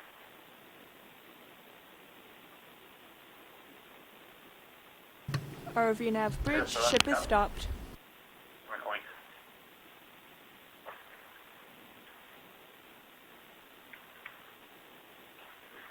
Yeah, Amanda, I remember when I was a PhD student, I was working on shrimps and fish. That was my thing, and towing nets, collecting these animals. I did my first dive in a manned submersible a couple of months after that, looked out the window, and, given there's avoidance as well, everything I saw was a jellyfish, and that's how I started to study them. So looking with the naked eye is also very good for doing these kinds of surveys, especially in three-dimensional space where you have to focus and refocus and catch something in the corner of your eye, for example. But the thing with ROVs is they record everything, so you can play back over and over again to make sure you have the correct ID, and you can go back and check the identifications you made. Because I look back at some of the data that I made back when I was in my late 20s, looking out the porthole of one of these submersibles and go, really?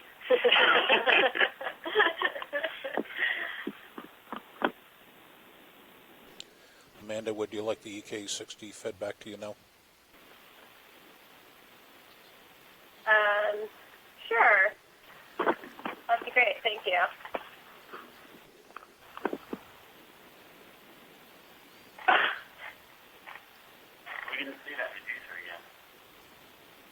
No, we didn't.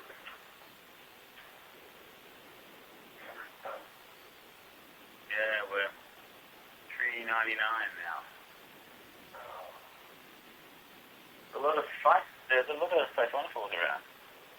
Up here, but not at that deepest. Yeah. Like keeping that. And the number of Narcomedusae compared to the first midwater transit we did is much fewer. Yeah. With all the old nurses, we've only seen like one, I think. Yeah. Traded siphonophore.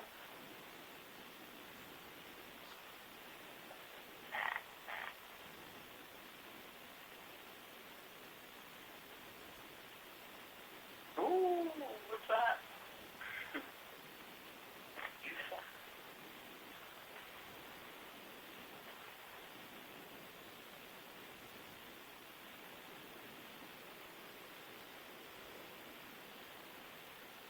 If we're going to see fish, this is where we'll be seeing them, right?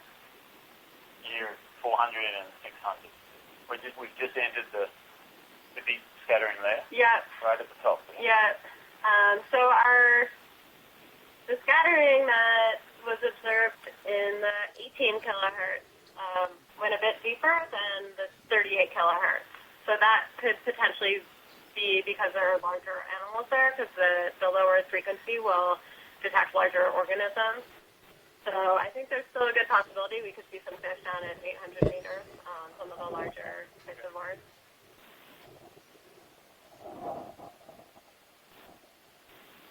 It looks like right now we're on this thin gray line above the more broad blue. Yeah. Is this like a separate layer of sound-reflective organisms that could be different to the ones we'll see at 600? Yeah, that's really interesting. I wonder if that is the Physonex siphonophores that the ones we're seeing now. Yeah. This is the value of doing, looking at the EK60 data in parallel with what we're seeing. I know, Dougal, you said earlier the Physonex are sometimes kind of hanging out above the layer, waiting for them to start making their migration. I did say that. And correct. So that could be pretty interesting if that's what we're seeing right now, is this thin layer of siphonophores waiting for all that other stuff to come. All right, shore side, D2 is at 400 meters depth. We've got all of our lights out, and everything's in position. So we're going to call this the start of our 400 meter transect at 22:53 UTC. Thank you.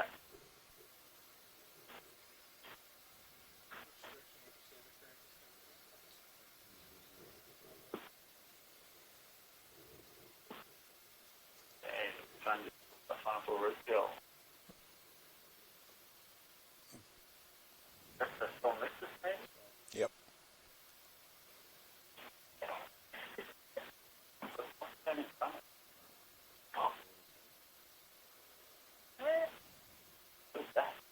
Oh, it's a heteropod. Oh. It's two? What? There's two of them. They're attached to each other. Oh my goodness.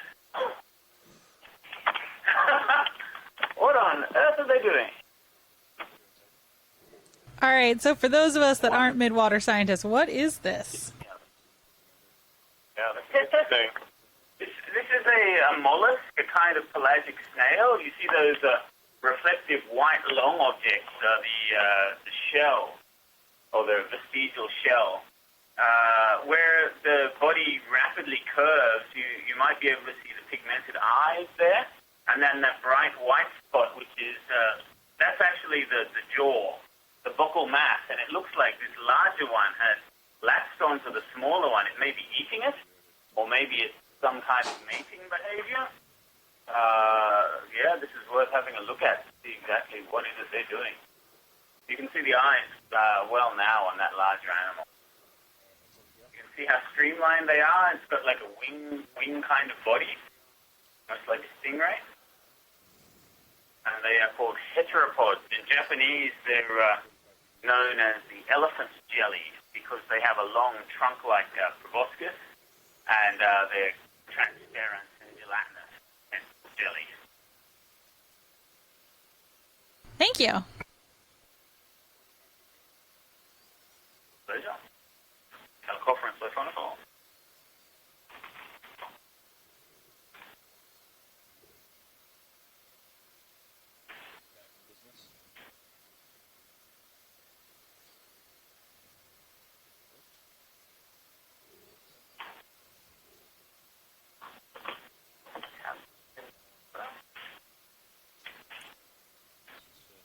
Center.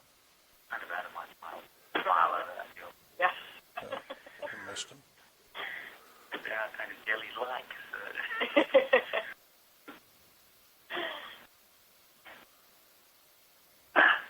We missed that song this time. There you go. Everyone drifting into center now. On the left. Oh, top. Okay, yep.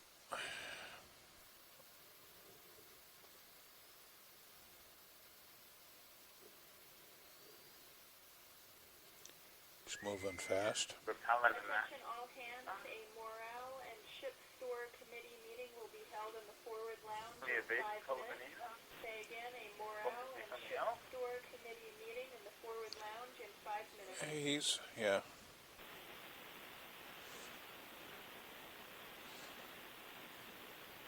He's gone. Coming out.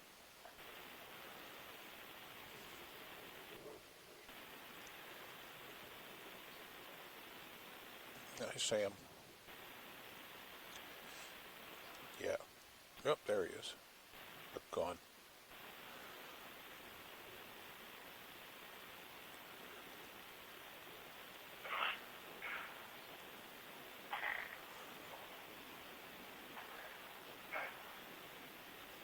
Sure. Well.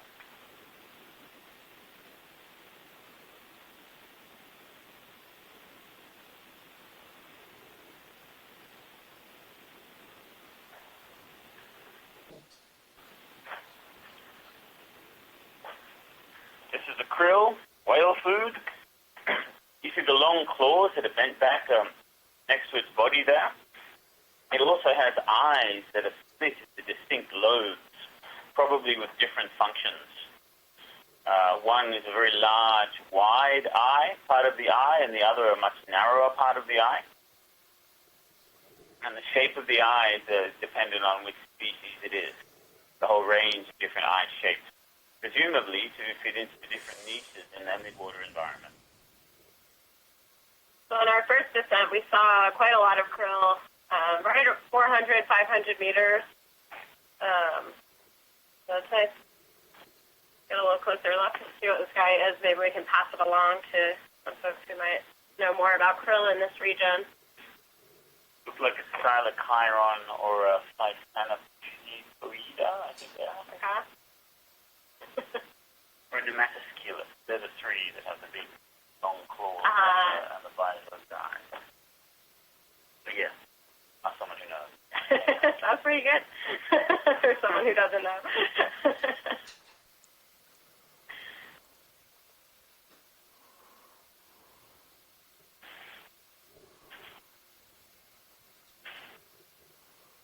There's a few krill around. There's a lot of Chalcophoran braided siphonophores. But as you're saying, it might be like a sub-scattering layer with krill and the siphonophores, and then the fish below. Be very cool. Yeah.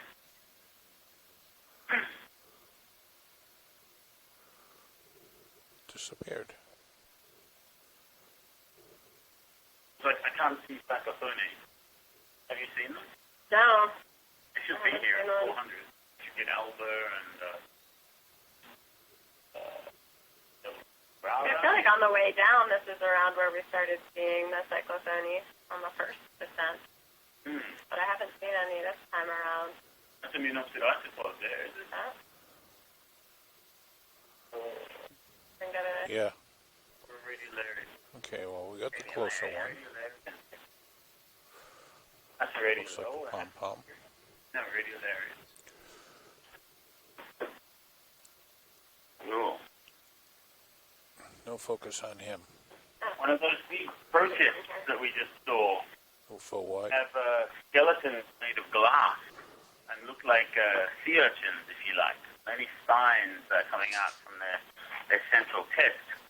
And these things use their amoeba-like pseudopodia. There's another one here on the screen now. It's a protist, a single-celled animal with a skeleton made of glass spines. And all those wavy things you see there reflecting are the pseudopodia, or the amoeba-like legs.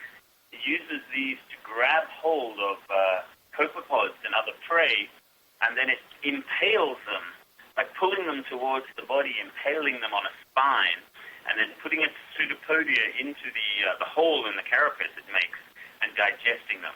And then when it's finished eating, it pushes them off the spine and looks for its next meal. Pretty mean guys.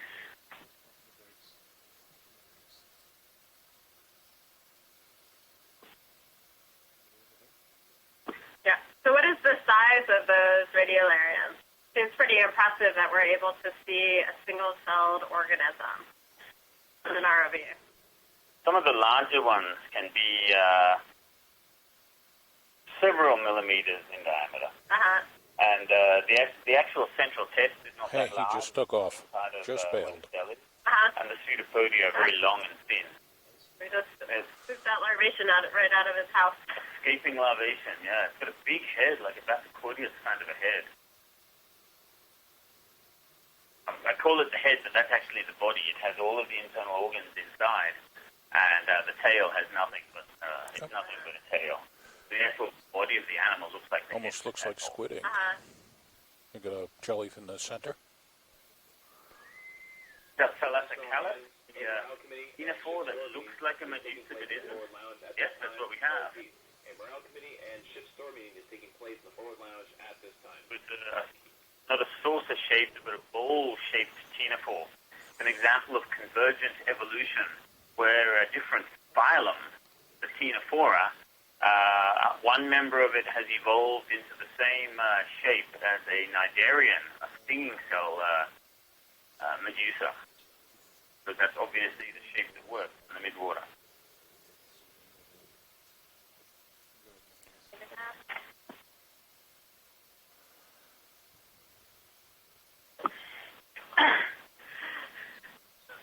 Yeah.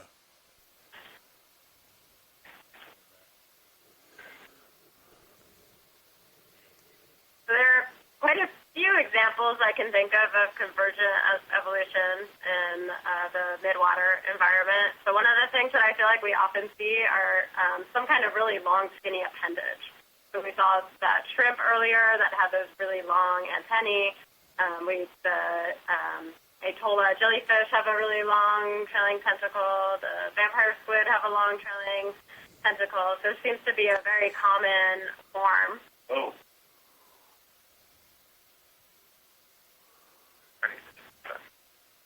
Bioluminescence is another trait that has evolved many different times throughout the tree of life and exists in almost every phylum that exists.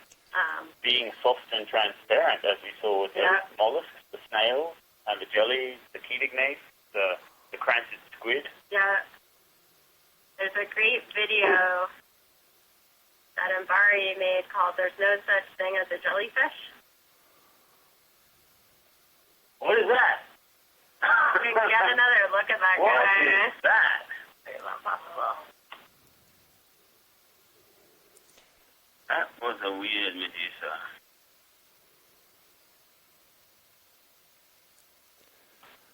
Okay for Zoom.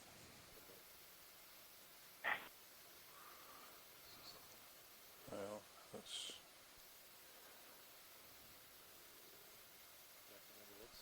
Afraid. Probably rosacea. Could be a Desmophis. If we can zoom in on the head to the left there. Oh yes, it's Desmophis. Desmophis annectans. You can see the somatophysis globular embedded in the bell, a white golf ball shaped like extension to the canal that takes food and nutrients from the tail, the cyphosome, up and stores it within the swimming bell.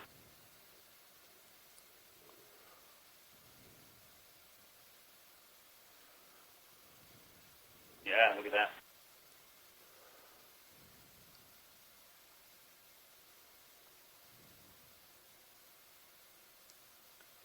And each of those white spots along the tail is a gastrozoid or a stomach. So this guy has 1, 2, 3, 4, 5, 6, 7, 8, 9, 10, 11, 12, 13, 14, 15, 17 stomachs. So that's a pretty heavy, a pretty hungry guy. If you're a krill trying to make your way up to the surface waters to feed at night, you're going to go past 17 stomachs all with their tentacles out, waiting to engulf you as you're swimming past.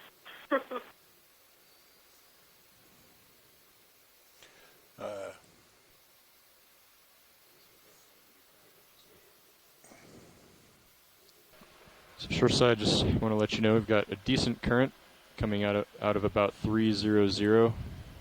The ship is actually stationary, and D2 is still getting pushed back pretty quickly as we track these creatures in the water. Anomia, I think. I Well, think. I'm trying for it.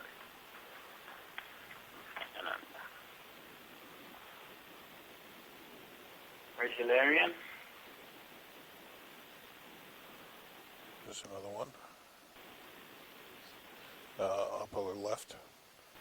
He was trailing. It's gone.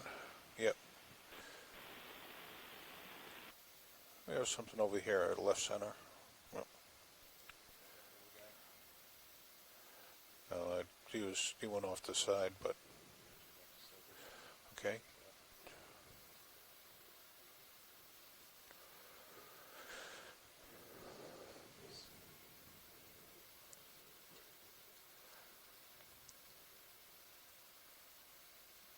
Very quick.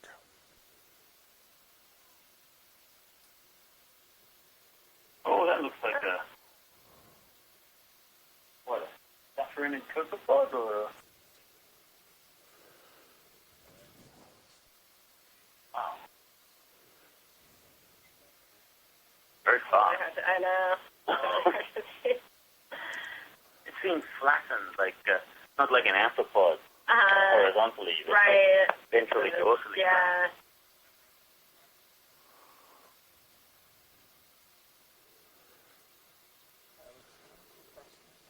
There we go. Another Good shot frame. of.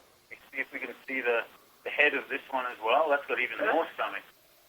And you see on the left here, right on the nectaphore, nectaphores are a different shape, and it doesn't seem to have the somatocys, the globular swelling inside the nectaphores there. This is probably rosacea.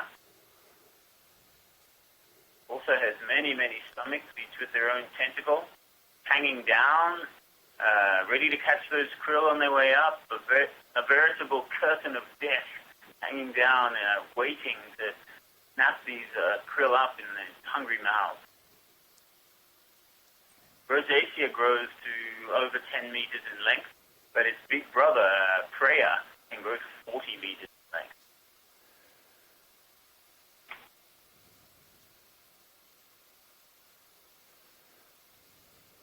Okay. And in order to escape now, you see it's pulled all its tentacles in. The cytosome is more contracted, less space between each of the chlamydia, and it's pumping away with those swimming bells, trying to get out of here as quickly as it can.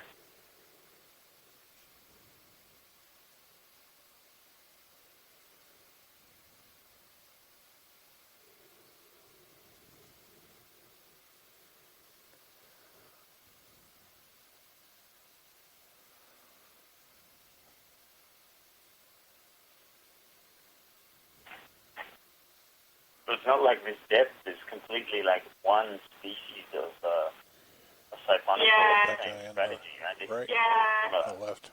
Yeah. Some of the siphonophores are known to have, this looks like a Philodendron, Biodarian perhaps, although it could be an isopod, but I think it's Philodendron. A lot of the siphonophores are known to have specialized lures with different shapes to the ends of the lures. Agalma okini, and that was Nanomia bayuga just before. This is siphonophore heaven. It really is. And again, if we look at that EK60, we're like right in that layer, which is pretty cool because we didn't even mean to do that. And it's a really narrow band there, but we've seen absolutely no avoidance in there. You can still see the backscatter right around the ROV. If these were fish, they would be gone. Yeah. It's the final layer. We really have.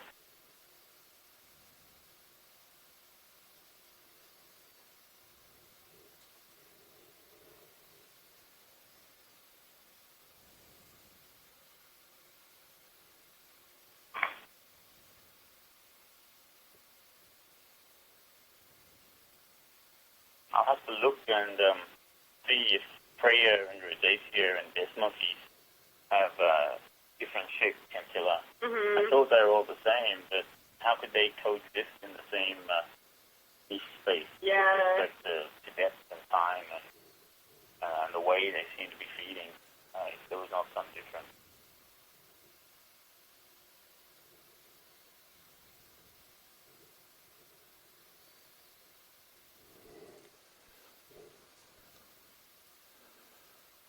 Looks like you're heading out of the current.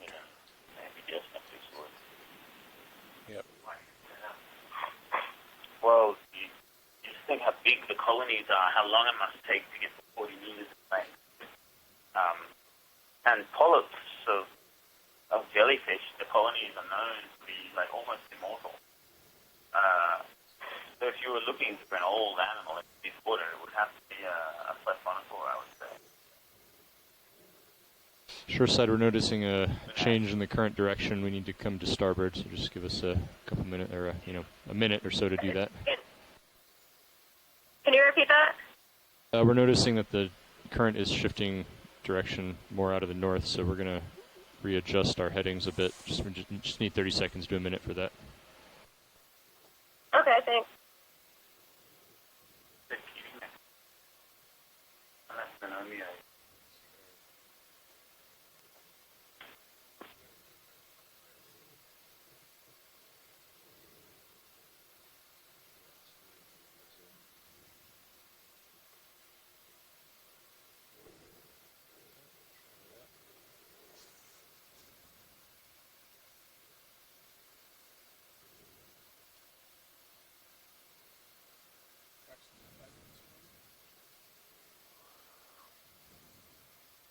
Go for him up top. Okay.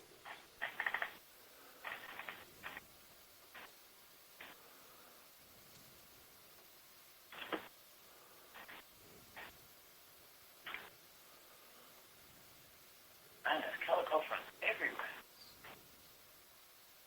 Not only is there enough phytonex here to cause a scattering layer, but it's full of calicophorans as well. Yeah.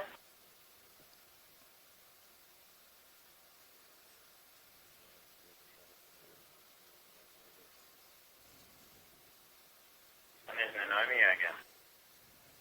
Those guys have a pretty distinct float.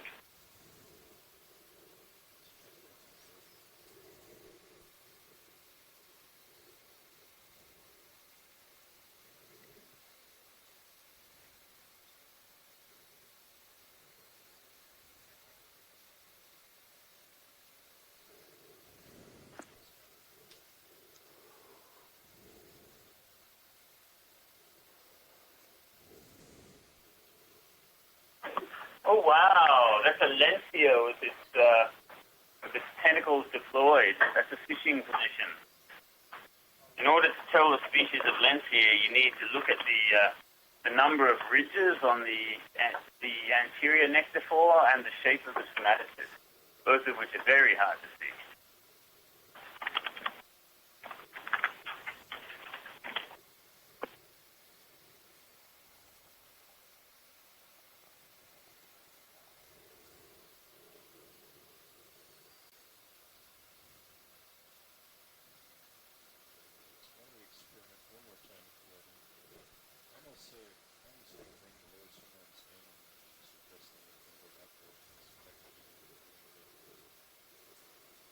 Well,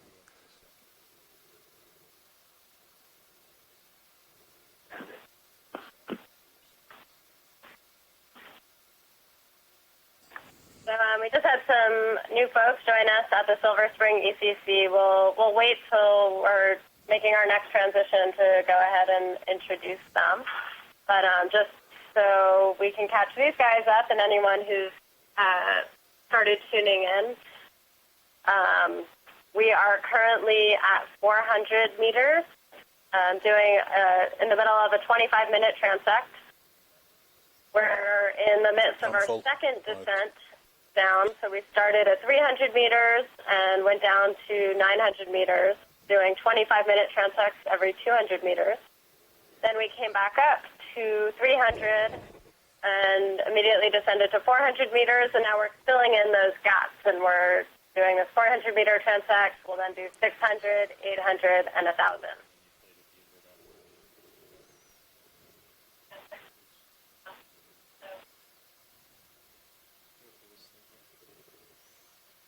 Yeah, so these are not true quantitative transects where you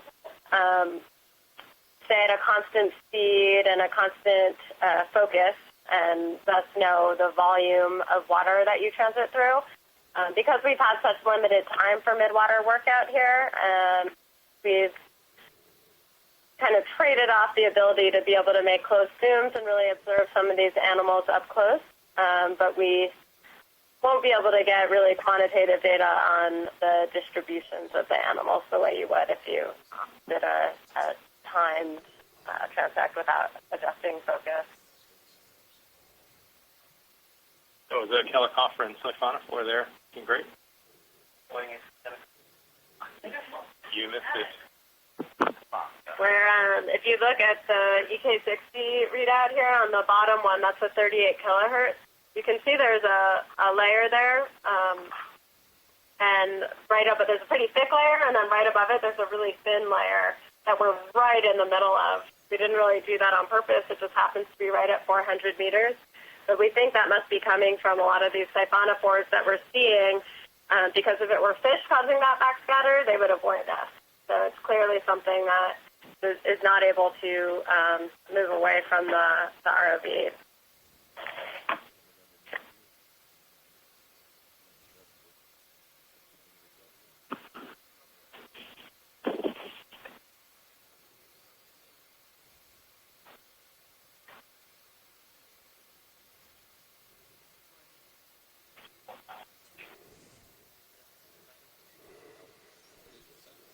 All right, shoreside, that's going to mark the end of the 400-meter transect.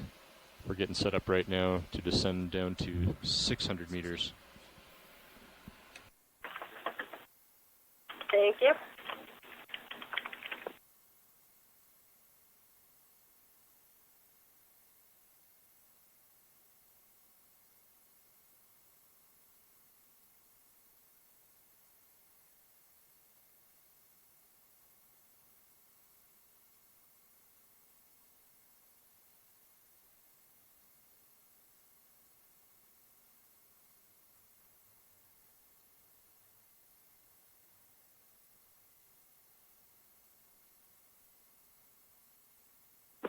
All right, so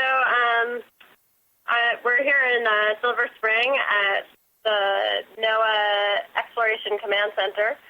We've got a few of us who've been diehards and showed up right at the beginning of the dive, and then a couple other folks who've been trickling in throughout the day who, lucky for us, live and work locally and were able to join us here. So our latest addition is Karen Osborne. Can you go ahead and introduce yourself?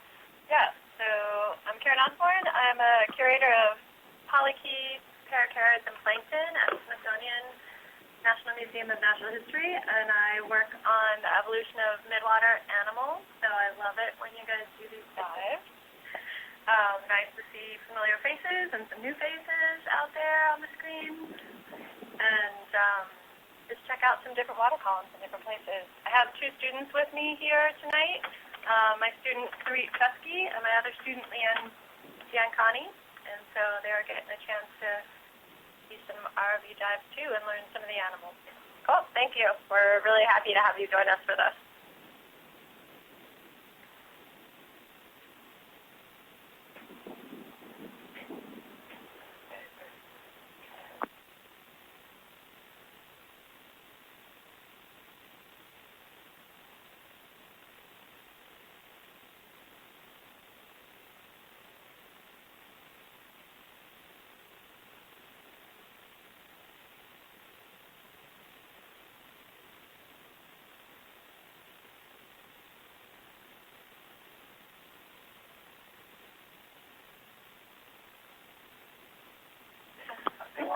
Anyone know what that was? A lot of beautiful siphonophores around here.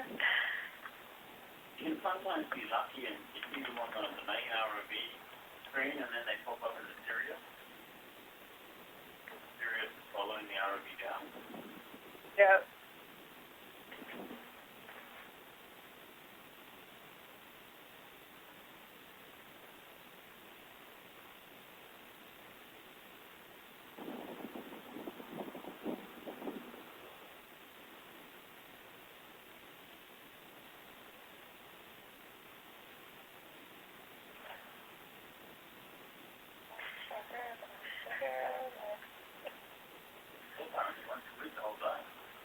One squid?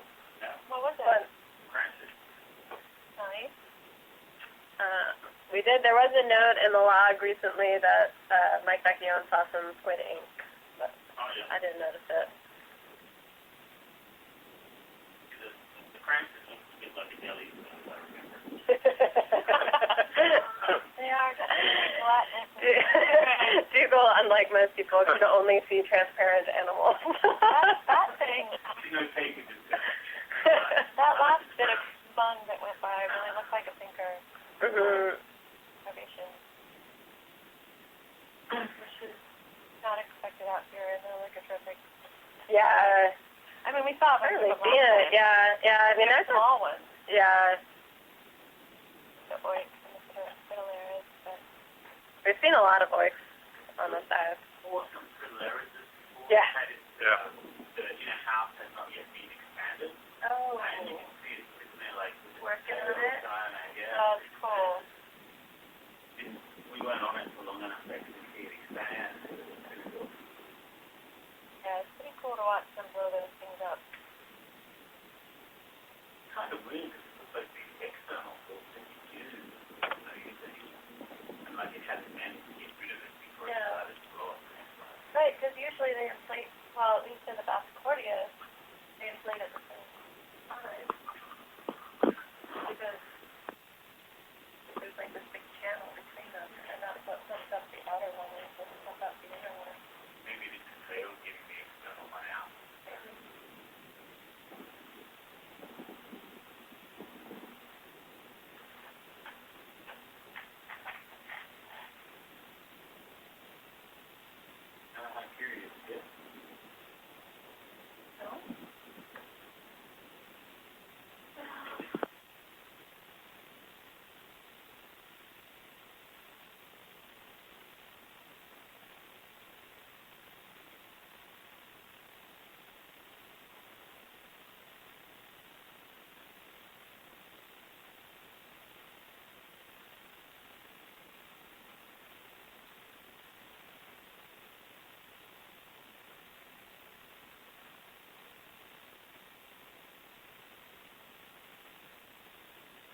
right, so it looks like we are, see if mine is updating. Looks like we're getting pretty close to our 400-meter transect. There's been lots of discussion in this room about all the things we've been seeing as we've brought some of our, some different expertise into the room.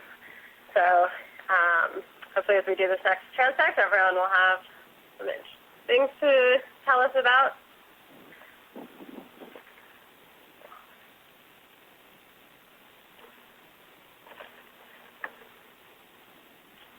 It's the bridge. Go ahead. We'd like to request a ship move, please. 500 meters, 500, bearing 060 degrees at 0.2 knots, please. That's 500 meters, bearing 060, speed 0.2. Good copy. Coming up.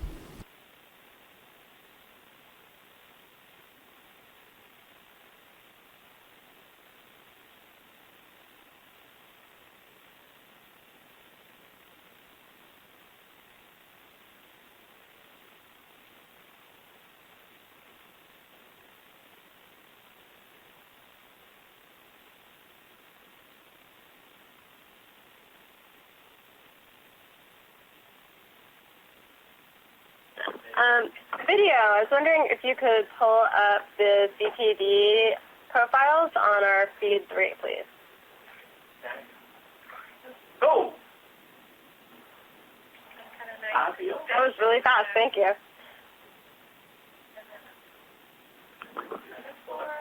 So,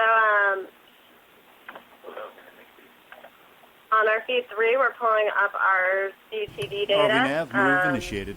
So on the plot on the right here, the red line stop. is oxygen.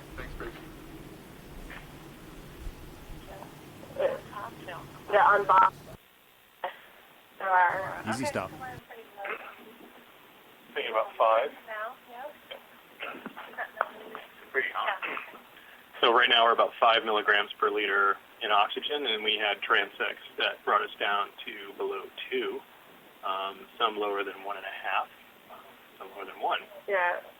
So we've seen a number of different oxygen levels on the transects that we completed, the 3, 5, 7, and 9. So we'll take a look at visiting that again as we complete the second set. So some folks might be wondering why we keep asking about the oxygen levels here. Deep in the mesopelagic layers, pretty much everywhere the oxygen is lower, but in certain parts of the ocean it actually becomes hypoxic, which means that the oxygen concentrations can actually be limiting for certain kinds of organisms. So just like we need oxygen to breathe, these animals do also. So oxygen can be a limiting factor for a number of these organisms and lead to certain zonation patterns where the animal will hang out right at its limit of oxygen tolerance. So out here are yes, I'd like to oxygen minimum, so where the very lowest oxygen concentration is pretty deep. I think what we've been seeing is around 1,000 meters or so is where we see that minimum, as compared with somewhere like off the west coast of the U.S. or where it's closer to 600, 700 meters, or off of Peru or Chile, where it can be quite a bit shallower.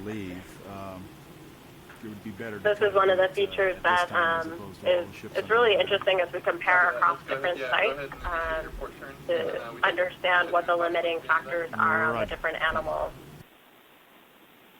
Throughout the course of the Capstone campaign, we've had the opportunity to sample at a lot of different locations throughout the Pacific, so areas that do have a pretty significant oxygen minimum zone, as well as some areas where the water is quite well oxygenated throughout.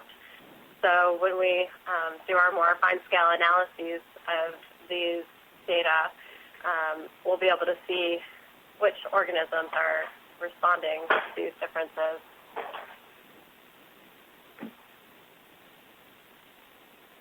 Another thing people might wonder about is why do all these animals So live shoreside, down just so here? you know, Why do we have D2 is holding at scattering layer 480 meters depth. The ship's making a quick heading change, and then we'll start our descent again.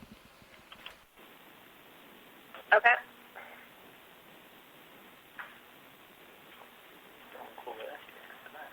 Yeah, that's a good question. This is the bridge. Go ahead. Is your rotation about... What makes up the deep scattering? It is about midships. Yeah.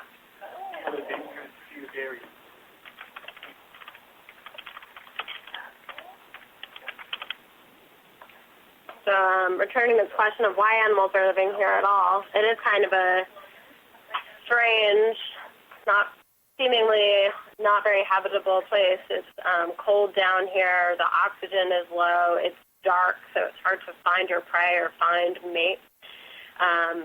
But it seems that the reason why most of these animals live down here is to be able to conserve energy. They're basically hiding in the darkness here from their predators who actually use vision to find their prey. And so they can be pretty lethargic. We've seen some of those cyclothony and cervomorph fish that just kind of hang out there. You wouldn't see an organism doing that up near the surface where there's a lot of light. Coming up. Many of these organisms undertake what's called a diel vertical migration. So they swim up to the surface at night.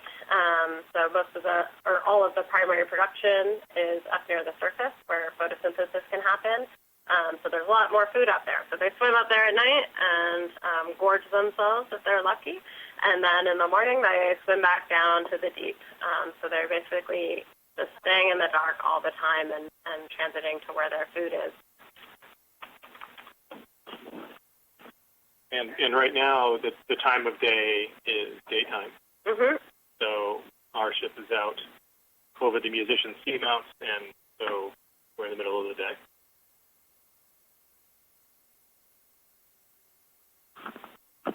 Yeah, so if we were to do one of these transects at night, we would see a very different distribution of many of these animals. ROV nav bridge, move, there it initiate. And Archimedes Stel Mandela comes back.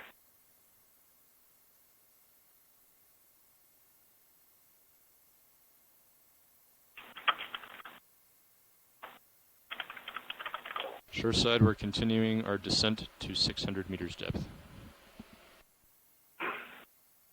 Thank you.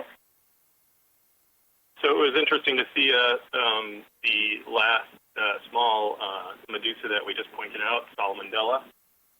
We had been seeing all sorts of jellies on these midwater transects. On the last one that we did, we saw a lot of sort of these jelly-eating Narcomedusae, and today we remarked that we really, up until now, had only seen one or two others. It's been really, really thin. So to see more of the groups of these jelly-eating Narcomedusae was pretty interesting. The more different types of these jellies that we see, the more bits and pieces of the ecology we can kind of chip away at and gain a little bit of understanding of what's going on down here.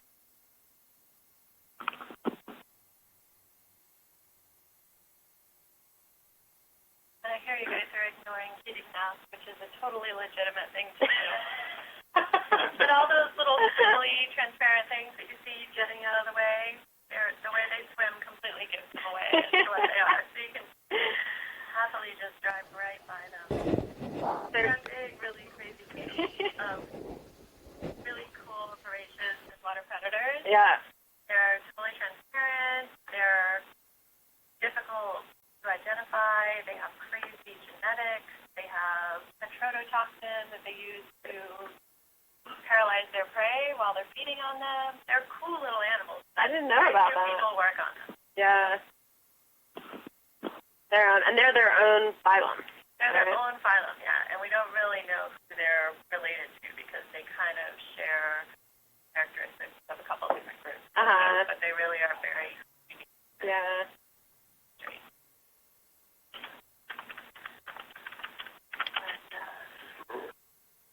They've certainly been very abundant on all of our dives out here. Yeah. So we continue to log away, and I just want to say that after a week of doing this, it's amazing how fast I can type Coelodendrid feodarian into our logger. Earlier in the week, it was pretty slow. Now it's almost muscle memory.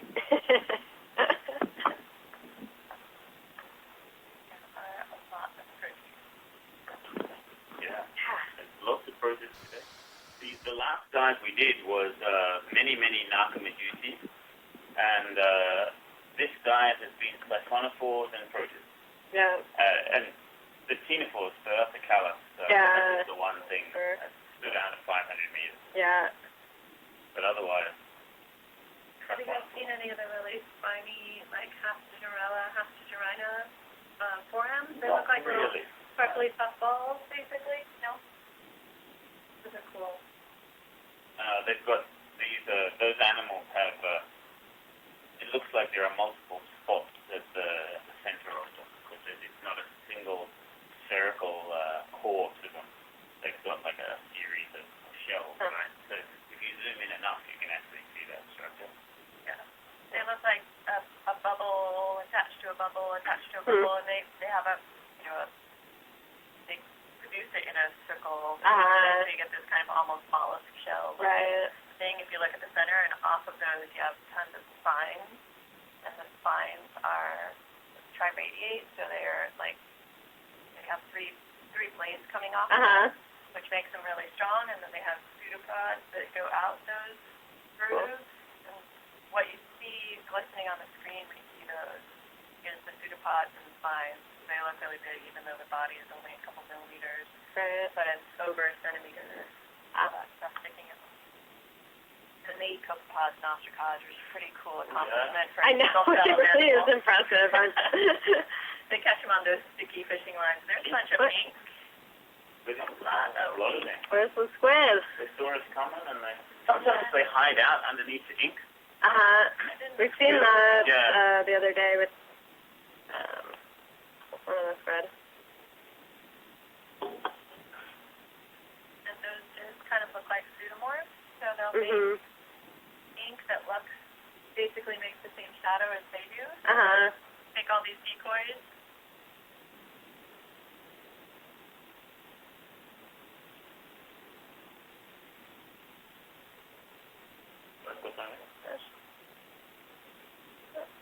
And then something else. Look.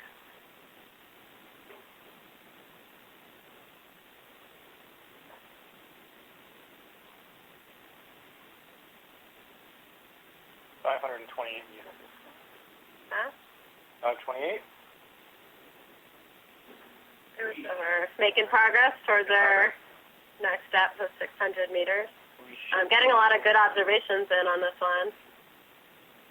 We're definitely in the midst of our deep scattering layer.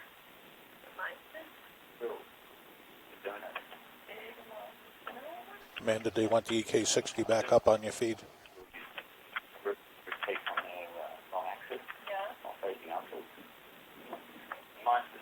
Usually vertical and then you splayed out like in a cross. Or if it's just a bigger one, an elbow and next to the voice. There's a bunch of other shape things. No, but genetic shrimp. That's so fun. Couple months like it goes. Shape of the bone. Oh yeah, look, they're really video. Sorry to keep making you back and forth. It's just a lot easier for us to see these screens when they're full screen and not on the quad. I was wondering if you can swap back to the EK60 screen again. There you go. Thank you very much.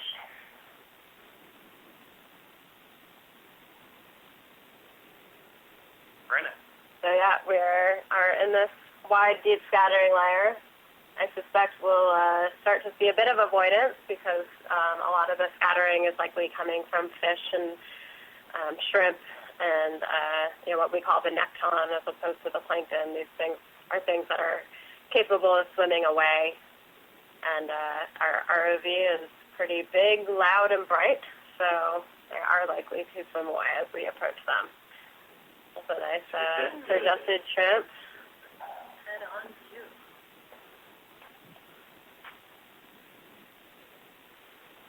Reminds me of skiers for some reason. Totally. Sled runners. Totally.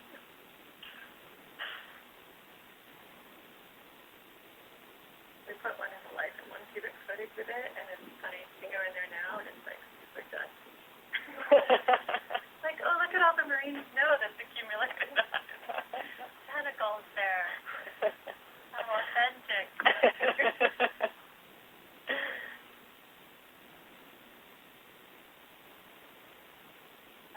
veg blob is probably a hyperion.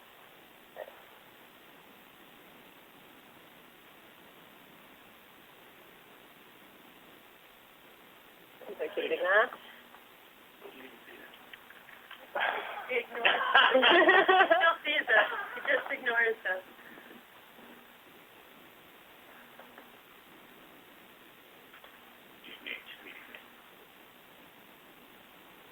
There are bioluminescent heating gas, which is pretty cool. That is really cool. Where is there bioluminescence? The bioluminescence is in a little stripe across the back of the tail fan.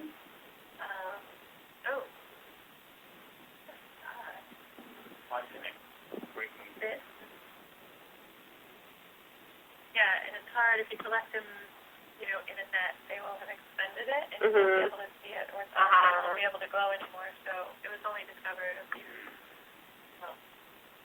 several years ago now. When I first started in midwater. That's been described. That was a while ago now. No need to do that. But they had stone tools.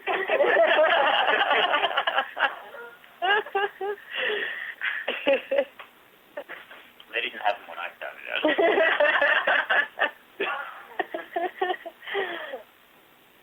Yeah, midwater transects back down were a lot less fun. It's like, ugh.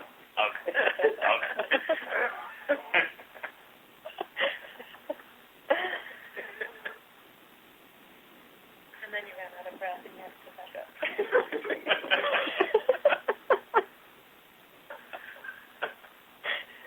Sorry.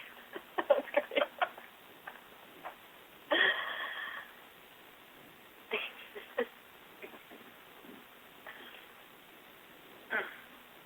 Well, it's krill all over the place.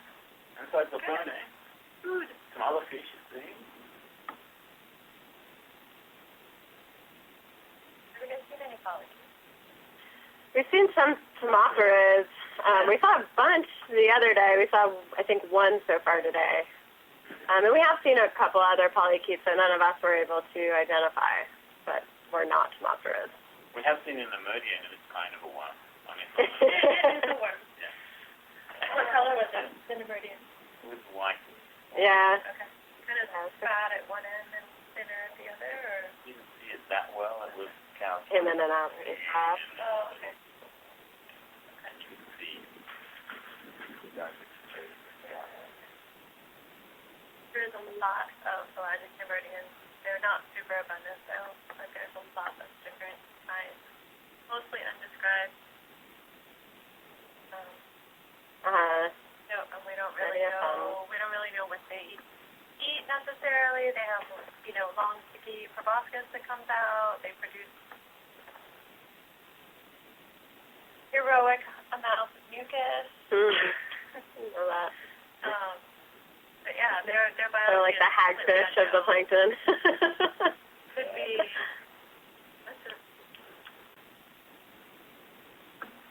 We weren't able to identify them in my team because they escaped before we sectioned. You have a microtome on the only way to ID. Hey, that is cool. Yeah, pretty much. Actually, John Nuremberg can do a pretty good job to genus just by on This the is the bridge. Go ahead. Because pelagic ones all look pretty different. Easy from each stop other. by. But yeah, normally it's all internal stuff.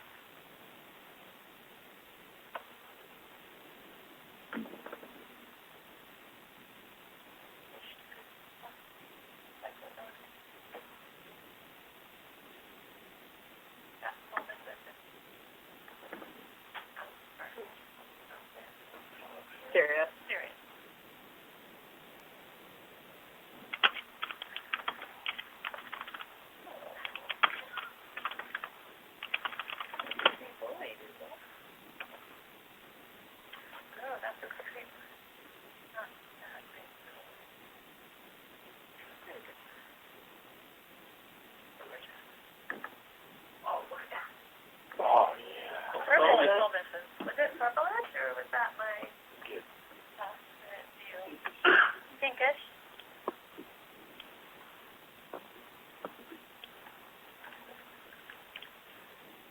I think if we were to make a T-shirt for Midwater, it would be Soul Missus on the T-shirt, just because it's awesome.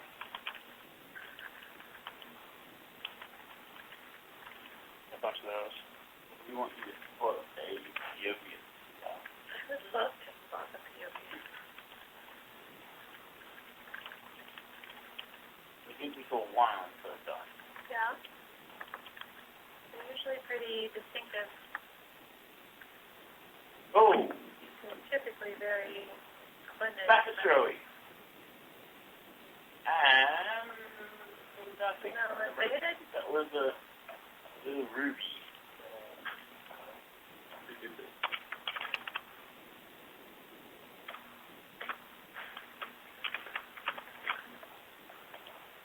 Oh, okay, what's that?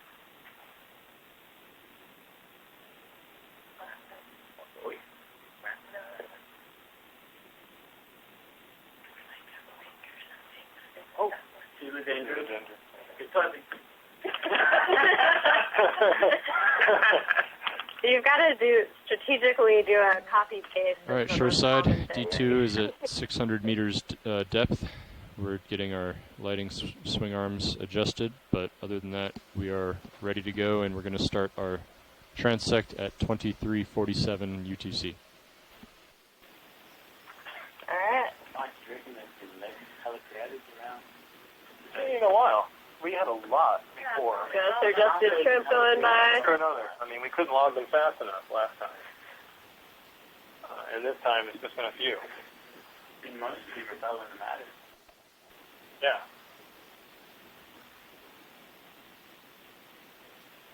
This is the beginning of our 600-meter transect. This is right about where the peak of the backscatter was in the EK60 echogram. Also kind of right in the middle of the full width of that. Boy, he's moving fast.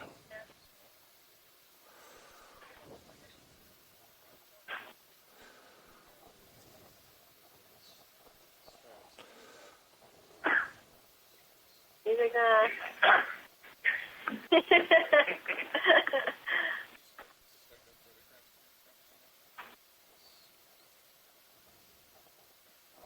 Adjusted. Another view up on the top.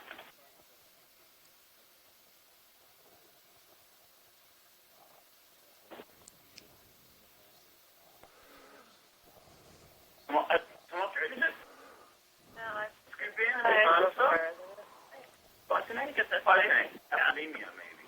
That's great. If you get right in close to the head there, yeah, it's an apolemia. The left side? The head? Yeah. Next to it. This here, this is another cyclosony. Yeah.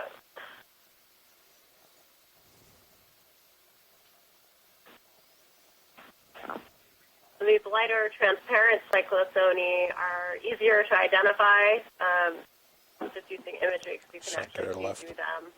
And there are certain features in there that can be used to identify them. That's Soul Missus off to the left there. See if we can get some good imagery of this. It's pretty easy. I bet there's a hybrid on there. Don't always blame it on us. But you're probably right. At the bottom of the bell right now.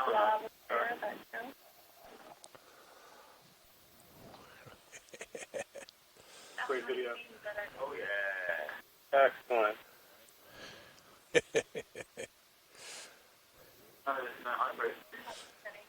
So, Dougal, you've gotten really excited every time we've seen a Soul Missus. Why is that?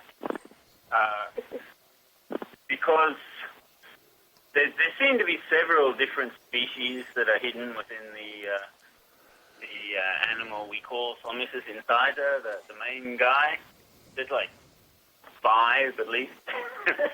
And I'd like to really get a grip on who's where. They seem to be living in different areas of the water column, each of the cryptic species. And I'd really like to tie in the ecology with the taxonomy and with the evolution about how they managed to partition that niche space. So any data on these would be minimum. Which Solmissus eats. And, the gelatinous Center. that are coming out from the side of that He's gone. or Helicraeus. Let's do I've this actually guy. seen a Helicraeus break free of the Solmissus stomach by puncturing the stomach wall. That is a conifer, a calcified siphonophore. And it is, you can look at the synapses. It looks like multidentata.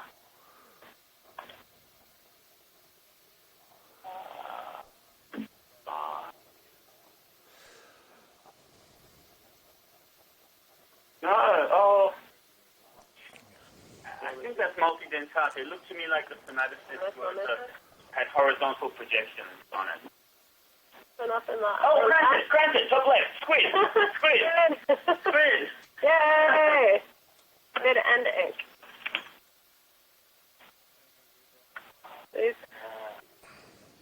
Like Vecchione is on, but too fast for Theonius, but he's sitting like Theonius. Mike on still? he's on the chat. He called in earlier when we saw Squid. So, Mike, if you are with us, feel free to call in and tell us a little bit more about this animal that we're seeing. To identify it, we need to look at the metaphors on the eyes, probably. It's really nice. Big now? It's really transparent like a jelly, yeah. almost. Almost like a jelly.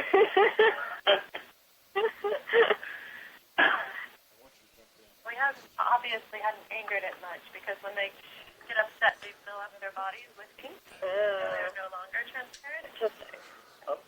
Right? That's the Fuscalia. Right, coming in. So what is the evolutionary That's what we advantage saw of earlier. such a voluminous mantle cavity? Can you zoom in on that? Check if it's got oracles. Looks like it does. Sorry, can you repeat that question? So what was the evolutionary advantage for such a voluminous mantle cavity for some of these deep sea squid that we're seeing? I didn't see oracles. No, it's not oracle. So a lot of the deep sea animals that become really gelatinous, basically they, by being really gelatinous or having large, very soft bodies, they're neutrally buoyant. They don't have to worry about, maintaining their position in the water column or something because they're essentially water. So. The cranchids have a sac that has ammonium in it, and the ammonium acts as flotation because it's less dense than seawater. The giant squid and some other squids have vesicles with ammonia actually embedded in their, I think it's in their skin, but the cranchids have like a pocket inside the main mantle cavity.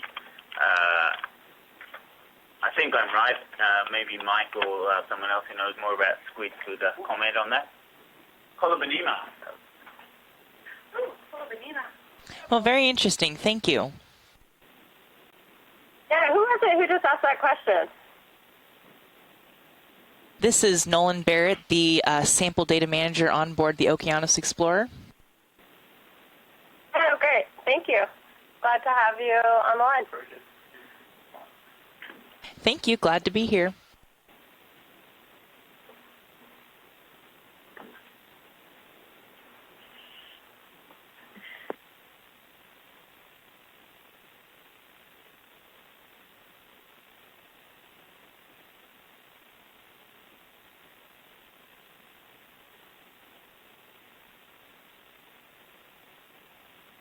On there. Go ahead, Hugo. This suggested shrimp has its antennae out running alongside its body. If you were a fish trying to eat that shrimp and you approached it to take a bite, you'd hit the antennae first, which would give the shrimp enough time to escape. You can see it's looking up, looking for the silhouette of something that it might want to eat for dinner, I would imagine. This particular group, the suggested squid, have had their taxonomy revised quite a lot recently, and I couldn't tell you what genus that's supposed to be in now. I think it's you, Sir Jaspys. Oh, you're the curator, I can ask you. No. Absolutely not. I don't eat shrimp. I eat them. That's about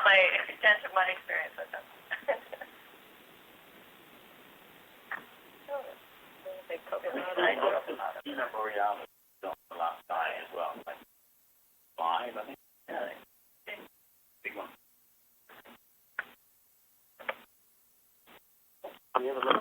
Sitting on things. No. Great for me, too. That's a zero. Foster eyes.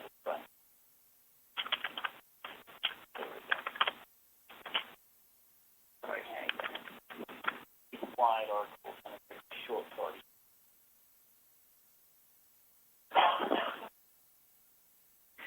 Seen a few of those today.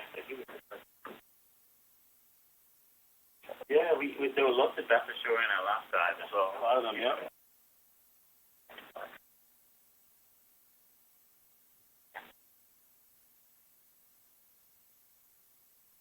Is it me or are there more wicks this dive than there were last dive as well? I definitely think there are.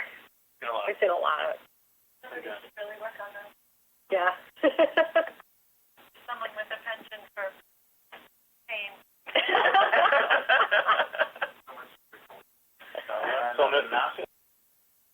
So miss this, yeah, probably. Not even close enough. Yeah, really always know.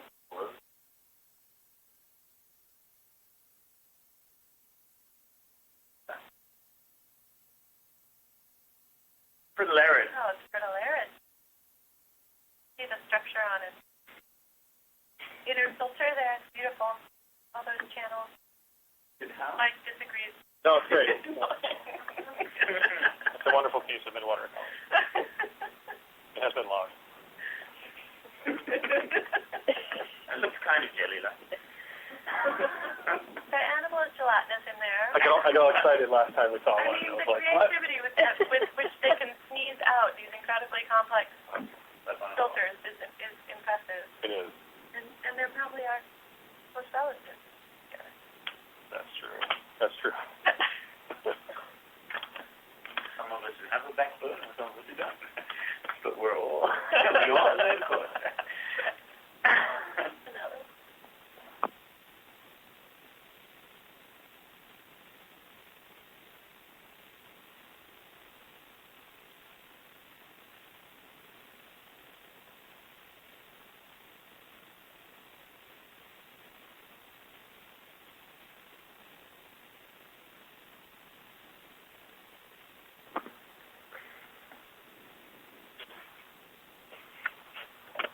Come on, focus.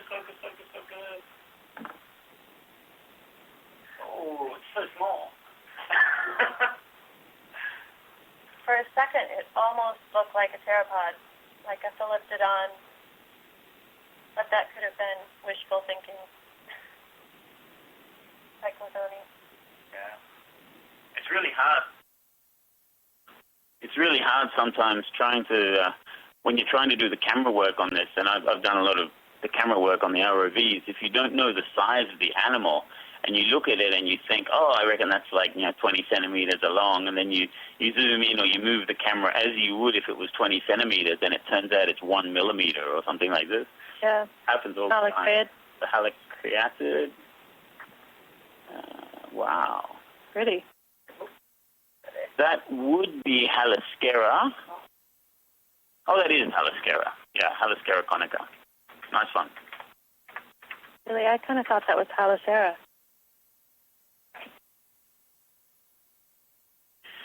See, we need to write that song.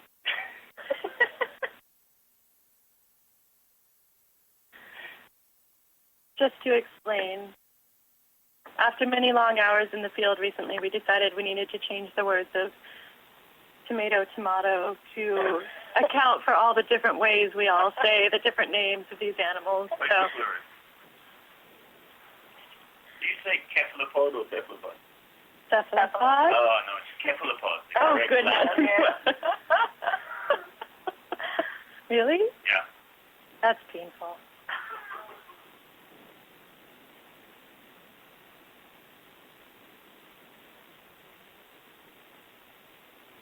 I taught myself most of the California current fish from a guide that one of my colleagues put together, and I've since learned that I pronounce almost everything wrong. It's identifying fish for so many years that it's really ingrained. We all have our own way of pronouncing things, and it's interesting going to meetings and talking to other people about them and being like, What? I know. Oh, right. You mean sign up. でもまだみんな英語で喋ってるからいいんだよね。I pronounce it completely different in Japanese as well. Colobanima. Colobanima sericium. These guys are really cool. You notice the tentacles are of different lengths because when Colobanima is shocked enough, it will eject or totomize its tentacles, or at least some of them, in order to reduce drag as it escapes. And the tentacles are said to bioluminesce and act kind of like a lizard's tail, distracting the predator as the medusa itself disappears and swims away. So if you look at the different lengths of the tentacles, we could say this particular Colobanima looks to have escaped predation at least 2 times in the past.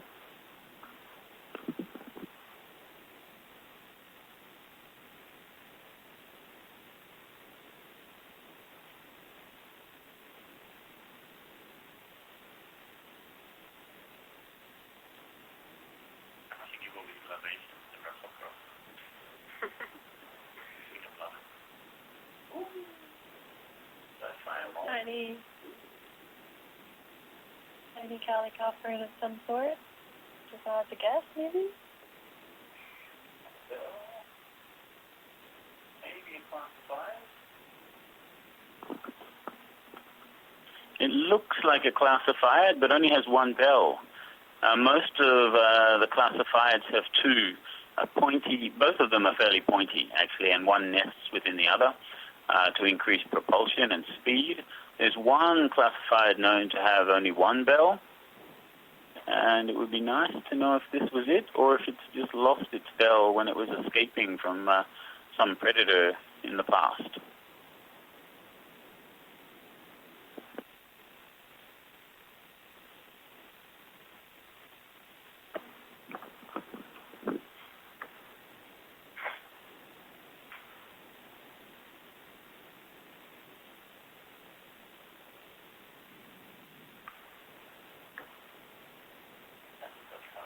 Didn't know how to create it, and they start to be able to. Yeah. Man, there's no giant squid. Keep looking. I haven't seen a single 6-gilled shark.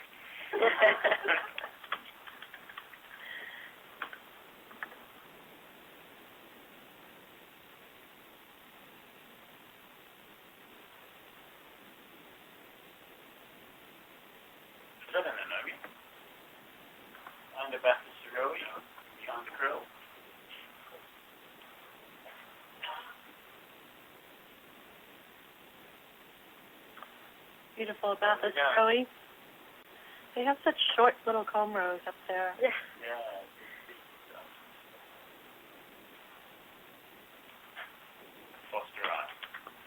Bathus Roe fosteri, Dougal says. So this is a ctenophore. What makes a ctenophore a ctenophore? 8 rows of combs or cilia that fuse together to make those big hairs that you see beating on the side of it. So it's that kind of rainbow pattern that we see often on these things. People often mistake it for bioluminescence, but it's actually just reflecting some of the light back out at us. Really beautiful. Yeah, as those combs beat back and forth, the light hits the hairs at different angles and give you that beautiful, I think it's refraction off of there. Gives you the different colors of light. They also, ctenophores pretty much all bioluminesce beautifully as well, but we wouldn't be able to see them with these cameras and all the light that we're shining at it. And what is the function of those comb rows? Movement that moves the animal around.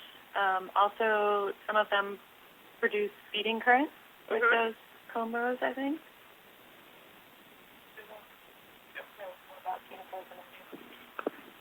Another one of those big The dendrid feedarian going past. Yes, the most ctenophores are hermaphroditic, which means that they have both male and female sex cells. And normally running beneath the comb rows, they have canals called meridional canals, and the gonads are within these. Normally on one side, like the left-hand side, for example, you have eggs, and the right-hand side of the same canal, you have the sperm. And they can self-fertilize, which is one reason why the ctenophore Nemiopsis, when it was introduced into the Black Sea in ballast water, managed to kind of take over the place, because you only need one of these ctenophores to survive a trip in ballast water to be able to reproduce itself and make a viable population. So they really are very resilient, although they're very fragile, often being up to 98% water. They can also be very resilient and grow back pieces of themselves as long as they're in a nice environment they enjoy, like down here in the midwater. Sorry about that. They also eat Nemiopsis fish larvae, so it's a bad thing to have invade and explode if you want baby fish to grow up into big fish.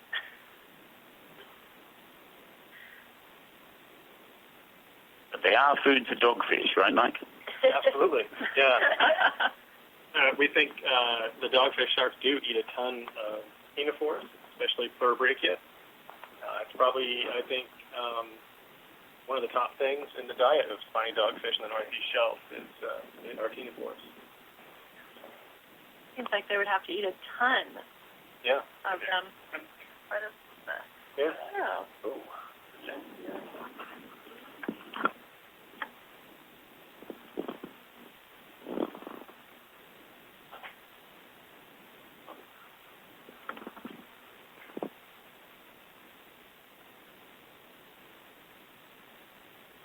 Oink. You can see the animal and its tail beating away there. Filter. How long do they keep the house? Is it a couple of days? I don't know about the Oikopleurids, but the Bascordius, the large species that lives up in shallow water off California, produces about 2 houses a day. Wow. Incredible. So I'm guessing these guys probably, well, I don't know, there's less particles down here for them to clog up with, but I would probably guess these small guys could produce more, but if they don't need to, then who knows? Nobody's looked.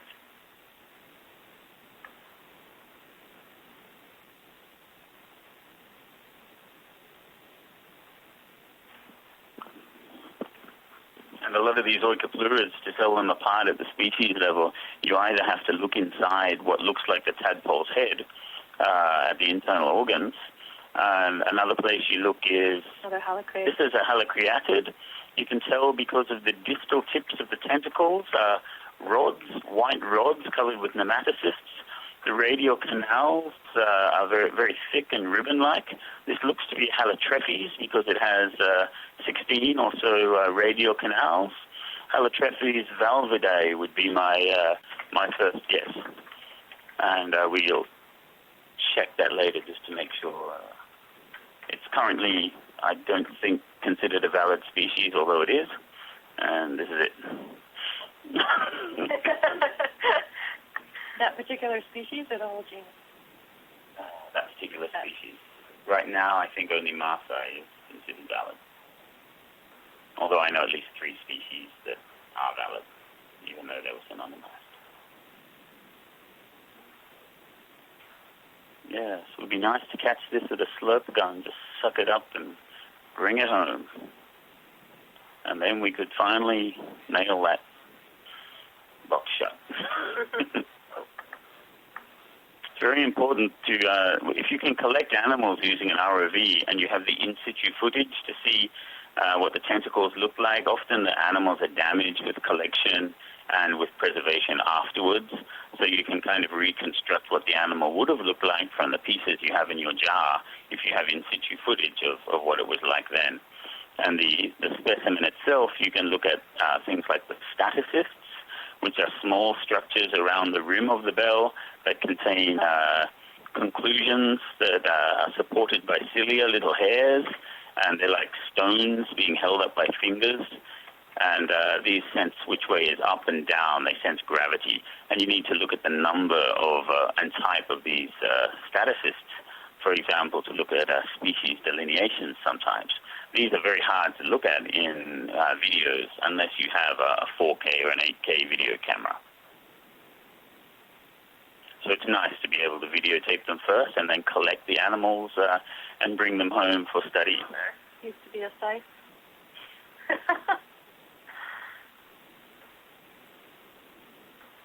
You've seen the dendry just before, right?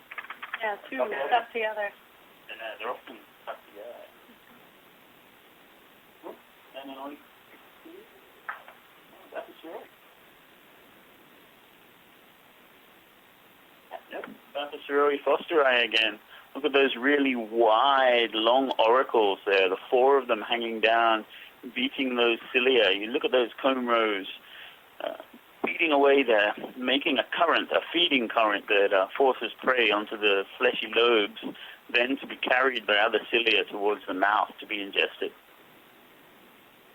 And if we're lucky, we'll see it start to swim away and see how it's using those auricles as well as the lobes in order to swim.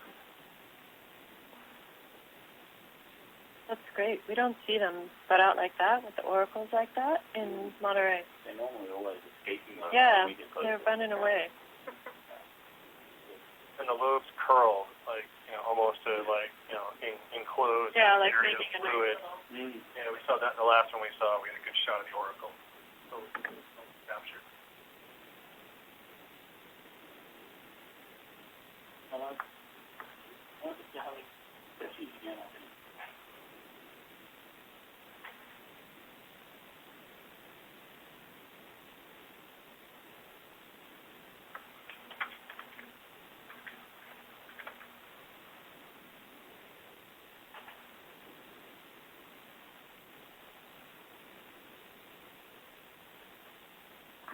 So the number of different species of medusae that we've seen might be like 6 or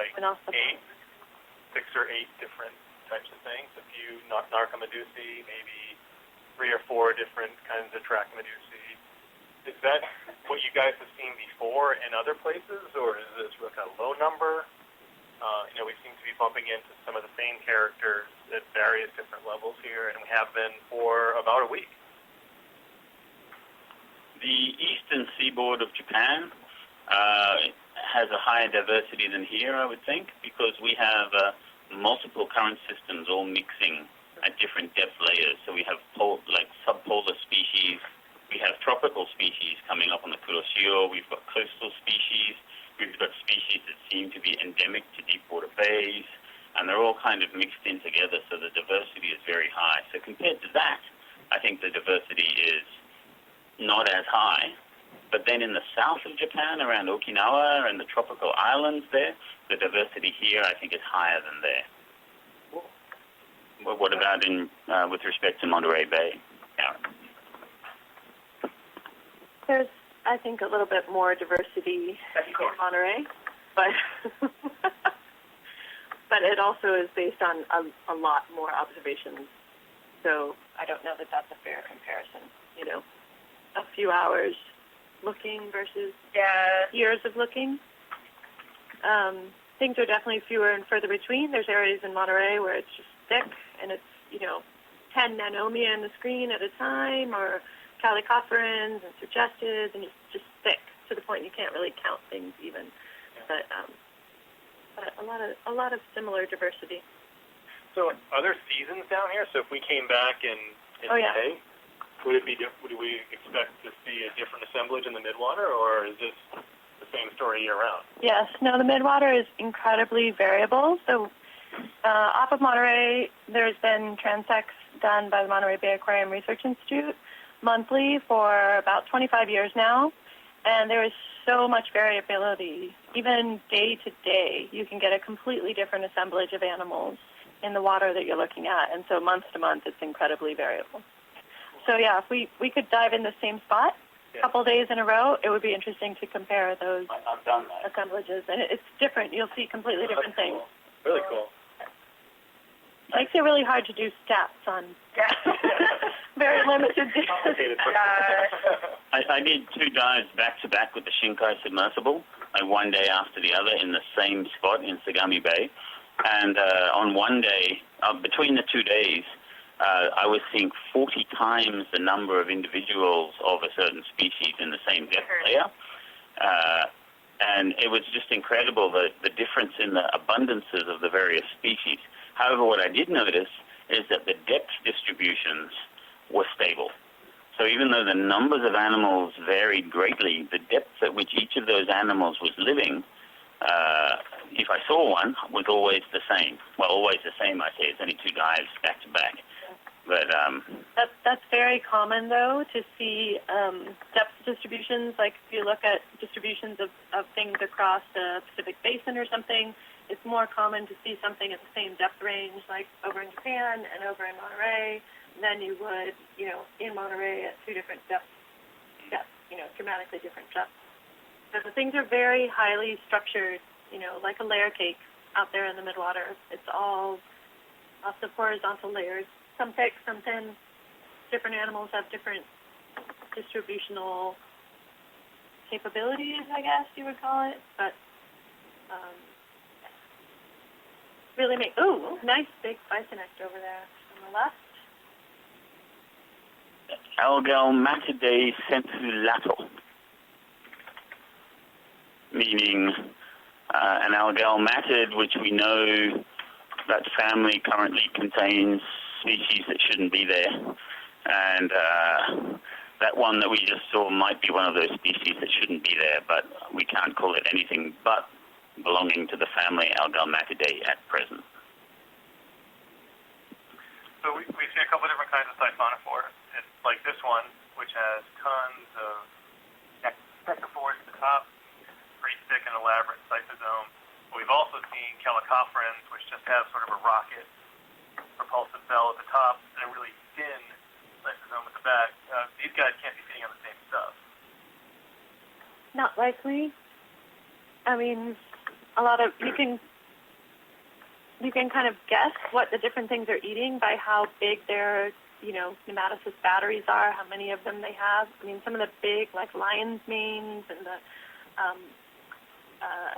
like Freya and things like that, probably eating fish because they've got, big tentacle batteries and they can wrap something up and, stop it from moving and stop it from getting away, versus all the chelicophorans and the little nanomia. Yeah. Those guys are eating krill and little crustaceans and things that they can catch pretty easily.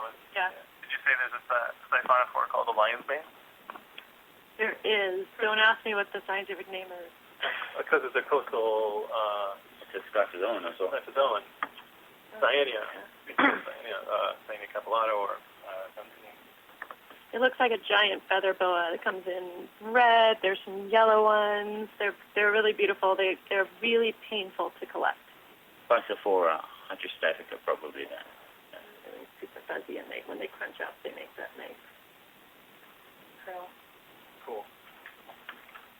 Yeah, the siphonophores, there are some, like Vogtia, the hippopodids, are thought to eat mainly ostracods, which are a little crustacean shrimp-like thing. Oh, that is a...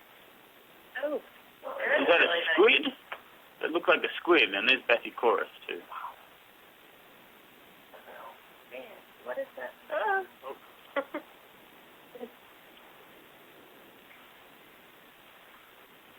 But there was an arena-looking thing that went past. What is this long... Is that a piece of it? Self chain. Oh, is that a self chain? Self chain. It's a self chain. Huge self chain.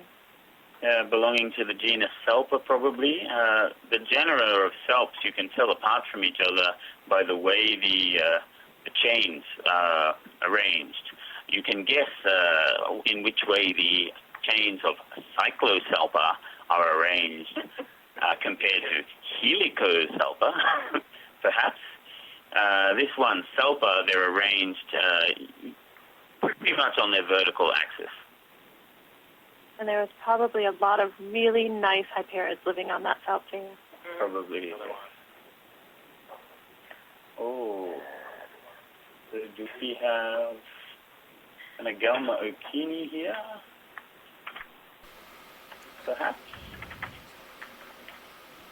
And a second one, yes, it's swimming backwards with the cytosome forward. That's probably Agelma okini. Copilot, what's our target depth? 800.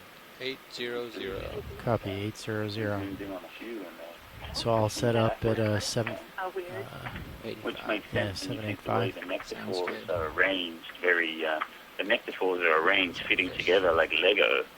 And if you're going backwards, Looks like a large you need to fish, have or that maybe just sitting solidity idle. of the cyclotron. Oh, is that a fish? That's a non-cyclothony fish.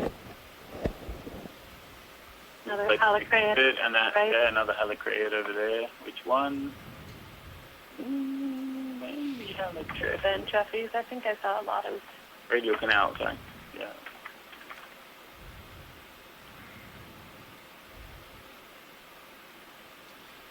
That looks like a Bathurst Let's see if we get a little bit closer. Yep, it just slammed. A lot of times when you're trying to identify things on the video, watching them move, once you learn how they move, is a really useful characteristic to be able to identify what that group is if you're not getting a really good shot at them. Do you want me to follow you? All Pilot? those people who want to send photographs to say, what do you think this is? Okay. It's much nicer to Turn send a right. short movie clip. That's a Gamma Okeanos again. The fourth one we've. Oh, this layer is full of them. Are we at 700 meters now? I've lost Another my one. speed, but we should be close to that. That's where they all were. Yeah. Here in the dive. 670. 670, there you go. I've never seen that many of them. Yeah, they're everywhere here. We're currently transiting between our 600-meter transect and our next transect will be at 800 meters. Second to last one for the day, and the final one will be at 1,000 meters. So now we'll be. That's another one. Gamma Okeanos as well. Yeah, It was pretty low. yeah. So I think at 8 it was around 1 mile per liter. That looked like Dr. Beamer. Which is low enough to really impact Mhm. animal distribution. Yeah. Another crossroad. Delta's getting pretty big. Freddie? Yeah, I'm Freddie off. Navy? Generally, oxygen levels above 1, most things can move Okay, I'm at relatively happily in, 340. but once you get below 1 milliliter per liter, it starts really impacting what's there.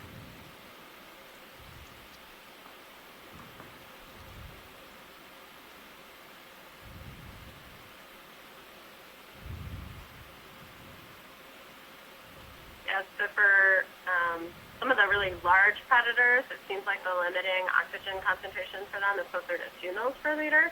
And so this is another reason why I've thought that a lot of these smaller forage fish, which things like swordfish and tuna might feed on, that they might be hiding here in this low oxygen layer. So these smaller animals that are more lethargic can tolerate these low oxygen concentrations, but the big things that like to eat them can't. And so it's a nice little refuge for them in addition to it being dark down here. It's interesting to see that we've seen quite a few salps over the last several tens of meters. And we just saw Solmissus there, which eats salps quite a lot. It has, it's a Narcomedusi. The Narcomedusi are a group of water jellyfish that specialize in eating gelatinous prey. Oh! Did we get Himea? Do we get a cue Himea? Are all my wishes coming true? We saw one last time I was here. They did so tell us earlier today to maybe. prepare to stop if we see Do something they have amazing. filaments at the top of those pointy that? ears? Oh, Is it? Do you want me to stop, Pilot? No, I'm just That's the Himea. Okay, nice. I'll And track we have the oxygen, salinity, temperature for it as well. Awesome. Do you want to zoom? I've been amassing a data set of these from dives in the Indian Ocean and off Australia and Japan, Monterey, here, just to try and work out what the habitat preferences are, how they manage to be distributed. Well, thanks so much for that, guys. Thanks, man. So what's the pointy part on the top then, as we were looking I don't know at about it? you, but I didn't hear any. The rabbit's ears? Yeah. Yeah, they were going all on about it. Good question. They know what it was. So here's another question. Do you think all the ones you're looking at, from Indian, Japan, Monterey, everywhere, same species? All Usagi, or? Yeah, I have not found a difference, and I've collected Kyuhime orita from Japan as well, and seen that it has tentacles.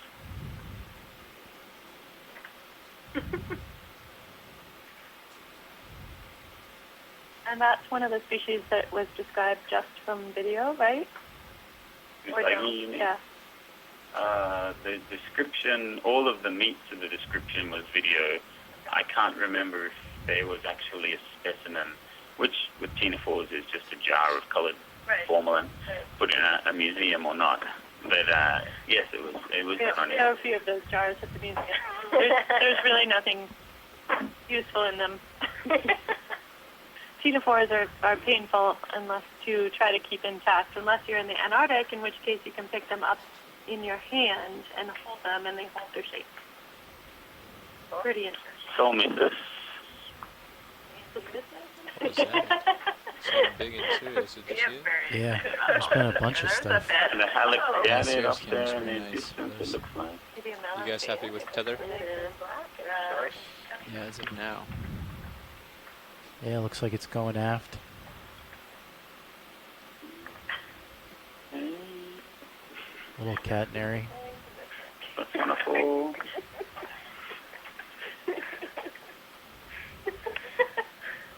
What's that off to the right? Is that a fish? That looks a fish. That looks fishy to me.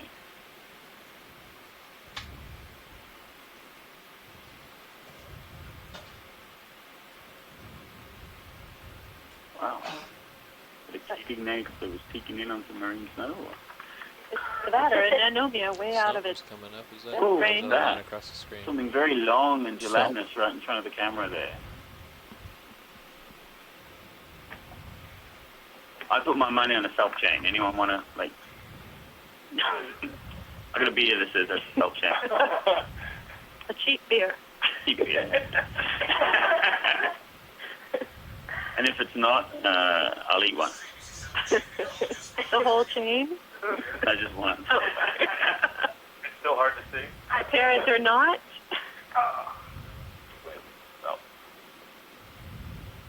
And if we zoom in on there, we may see some Vivelia hyperiid amphipods attached. They like to huddle inside the body mass there. They're really benthic amphipods living on a pelagic thing. We call them pelagic amphipods anyway. So when are you going to split the hyperiids into three different... Let's see the tether and Sirius sonar. I'll have to talk to Leanne. 2 right now. 2 is okay. Kind of going out starboard. Oh no, Vivelia is not that weird actually. There's a bunch of other benthic ones. Yeah, actually. No, so in the Hyperidia, there's it's a suborder of amphipods, and they there's 2 basic groups. What is that? Is that an oyster? Protolerate, probably based on how. I'm also at filter is. 9.2 right now. Yeah. I'm gonna go to 9.0 real quick. Their inner filter is My easier to see rotator. than the other ones because they have such I'll point interesting picture structure. here and see if. So the Hyperids, there's 2 groups, the Physostomata, which tend to be the deeper living ones that have kind of smaller eyes. Typically, that's the Cyna and You're heading where it is. I just and want to see how this Phyolids. looks. And then there's the shallower living ones, which are like You're Phronema it's either dead and or a little bit from this side. Hyperia and the Let's see. Oxycephalids and all the ones that are more common. And those 2 groups are not necessarily each other's closest relatives. I don't know that there is much current.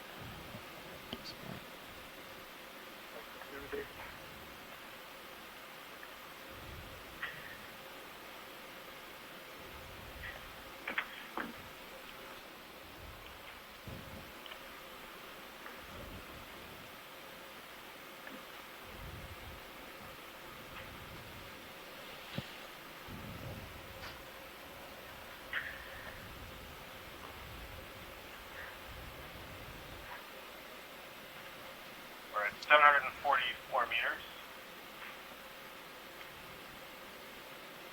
Yes, there's too many Okeanos and Okeanos and not enough real animals.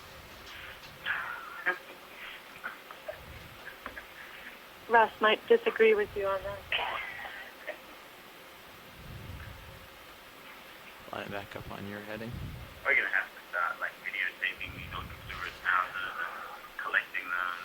And Yeah, it Doesn't matter how I line up, it pretty much looks the same. I think that there's not a lot of current at this point. Oh! Red thing off to the left. I don't know what they saw. Yeah. Me neither. I mean, by a little while Nice ago. fritillary there with the two inner lobes. Beautiful.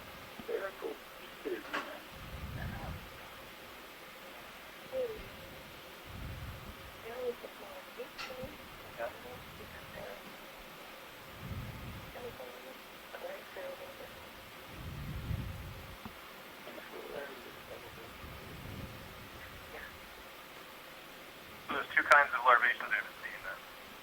There's the Floridae. We've had Mexicordius. Okay. We've had Mexicordius, Basicordius, Flares and Okeanos so far that I've known. Mostly different in the shape of the filter. That's how we can tell them apart. That's how you tell them apart. I mean, you can tell them apart by their bodies too if you get one. Right. but, but on video, that's about as good as you can do. We've had at least two species of Mexicordius, one with a red head and one without. I guess we move the Orion a bit outboard to try and reduce flare. Yeah. It's left on, actually. We could push that button and kill the box so you don't accidentally bump it. So the last set of siphonophores that we saw, the Agalma, if we could grab one and we brought it back up on the ship and we held it in our hands, how big would it be? So, like 4 inches. 10 centimeters, yeah, 12 centimeters. Oh, that was a polychaete. Yes, it was a polychaete. Ooh, yay. Probably a lepidorhynchid of some sort, based on its color and parapodia.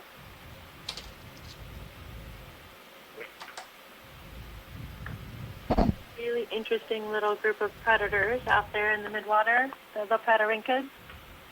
What do they feed on? Your guess is as good as mine. So no, they're very active. They're incredibly fast swimmers. The Lepidorhynchus, one of the genera, has these claspers or hooks on the first two parapodia that are really beefy and muscular, and they obviously use them to latch on to things. And like Pelagobia and Malpausia, a couple of the genera that we see relatively commonly are Co-pilot has fast 20 swimmers. meters to go. Like one of the fastest swimmers in the tall bucket, but then you see Lepidorhynchus, the ones that are clearly predators on things, like maybe catching onto fish or something. They swim like twice as fast. It's incredible to watch them go. They're all relatively small, the ones I've seen, like no bigger than an inch or about 2 centimeters or so. They're pretty small. Most of them are less than a centimeter long. They're relatively small. But their bodies are usually yellow or white or bright orange, and that, when you look at them under the scope, is a bunch of little lipid globules that their body is kind of packed with. Had you on my really altimeter buoyant. for a little bit there. Yeah. Lipids. They actually got under. Really interesting little group of polychaetes. That's where I ought to be this whole time. Is Like most of the pelagic polychaetes, nobody really knows who they're related to. It's like, oh, there's another one of those, this family that's just kind of floating out there and not knowing who it's related to.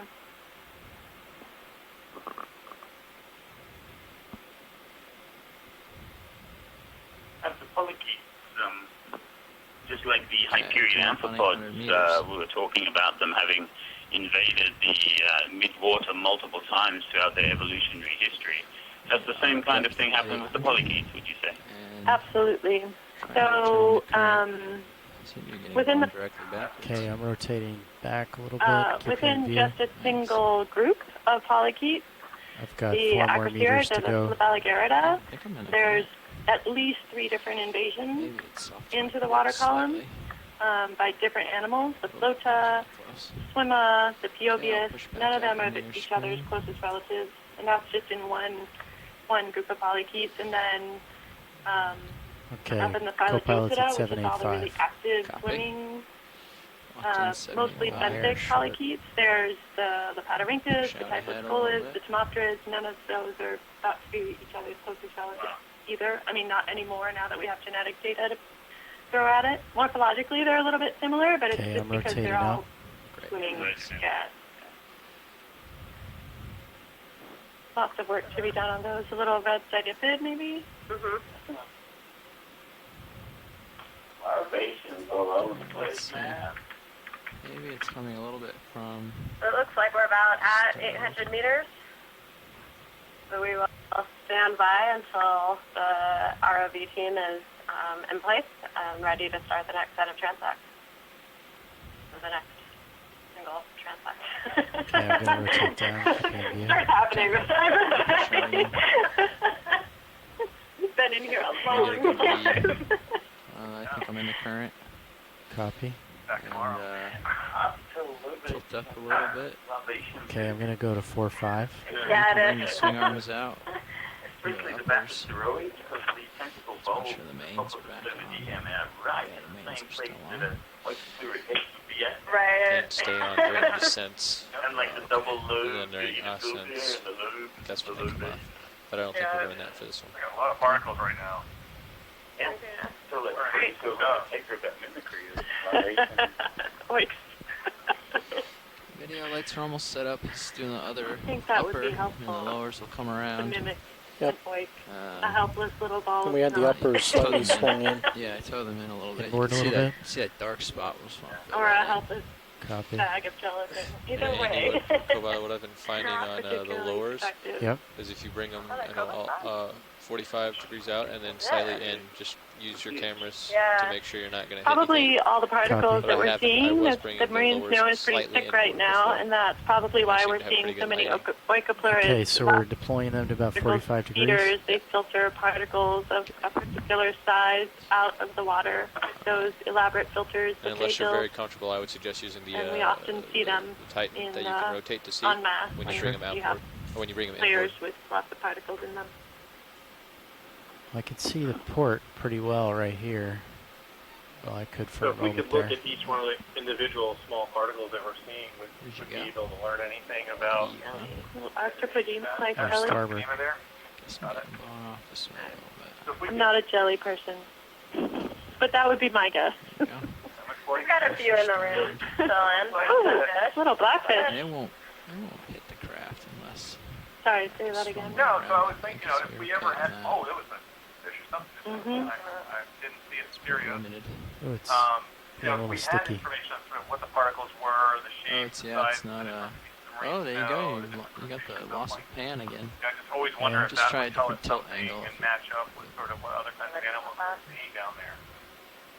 Have there ever been like dual studies like that, where it's kind of like Negative. ROVs I looking can- like this, plus video plankton recorder It's like I got a imagery or limit some other there now. particle collection? I've got a good visual on it, so I Probably. can bring it in a little bit. Yep. Yeah, you can see it from... I ran some surveys with an ROV. Yeah, that's as far as I was ROV bringing it died anyway. first. That's blaring right in the Oh, craft. that's Tachycogon hacoli.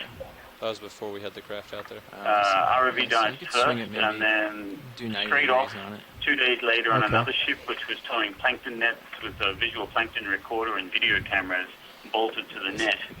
We also hadn't had the CCD Orion out worked earlier, catch so I'm all not sure in if it'll this be any one better or period. worse. But as Taryn was saying before, the variability even between days in the midwater is so high that you really need to do it all looking Zoom. at the same packet of Yeah, water we can at the zoom same and start. time. Otherwise, it's really This hard to transect. Okay, you want to let piece them know? things together.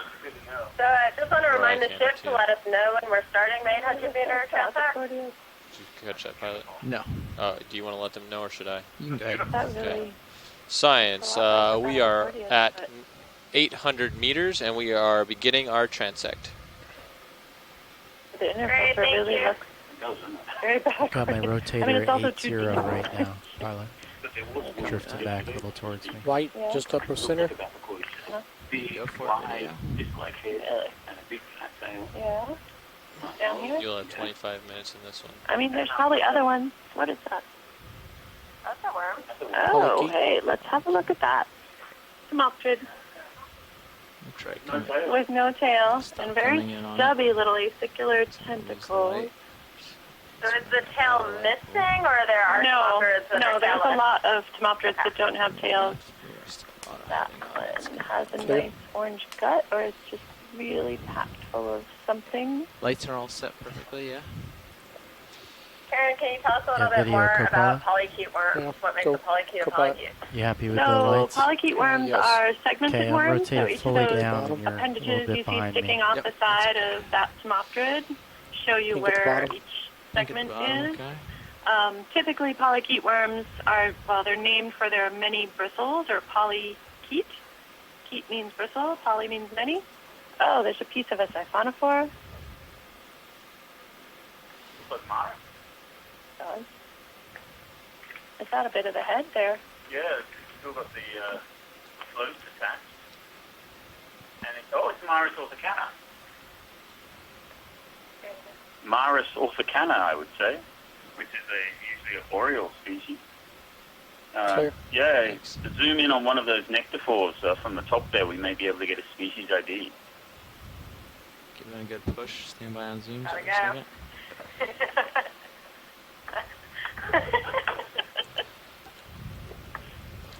Gotta be a little quicker, science.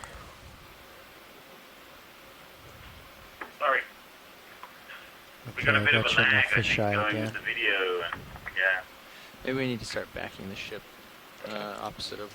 So how do you feel about your current heading, 340?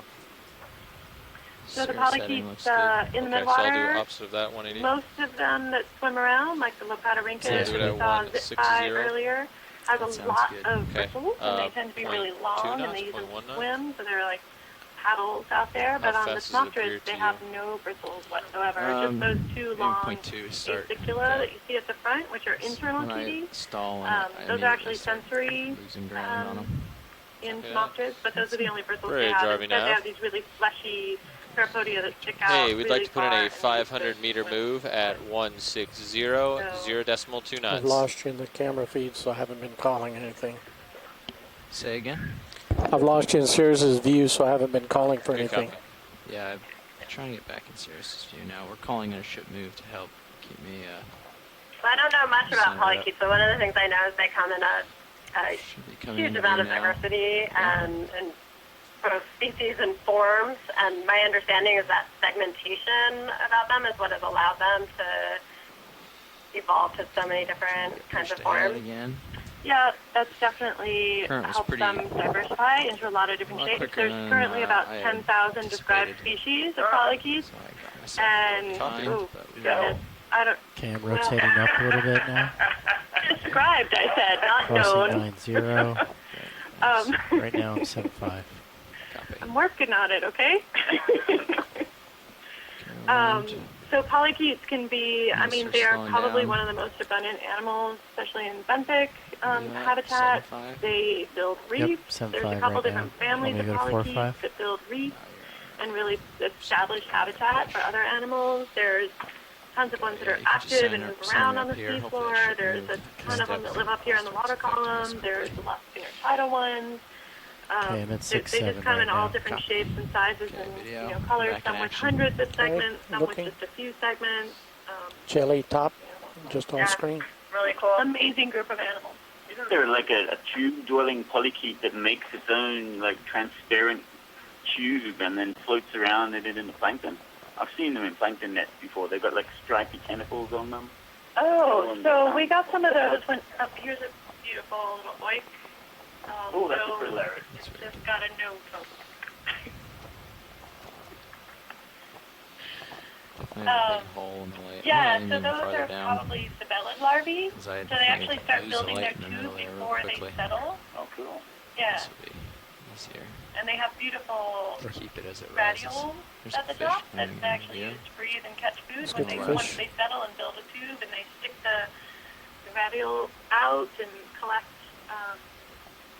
food and Take it a little yeah, further. they're gorgeous. Feather Swing duster left. worms, I think is their common. Looks like it's another one of those large Symphony, possibly. Yeah, if we could zoom in on that. He's gone, full wide. Copy. Oh, too fast. Like a cyclophony. It is. So the cyclophonia, what's really distinctive about them is that the dorsal and anal fin are symmetric. So that's the fin on the top and the Okay, bottom. starting to drift back. And that, at least from this angle, certainly Did you looked get to have feeling that that ship move yet? feature, but it Looks did like it seem a moved little from more the robust, and the way it was swimming USBL was anyways. a little different. Yeah, it doesn't seem like you're drifting as quickly. Before it seemed like really, pretty fast. Yeah, you can maybe. It's not working.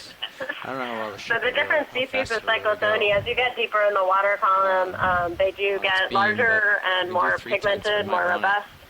The ones that are up near I the can surface find tend to out, be yeah. more transparent and more Bridge, kind RV of nav. plankton-like, more of that passive One shot. Straight line lifestyle. center. So Do you feel certainly this comfortable could have been bumping one that of speed those up to 0.3 deeper, knots? more Yeah, robust maybe if species you of push out Cyclothony, till like 4 or which I'm less 5, familiar with because most of Copy my that. trawling you is can down just to about take 500 one shot meters. and kind of time So it we and see how far you didn't go back. typically And sample those deeper ones. Yeah. Nice little Cali copperin of some sort. Push back out. Alright, I'm fully We're down increasing again. the ship move a little bit. They were cereal. Like a piece of something. Could have been a Nectaramus, Nectodamus kind of Copy, thing. thank you. I'll have to review the original video later. Give it another push, Roland. We increase the ship speed. So hopefully we get a little bit more time in between is almost shots. the only fish that swims worse than a jellyfish. The current's moving pretty Could have been a quick. race. It's moving on the ship's beam. Hey, you wouldn't do so well if a Sit down giant, here, so loud, not sure how fast we bright can push the machine ship was along. staring at you, right? I mean, think of the sensory overload these things are experiencing. So comparing it to the last 5. transect at Okay, 700 I'm meters, at 7.2 600, right now. Rotating we're out. making a lot less annotation, far fewer annotations now. 800. Beautiful little black fish there, maybe. That's 4 or 5, pilot. Thanks. There's a Spatronopore that's just not here. I'm going to play out a No, little they bit. definitely are in a pretty discreet level. Okay. That's much At more 4-5. shallow. Low Middle of oxygen that. down here. Alright, slowing. We're Bottom down a little left. bit lower. We're Yeah, at no. 1.85 Slow down for that. Yeah. milligrams Let's per see liter. if we can grab it. Right coming upper center. Upper center. And lower. I'd really like to see a Manuricopi, which is an isopod that looks more like a spider than what we think This of as here? isopods. The left one. And they like to hang The out left down blobby here in the one? relatively Yep. low oxygen, which is unusual because they're relatively active, Further out, give you more time. pretty much constantly on the move, striding around through the midwater. Be great one. We did see what, I don't know if it's an Acanthomunopsis. What's the black one that lives kind of shallow and when it walks it's Manuricopi. breast? Isn't Yeah. Manuricopi more like the... Manuricopi is the only one that actually strides through the water Okay, forward. keep going. So if you, everything else Don't do swims any backwards discussion on it. and folds all their legs. Yeah, so if you ever see one striding through the water with its big long legs, Right. that's always a Looks like we're Manuricopi. holding position pretty well right now. Pink dot coming from upper Yeah, right. Manuricopi is typically Near black, center. the shallower ones. Possible jelly. There are a couple deeper species, and they're Going very off right. white, but the shallower ones are. I was looking at the wrong Off to the object. right there, Sorry. there's a lovely tri-blob-shaped thing.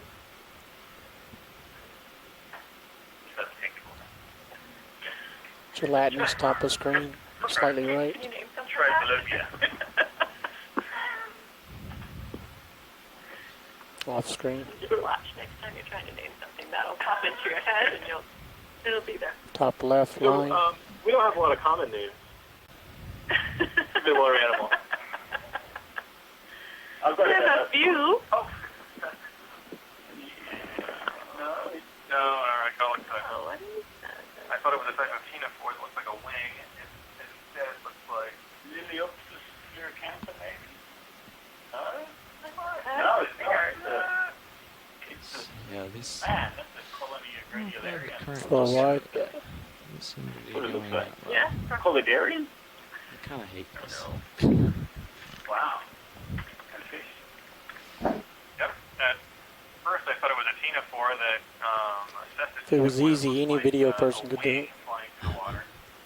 Good But pilot. not- And then the white spots that were embedded in it were not serial in a Diagonal line. left, No, swimming in That's center. what it would have been. Yeah. They're all over the place. It had to be a There you Colidarian go. colony.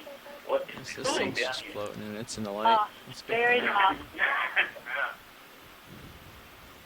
I mean, periodically we find very much. Oh! Oh,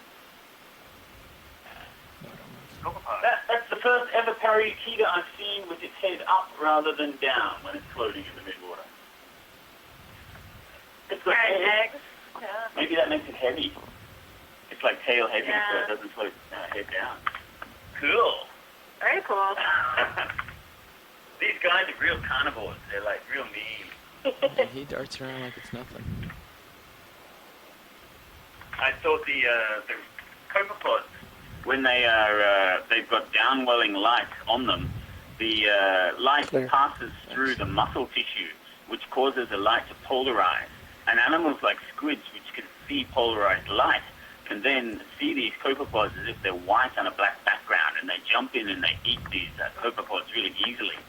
So the parakeeta, which has a red head, normally is floating with its head down, and this red acts as like a barrier to light, so the polarization of the light passing through its body is not carried on below it. So squid that are looking up to try and find them as food can't see them because the red is blocking out that downwelling light.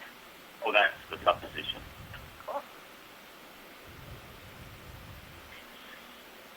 Tilting up a smidge.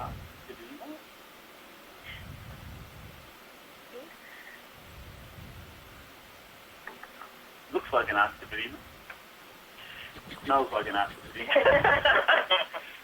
Swims like an Swims like an Arctibedema. Getting closer, sorry. Backing off.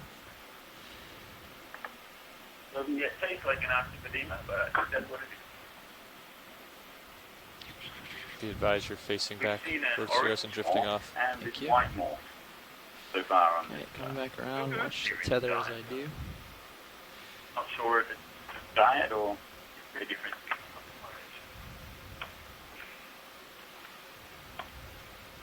I don't have visual on tether over you two. Yeah, just gonna bring my head around. Can you tilt down? Yep, tilting down. Okay, tether's clear. Thanks. Pushing out. Look, there are so many larvation houses, one would expect to see Piobias ready to munch down. Our tether's treating out Typically, to we port see now. them in the same areas, yeah, because they feed on I pretty much keep the same drifting off to thing. the support of the screen too, so We haven't Actually, so seen getting any headed at right now, huh? yeah. On the I think it's shifted on us a little bit here. We did. Fish bottom. Yeah, it looks a bit like a cigarette butt hanging in the water. It's yellowish. It's like it's that little gelatinous tube. Segmented worm. It is an aberrant polychaete, is what we call it. It has no segments and no chaete, which are the two characteristics that distinguish a polychaete. Here we have a non-cyclophonic fish. Oh, and what's that? What's that black? What's that black I have to thing? have the ship come more south rather than 160. Yeah, maybe. Well, either a black sedipid or it was one of your Munirikopi isopods, the black one. Gelatinous top center. Top center, yep. We might consider dropping down to 0.1 too, because Oh, yeah. like right now we're kind of like we just hold position. Would you like me to drop to 0.1? Yeah, so No, I like Piobius this current is setup.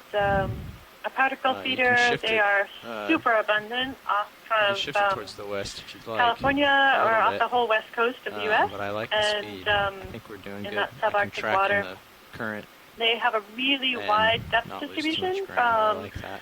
I wanna go about real 200 slow. meters. You start seeing them in earnest. Look at that guy. Oh, that's a green yellow. Yeah, the If green you one like up that, maybe there. you'll just go up to the right and cross screen instead of straight up and back screen. Yeah. Than the different species. I don't. Gives you a little bit more time too, a little bit more distance to cover. Yeah. I'm gonna let it go rolling. Thanks. Very nice. So the Piobius occur off the west coast of the U.S. from 200 meters or so all the way down to 3,000 meters. And it's the same species from the top to the bottom. Variable in They a sort of ontogenetically migrate. northeast direction. So I So can really interesting, pick and choose any which way important this way and get ecologically shots. So. animal, I believe, Okay. because of their If you're happy, How then much big longer do we numbers. have? I'm happy. Is it About worth- They 10 have more green minutes. blood, Is it worth it? which is why they look going yellow, Oh yeah, I bright see light that. to That's the a cool looking one. Let's get it. and 10 coiled full guts. minutes. So when you look at them, they look like a little tube of gelatin with this little yellow coil in the middle of it. Oh. Philodendron. It's living in the Why is it so process dirty? That's of cool. reproducing lots of little white bits of snow attached to it.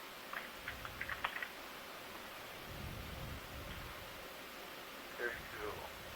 I'll bring it up. Such a small little thing. That is beautiful video. So we've seen quite a few of these on the dive. These are protists. They're single-celled animals, but we're catching this one right in the middle of splitting into two, which is a pretty neat thing to get to watch in action. Strand breaking apart upper left. It must take a long time to split into two, right? Seems like it. In the background, that something swimming back there. Are you looking upper left? Middle left. Way out there. It's coming in the middle now. Sneaking in on it. Oh, it's another Ctenophore. Ctenophore. Maybe a Okeanos? Or Euhamphea? Rotating down to keep you in view. Thanks. Looks like a Euhamphea. Drifting a little bit to port. The lobes are very small, and that white filament, yeah, it's got two white filaments coming out of the rabbit's ear. It's in the same family as the Okeanos we just saw in the last transit. These guys are normally in much shallower water, so it's either a bit sick and it's sunk down here, or this is just something weird that we haven't really seen. From time to time, you do. What's is that? it tighter I can get? Is that a...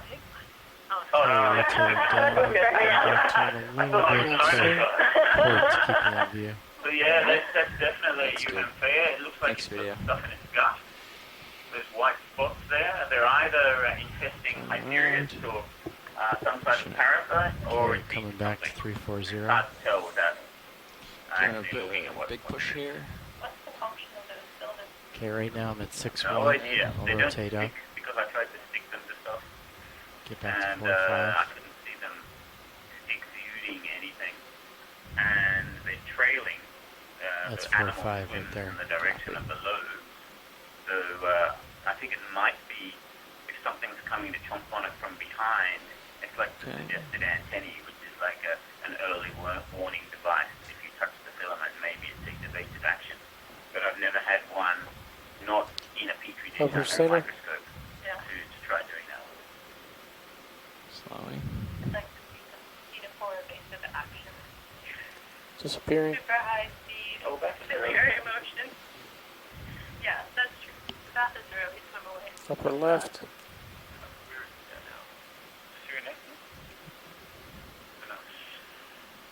Let's see, upper left. Upper near center. Oh, in the dark. Snap out there just in case it's something cool. Oh, it's another Ctenophore looking thing. Full wide. Thanks. Spinning left. Come on, Phoebius, where are you? I know, all that talk and description, so we need it to show up. It would be nice if they would just pop up. They're very easy to see and very distinctive when you do see them. They typically hang vertically in the water column. They're yellow, which not that many things out here are. If they're happy and their tentacles are all spread out, they have this nice, crown of tentacles, 8 to 16 up at the top.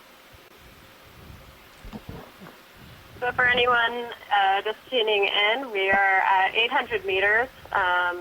We're, I think, about 20 minutes into a 25-minute transect here, looking around for different organisms. We've spent much of today surveying from 300 meters down to this depth, and then our next transect depth will be at 1,000 meters. More of that. We are somewhat below the deep scattering layer where the bulk of the animals are, and we do seem to be seeing a little bit lower density of organisms down here. Wow. What is that? This is another larvation here. We can see the animal in there beating away.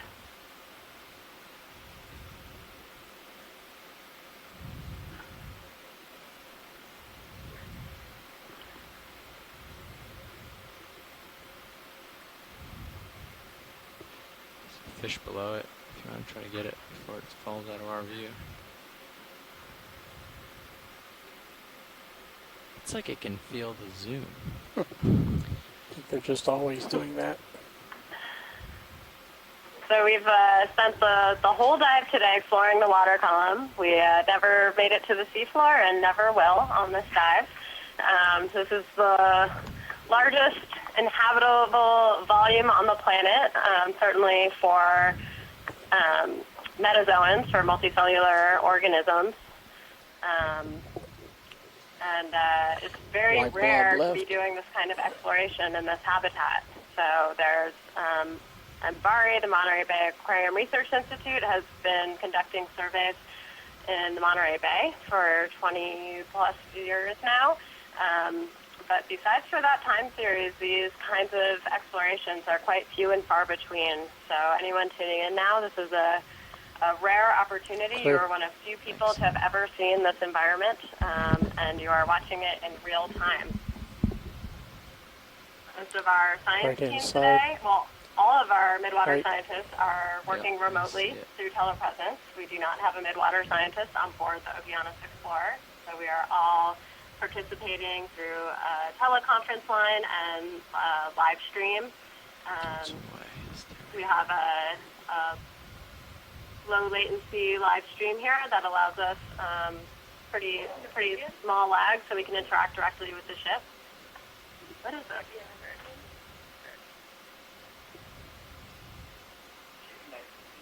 It's pretty far out if you want to continue to. This almost looks like a yolk sac larva of a fish. I think it was. I think that was a fish larva with a yolk sac. And the eyes aren't formed yet. That's an unusual observation. Cool. Thanks, Bruce. Yeah, I think that's 2 more minutes, pilot. 2 minutes. Gotta find something cool in 2 minutes. Tilt up a little bit. I think I saw something on the top. Nope.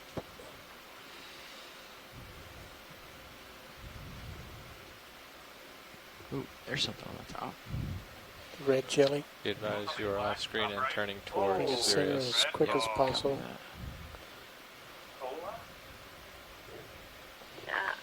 Come on in.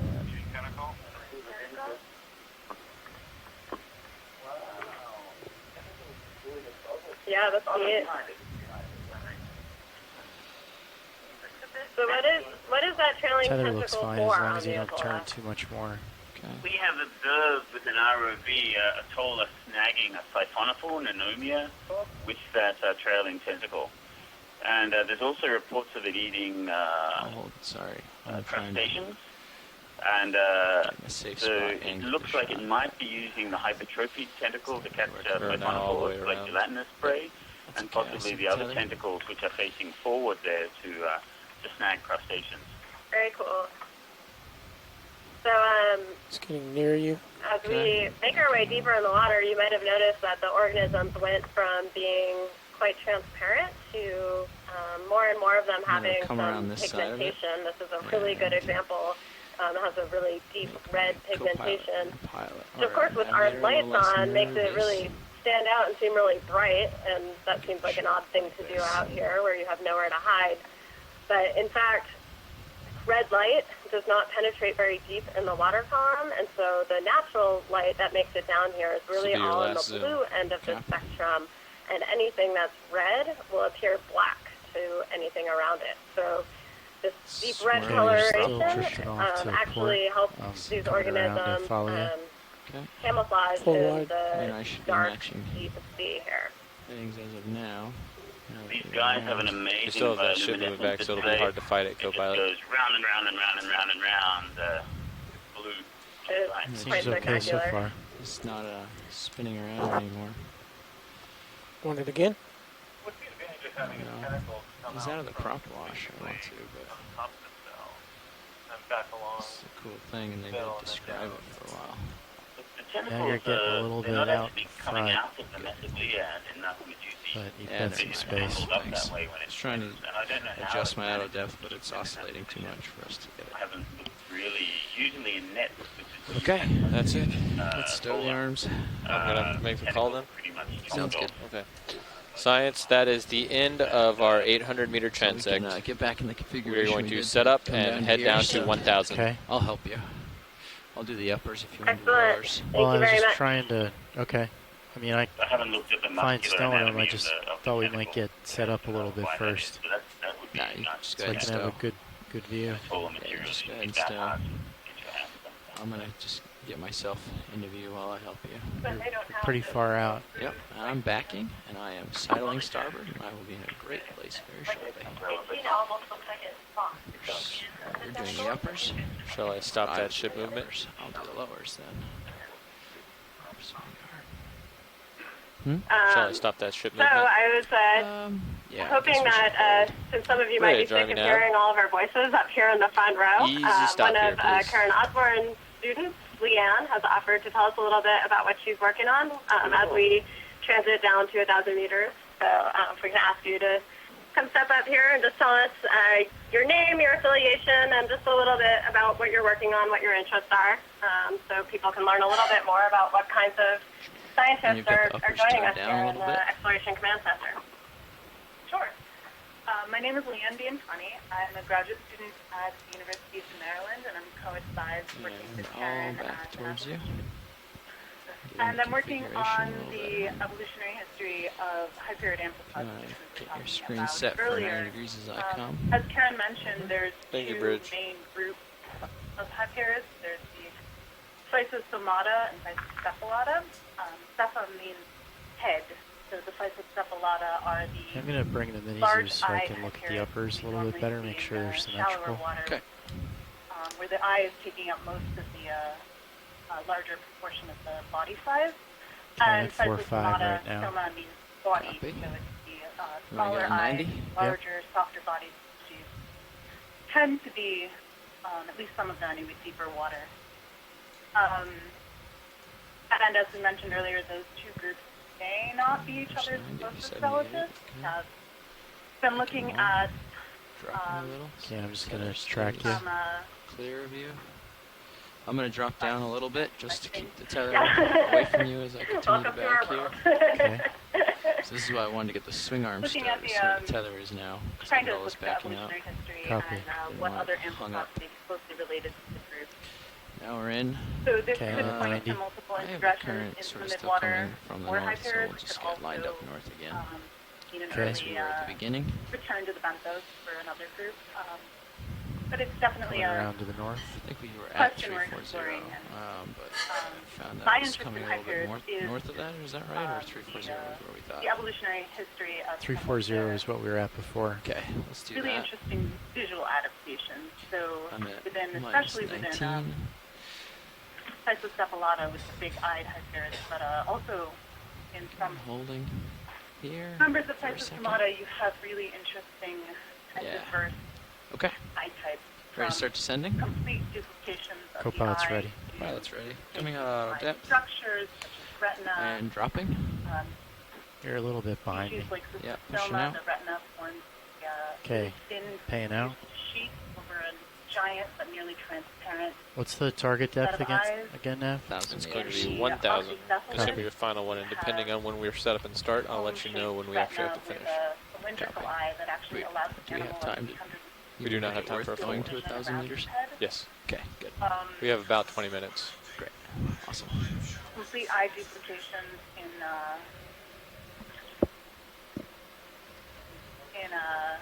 phonema, Oh, you keep getting on the edges. multiple retina and paraphonema.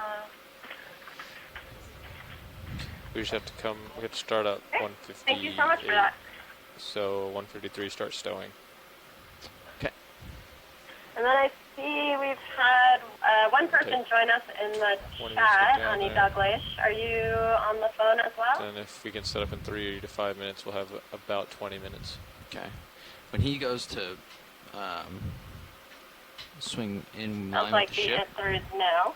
I am going to be. Um, I'm going to have a turn So in my tether. I will So quickly I introduce might her. She decide to is take an turn out. engineer at Harbor Branch Take it, Oceanographic right at the Institute. beginning. It's all already and under she does a lot of work. Okay. What is that? And then if I get streamed way back into current, that's okay. I can just Yeah, turn the line in that's and a go. electrocephalus. I don't have to make it all the way back up. Was that a, Spin an around emphasis all the way here back that over was again. still metamorphosing? Bruce? That makes See if sense Bruce to you chimes guys. in here. Makes sense. Yeah, it could have been. I thought Looks I like saw a it's coming little from a sharp little bit beak starboard on of our that. current And heading, so so it's then it could have swing the maybe, head a don't little know if bit a starboard cerebral towards, merit might have that, but it was too elongate north for of a the cerebral track, merit, yeah. I think. So that's as good a guess as any. Unfortunately, we didn't, couldn't zoom in that closely on it. Into the current. Maybe when we get the original video later, there might be a chance then. Much due north at this point. Very cool. Bruce, can you explain a little bit about what the leptocephalus larvae are and why they're so unusual? Okay. There's a group of fish, a clade of fishes called the Elapomorpha, that have a unique larval character called the leptocephalus larva. And I never can remember the origin of lepto is narrow, and I think encephalus is head. But there's another little dark fish floating around there, but I can't tell what it is. Anyway, these leptocephalus larvae have very transparent, flattened bodies with very thin muscle and a sort of colloidal, gelatinous layer between the muscle and the skeleton, and a very small head, hence the name leptocephalus. They are flattened, leaf-like, elongate. The different types of eels have larvae of different shapes. The gut shapes are very distinctive among the families. Other fish that are related that have a similar type of larvae include the deep-sea spiny eels, the halosaurs or notocanthid eels, and the shallow water tarpon, ladyfish, and bonefish. And so they're all placed together in the same phylogenetic group, evolutionary group, on the basis of that type of larvae. As I said, the larvae are flattened from side to side and very transparent, and they're very large as fish larvae go. A few inches long to one type of spiny eel that has larvae that are up to, let's say, 5 feet long or so. The interesting thing is with that colloidal matrix composing so much of their body, when the fish metamorphoses or transforms from the larval stage to the juvenile stage, a lot of that is resorbed and the larvae shrink down. So the adult skin will often be smaller, or the juvenile transformation will be smaller. Just possible to get a zoom on this jelly real quick? That would be awesome. Be ready to slow down. Sorry to interrupt you, Bruce. Copy. Whoa, what is this? What is this? You can start in video. Tilt down. Paraphilopsis browri, perhaps, yeah. Okay, I'm slowing down. Or is it round on the top? Gonna get a delta about 18 and then just gonna It's stop. round. Oh, could this be Paraphilina? I've never actually seen one of these like this. Cool. Yeah. Oh, can we get this from a couple of different angles, perhaps? Oh, is that like damage? Looks like damage, yeah. This is a big coronate Scythomedusa, related to Paraphila, which we saw a little bit earlier in the dive. So I'm going to drop with it. These guys, you need to look at the ghosts I'm going down with this video. I'm going to tilt up as I do, so I'll try to keep it centered as I do that. Epidermis. I'll try and keep our delta But if around we 18 get a or couple so. of shots at different angles, we might have a good chance to tell what it is. It's got that round dome. Easing off I've only seen it 1997, Suduga Bay. Hold on. A few years in a ago. photo. Yeah, not my dive. Rotating back to keep you in Awesome. view. You're drifting a little bit aft. That was really It's got under the bell. Look under the bell. It's eating something. Pushing down and tilting up so you can see the bottom. It's called Copy. something. But you've got the bell's all closed in and the tentacles are coming down in like a protective manner. It looks like it might have eaten something and the stomach is I still know it's bulging going into out. bad lighting. I'm just trying to see the bottom of it. It's Yeah, tilting. they're interested in that. Yeah, it's tilting away from me. Can It's we, like, rotating slip up slightly its skirt to and see what's counter the underneath? effect I'm Yeah. trying to make here. Try to come around this side. See if I can get this angle. Delta 19. We can try adjusting the angle of the upper swing arms. Would be Yeah. safe to do. Yeah, okay. Dropping a little. And tilting up to get the bottom. Rotating left. There's the bottom. You sure? It's got the overlapping lappets in there. Holding. Oh, straight. Sorry, Oh. it's on still from our descending. Did anyone see something? Nope. It's hard to tell if they were like curled up I'm tentacle gonna tips stop or my too white. descent. I'm gonna pick up a little. Yeah, well. Picking up a little video. Oh, thank you for stopping on that. Yeah, thank Where'd you. he go? Oh, there he is. Back in the view. He's back. Yeah, I think that he's they got what they need from this. Got some cool shots. Back in. Oh, good. We'll let it go. You might fall out of the stomach. Thanks. Okay, I'm We flipping like road around killers, like running into the camera. a little bit. So I'm gonna Sorry, he's gone. drop and push out. Okay. Thanks, Brad. Thank you so much. Wow, nice one. This was, our depth is 852 meters Okay, here. I'm hanging out again. No, hold on. Delta Okay. 15. Dropping. Pushing out. Yeah, okay. Paracolina with prey. I'm pretty far behind you. See, there you are. So I'm just Yeah, got you just on the edge of the fisheye. Serious. You see that? Serious? Cool. Pushing out. Paracolopsis has got a much more conical bell on it. But this wasn't completely hemispherical like the other one I saw. It was kind of in between. Yeah. I've always wondered about the extent of hybridization. Like, you get species hybrids and lions and tigers. Okay, I'm gonna go back to Yeah. 90. About how much of that happens Yeah. in the open ocean. And I'm hauling in. You're okay. I'm hauling in. I'll push down. Mitochondria, you'll only ever you get a sequence to Right. whatever the mother was. Right. So I'm at 90. Yeah. Back at 90? Alright. I'll start Awfully down. complicated, especially when we have so few collections back to that 1,000 we've meters. made. Okay, I'm paying out. Delta 20. Looking good.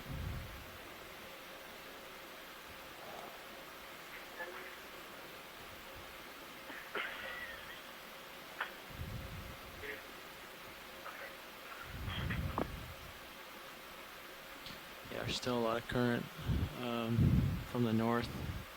I'm only going to guess, but I assume it's going to be the same at 1,000 meters. Could change a lot, I guess, between now and then. But we might be ready to call in a somewhat southerly move. More fish chasing us. Hatchet fish.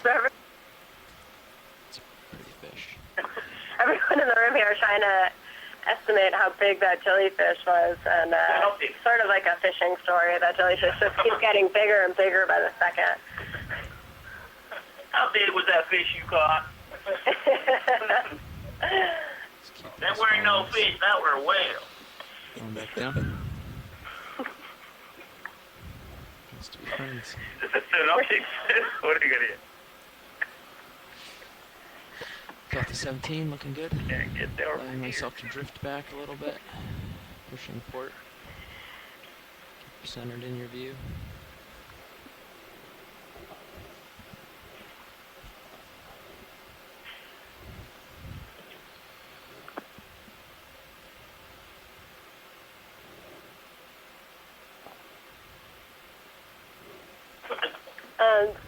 Video. I'm going to ask one more time if you can switch back to the CTD data.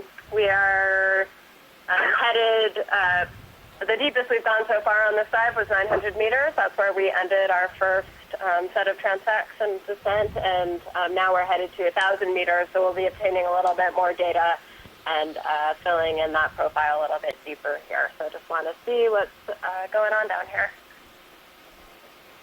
And we are, at this point, definitely below the deep scattering layer that was detected in either of the 18 or 38 kilohertz. So expect there won't be a very high density of animals here, although we are obviously still seeing some pretty cool large critters. I wish the heading, when you were in auto heading and changing your heading, yeah, I wish that the thrusters Sometimes would react these more days you can come across big siphonophores, in like the beginning meters and than they meters do. in length.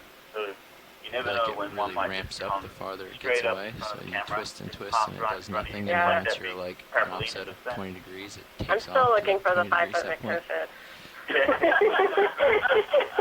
You can't catch it in a net. They avoid the Starboard ROVs. there. Okay. But I know it's out there.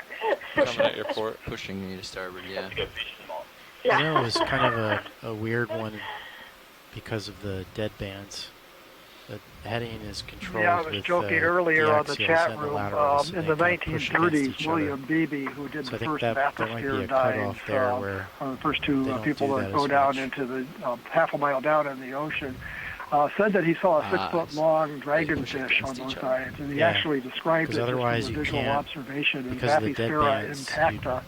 But nobody's ever found any confirmation of that since. So it's suspected that he saw maybe some other organism, and he mistook it for a dragonfish, and who knows, it might have even have been one of the big siphonophores from a distance or something. Yeah. Right. Could have been a sea cucumber. He wanted to see that dragonfish. Okay, we got a 14 delta. Perspective out here with the midwater animals is very challenging.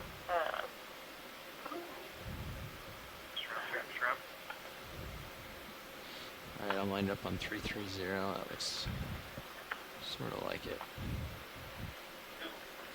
It's hard to tell. Sirius usually has it sort of whipping in one direction and the other. I thought that'll kind of indicate. But definitely getting blown to the southeast. So. The auto heading on Yogi is the best I've ever seen. It's beautiful. Really? Yeah. It like tracks when you turn, it tracks nicely, and then when you let go, it's like you guys programmed that though, right? In house. Yeah, I mean, Brian did it. Dr. Bingham. Dr. Bingham. Yeah, Herc is like that too. Herc's pretty good about you turn the stick and it just sort of follows, and when you let go, it stops. But its thrusters are not quite as powerful as D2, so there's less you can do. I think the main challenge here is the deadband. So you're talking about the fact that the thrusters won't kick on until you command them to 80 RPM or so. Yeah. I understand that. So you start to turn your heading, and it's 0, and then all of a sudden it finally commands 80%. And they just take off. Is that what you're saying? Yeah. So like, if you wanted to perfectly track heading, you would want to even be able to join the phone line. Even like 1 RPM. Do you mind going ahead and introducing yourself? Sure, Amanda. Good evening, everyone. This is Annie from Harbor Branch Oceanographic Institute Exploration Command Center in Florida. Just unfortunately joining at this very late stage of the dive. Well, our group here, Harbor Branch, and also Cooperative Institute for Ocean Exploration Research and Technology, we are involved with developing instrumentation for water column exploration, which is mainly optical, active, remote sensing, and imaging methods that can remotely and non-invasively resolve vertical and horizontal structures in the water column. How hard the thrusters work is it's great that we are able to see here or to show the real-time acoustic backscattering data on the screen here for the screen 3 and there's the CCD data so currently, but it's there seems to be very interesting features in this EK60 data, and it's very fascinating to follow the real-time acoustic backscattering time series data while we are transacting through these layers with an ROV. And it provides a great insight on the data that we collect with these type of shipborne instruments. And it'll be interesting to use this ROV imagery together with the CCD data to develop further signal processing methods and more to be able to more efficiently interpret acoustic backscattering data. Push all the lit up lights at once and so this type of analysis will provide and improve our ability to detect potential features of interest and characterize the water column. Great, thank you so much for that, Ani. I just want to say it's really been a pleasure to have you join for these calls.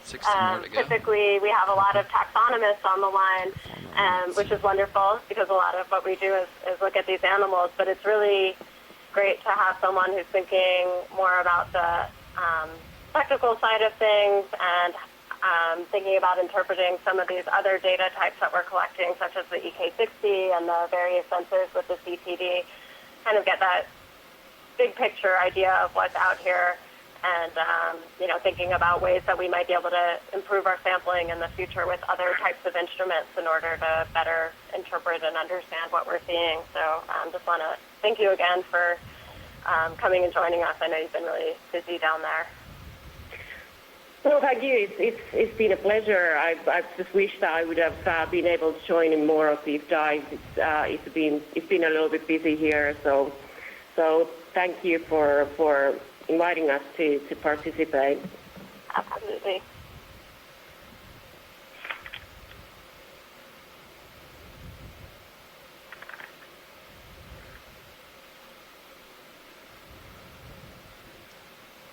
It looks like we are at about over 930 meters. We are making our way down to 1,000 meters for our final transect of the day. This will be our deepest depth that we'll have reached today. Delta's getting a little big. Good opportunity to look for some of the larger organisms that tend to be found deeper in the pond. There's something big. There's something big. Big something.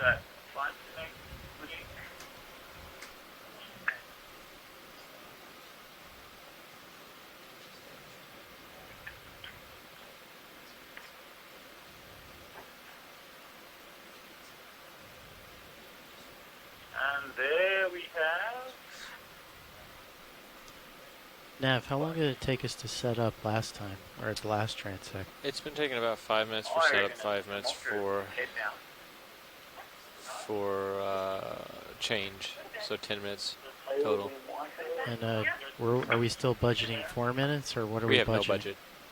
No budget for setup? No, so I'm going to be cutting this one short based on when you guys get set up and ready to go. Well, and at the end, I'll give you 5 minutes to set up.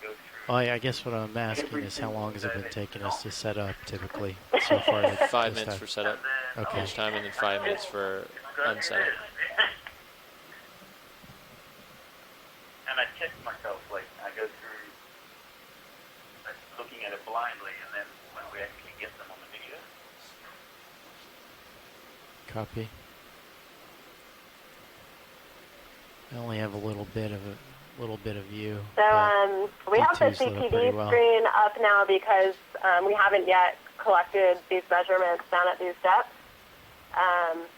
So once we get down there and have a good look at this, we can switch back to that EK60 screen so we can see what's happening with our layers. But it does look, I'm looking at the CTD now, and it looks like we might have reached our oxygen minimum. So it looks like it might even be slowly starting to come back up.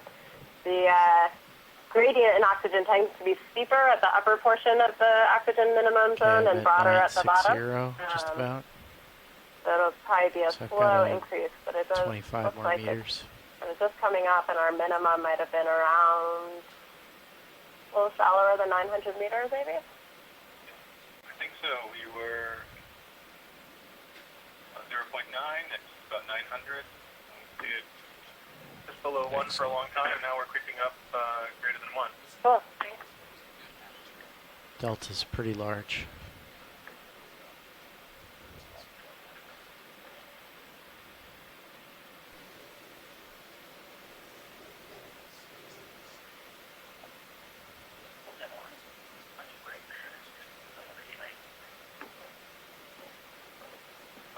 So, Ani, I think you probably weren't on when we were doing this, but when we were at 400 meters, and you'll see this again when we pulled the EK60 back up, there was a really thin layer that was just a little bit above the thicker, deep scattering layer. Oh, yeah. And it didn't avoid the ROV at all. It stayed there the whole time we were there, and it seemed to be composed primarily of siphonophores. We saw a lot of both Bisonex and Calicopherine siphonophores up in that layer. and think it's likely that they kind of form this layer there so that when these other organisms do their migration later in the day, that they're there to intercept it and feed on the zooplankton cruising past. So there's a pretty interesting ecological story there that we're able to resolve by having the EK60 data in combination with our visual observations.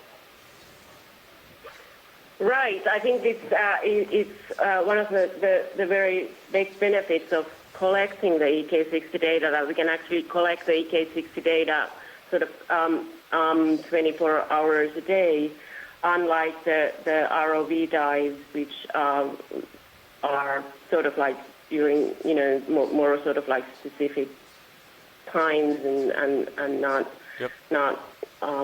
continuously. Yeah. So that would be interesting to look at the EK60 data afterwards and see how these layers I'm a little migrate. bit above 985. I'm going to just kind of hold here until we very get set up. Very interesting point. Yeah. I'm looking So back. We've reached 1,000 meters, and our ROV team are getting set up for the next transect. So we will stand by until we hear the go signal.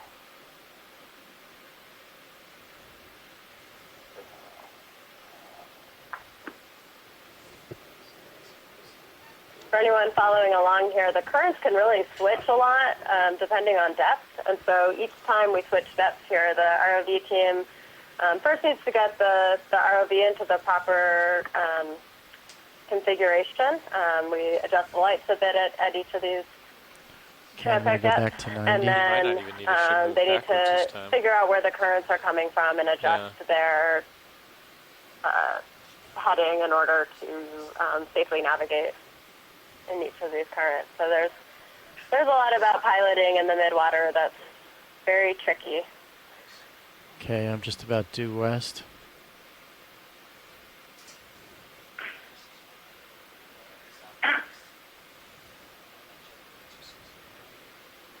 Copy, 260. Looks like the tether's still kind of getting pushed to port.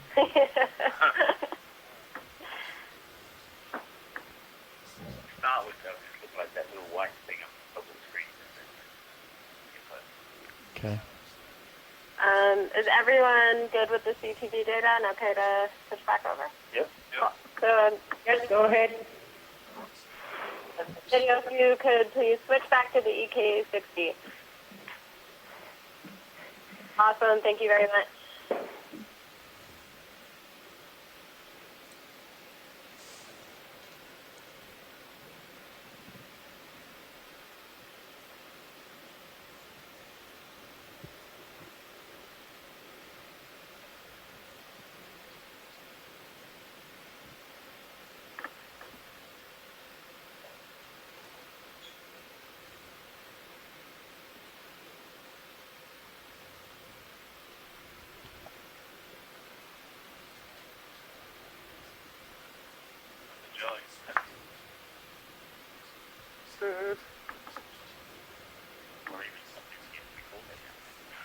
No, and no. Okay. Okay, I'll match you.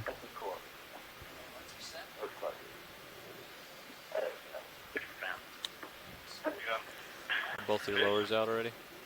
Okay, I'm just not seeing it. Yeah, I don't see the port or starboard. Can we go for the fish in the middle? Okay, are we ready to start? I can call it in.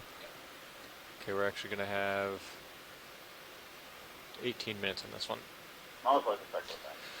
Science, we are at our 1,000 meter transect and we are beginning. We are going to have 18 minutes on this transect before we need to start setting up for recovery. All right, thanks.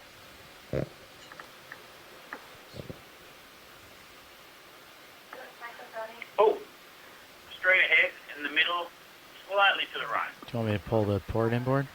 What's that? Yeah, the common name for cyclothonia is bristlemouth. At the front of my maybe? No? What is that? Oh, it's the sinker. False alarm. It was a discarded larvation house.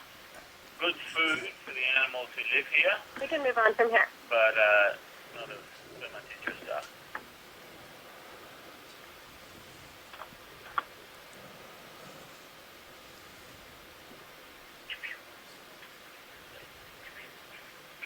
I'm at 7.6 right now. So Mike made a good point before that not too many of the things down here have common names. And so it makes us all sound really technical. This red in the middle?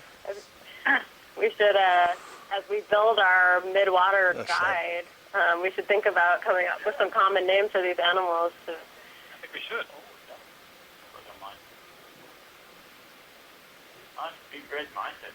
Very deep coloration. Yeah, so again, a really good example of the red pigmentation that tends to show up as we get deeper in the water column. So if you've been watching for a while, the shrimp that were up shallower were much more transparent than this guy here. Oof. And it's got the core antenna coming out in the crop. And it's a Forsia, whatever it is now.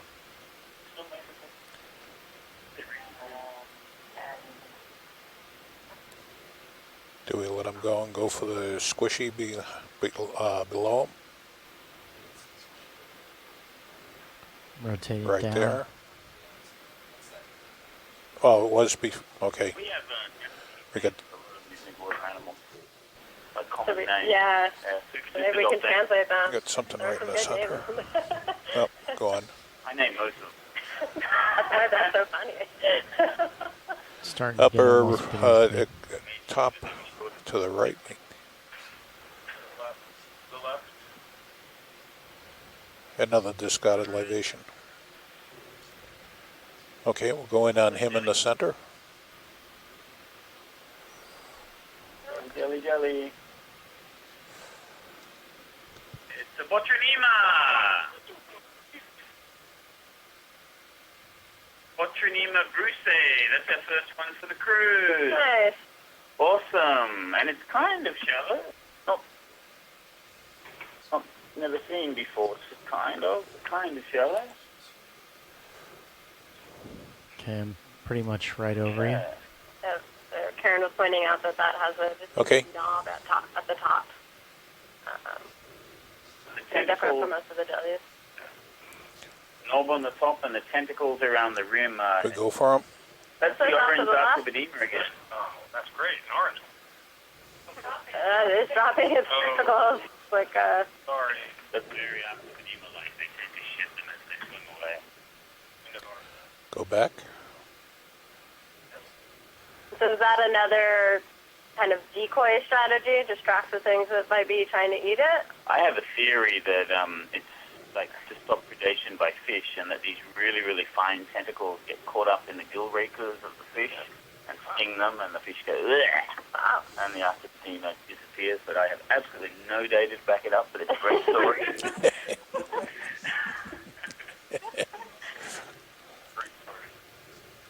I've never seen them bioluminescent. Okay, rotating up. Like Colobonema has those big, like tissue-rich tentacles that bioluminescent. That's 6-1 right On the now. left there. Yeah, another shrimp. No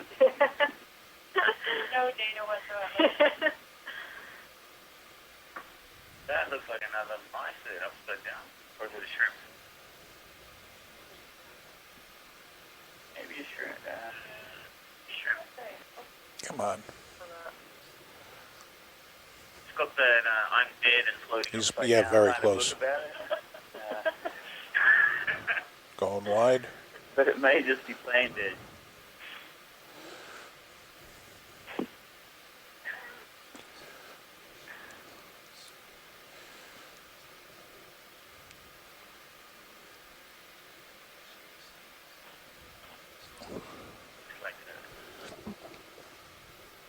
It's 6-4 right now.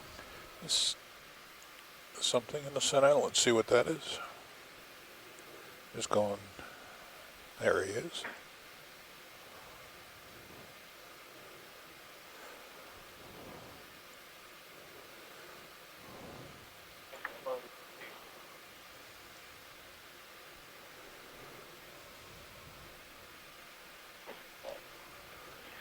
All right, we'll go wide.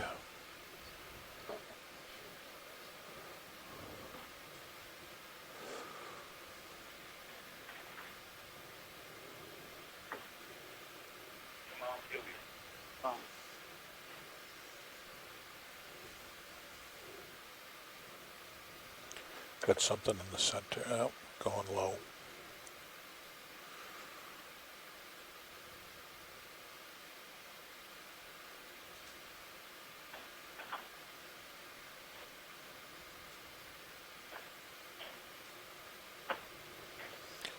Center.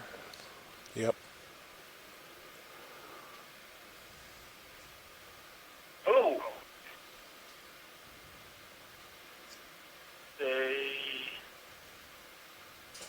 Whoa!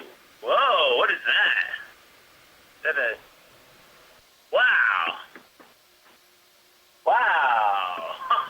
Coming close to the head so you can see that. It looks like a Calicophorans siphonophore of some sort. Maybe a Nectipyramus? Oh my goodness. So to the non-specialist eye, this looks spikier than most of them. Is that true? And I'm just looking to see whether it's, oh wow. How is that put together? It looks like a Volptia colony attached to a Preya. It's like weird. But they often have larval nectophores that have the look of a preyed nectophore, which is kind of what this looks like. It looks like Volptia serrata with an absolutely huge larval nectophore still attached. My goodness. Drift in port a little bit. Big? Oh, it hasn't lost it yet? Oh my goodness. So what is the difference between the larval nectophore and the adult nectophore? The larval nectophore of, they're completely different structure. Like it's, I guess they evolved probably from a more preyed type of ancestor, and they've retained the, well, I can't really say that, can I? But they've retained this larval preyed-like rounded nectophore as a larval nectophore. Looking at 7.6 right now. Inside all of these overlaying jigsaw puzzle bristlecone kind of check out the bright thing. All attached together to make the colony of Volptia. And normally it just sits inside there and it remains really, really small. I had no idea that it could grow to be like larger than the main nectophores. Which is like, wow. Cool. That's just mind-blowing to me. Just a smudge. Something. Yeah. Somebody's fecal pellet.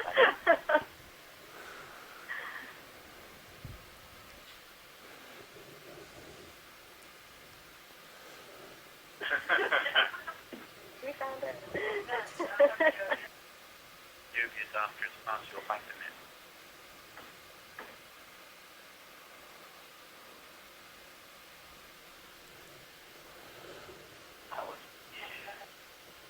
That was the highlight of my day, I think. That folks did that. Yeah. Wow.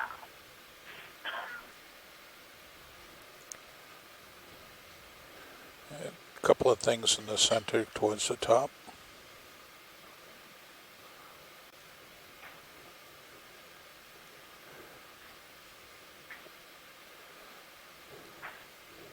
This is a feeding mass. That's just one of those arrow worms. Similar to some of these other taxa we've been seeing, the deep ones are kind of heftier and more pigmented. So the same thing with the cyclothony, same thing with a lot of the jellyfish. Yep. You can be bigger and darker here in the deeper part of the water column because there is not as much light reaching down here for you to be seen and eaten.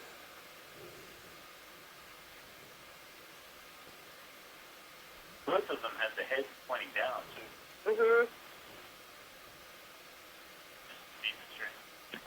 We can move on from this. This is just some William snow making its way down. All right. Tilt the camera. Oh, let's see what some of these other guys are. Yeah. Nothing. there's nothing in view, you might want to push out a little bit. Come over to starboard. You feeling like this is the good heading? Should I maybe come around?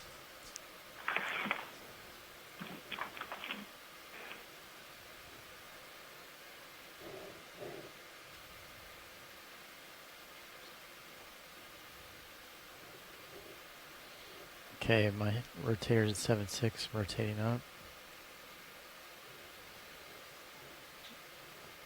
That's coming into the center, right low center.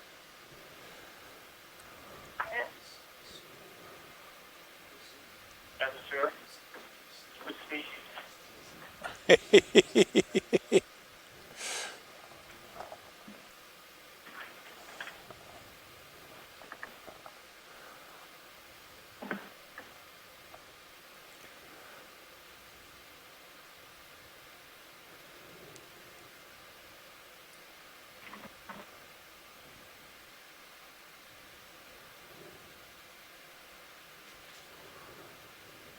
Maybe Foxtrot.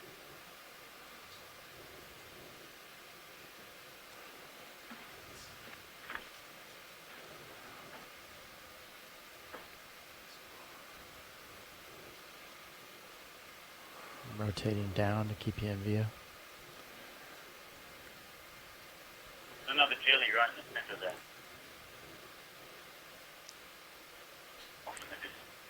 Oh, even more, even better, yeah. The ruby snippered. Oh yeah, zoom in on this please, great. Pretty small. Ctenophore. It's a significant ctenophore, for what that's worth. The order is paraphyletic, but it's a ctenophore characterized by a fairly spherical body and long tentacles. One has many fine tentacula. The tentacles where they Okay, coming wide. telling what group it belongs to. These ones seem to be coming out pretty much in the middle of the body. I guess it would be about Tina. The tentacula are... I got a fish going to the left. Yep. So finish off to the left. Got Cyclosony. And another little ruby, yeah. Okay, you got an idea. They got an idea on the fish. Let's see the ctenophore. Is he still around? Nope. Too cool. Thank you. I think there's a couple of... Okay, you're starting to get beneath me.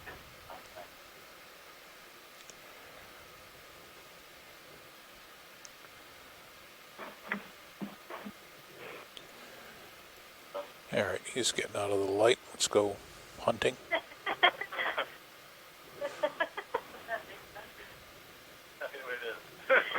Gotta do it eventually. Yeah.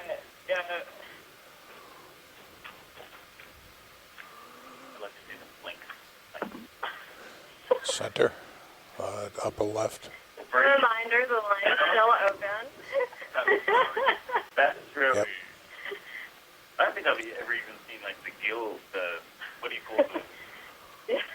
The operculum. I've never seen like the breathing even. Copy. Got two of these little guys in the center. Center right. Another copepod. Tiki at the end. Fantastic. There's one there, and then there's one in the background. That's cool. Flying in formation. Yeah. That's nice. You got a wingman and somebody right in the middle.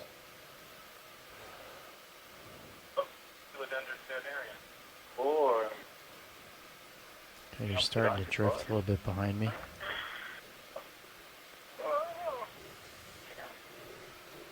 Two more minutes.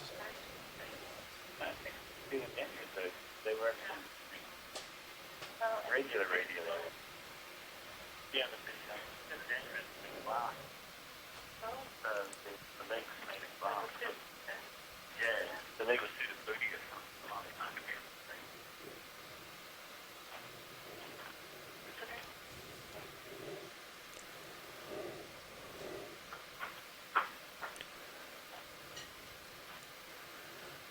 Let's see what this guy is.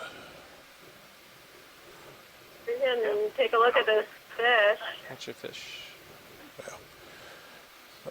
Almost looked like a hatchet fish, the way it was reflected. It's gone. They move fast. They're very small. They tend to always spiral and swim down when you come across them and shine light on them for some reason.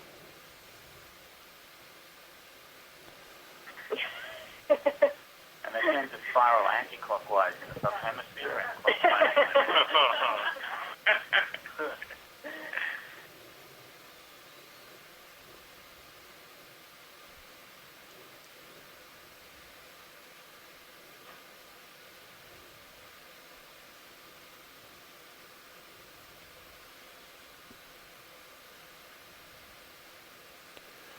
Well, the light, yeah, let's go, yep, we've seen plenty of shrimp. Let's, squishy.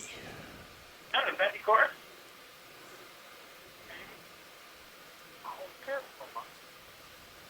No, that's Betty Chorus. Betty Chorus, okay.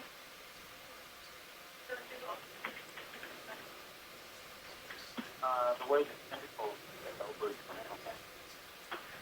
This will probably be the last zoom.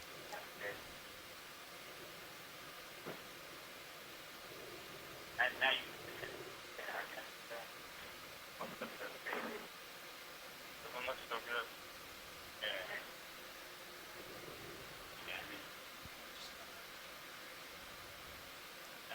Yes, at 30. Starting to come back towards me. Tether looks good. Are they really subdivided or are they jagged? So it's been that same species the whole time, right? Yeah. So the tentacles much smaller. So just a reminder to folks here in Silver Spring, I know it's getting late in the day, but if you're talking, either talk into the mic or mute if it's a side conversation. I will let science know. This is Bathychorus. It's a narca medusa. They feed on gelatinous prey. This particular one is an undescribed species. We've had several good video sequences from this cruise, so hopefully we'll learn a little bit more about it. It has these tentacles that bend in kind of an elbow, which it normally, when it's healthy, holds up. They run along the sides of the pointed bell, and then they come out at 90 degrees perpendicular to the long axis of the bell. And they like splayed out across there to increase the surface area and the volume that the jellyfish is swimming through, hoping that prey will hit those tentacles. Okay. And you can tell it's a Bathychorus by the way there's an elbow joint in the tentacle, and by the presence of secondary tentacles on the edge of the bell, on the rim. Okay. Science, that is the end of our 1,000 meter transect. Okay, we got a 20 All meter right, delta. thank you very much. So you're at that was 5.6 our right last now. transect for the day at 1,000 meters, and the ROV will now swing get around. recovered. So they'll get in position to move back up to the surface pretty quickly. Some of us will probably continue to watch and see what comes by as we recover the ROV. And then we will recover after the ROV is.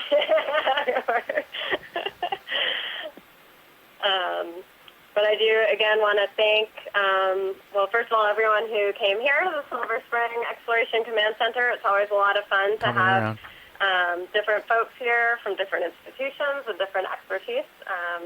Really a great opportunity to get together and watch us together and share our knowledge with each other and with the public who watch these. And then as always, really want to thank everyone pretty on the close ship. to lined up with the ship. Looks like we're a little tricky having a whole science team that's close on to shore, reciprocals. and you guys have been really patient and communicative, and we got you in the really tether cam. appreciate all the work that you've done to make these full-day dives happen. So again, this is the first time that this expedition is the first time that we've done full day of midwater work. We've had 2 days. They've both been really successful. We've made a lot of new observations, and I think we all hope that we continue to have the opportunity to do this kind of work as we move into the Gulf of Mexico and Atlantic. It's been a really great opportunity to see a part of the world that is really, really unexplored and undescribed. Yes, I'd just like to say thank you too. Unfortunately, I believe you still have some transects to do on recoveries in front of you to dive. We have one more set of transects tomorrow at the end of the benthic portion of the dive. So it'll be starting at about 4 on the ship, which here on the East Coast is about 10 o'clock. Ready to drive me now. And so, yeah, I hope people can tune in for that as well. Unfortunately, I will be on an airplane on my way back to Japan. Hey, I want to give you an update here. We are done with our bottom transect, so we're going to start really looking forward to seeing the video. We'd also like to go ahead and bring up to ship 2.5 knot over ground. Really great, really exciting to be here for this, the first midwater, the fully midwater dives with the Okeanos Explorer. And, yeah, we got some really good video thanks to the amazing skills of the ROV pilots. I'd just like to say a big thank you, and to the winch operators who have been having to stop the Sirius when we want to stop on a jelly with the ROV, etc. I really appreciate that. Bridge. We are ascending, and we are ready to bring ship ahead at current heading at 0.5 knot over ground.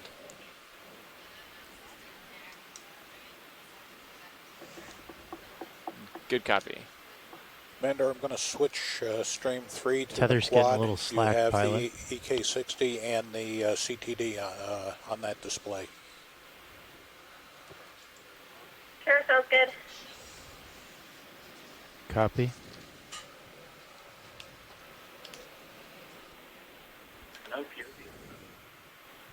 What are we showing over there, co-pilot, for rate?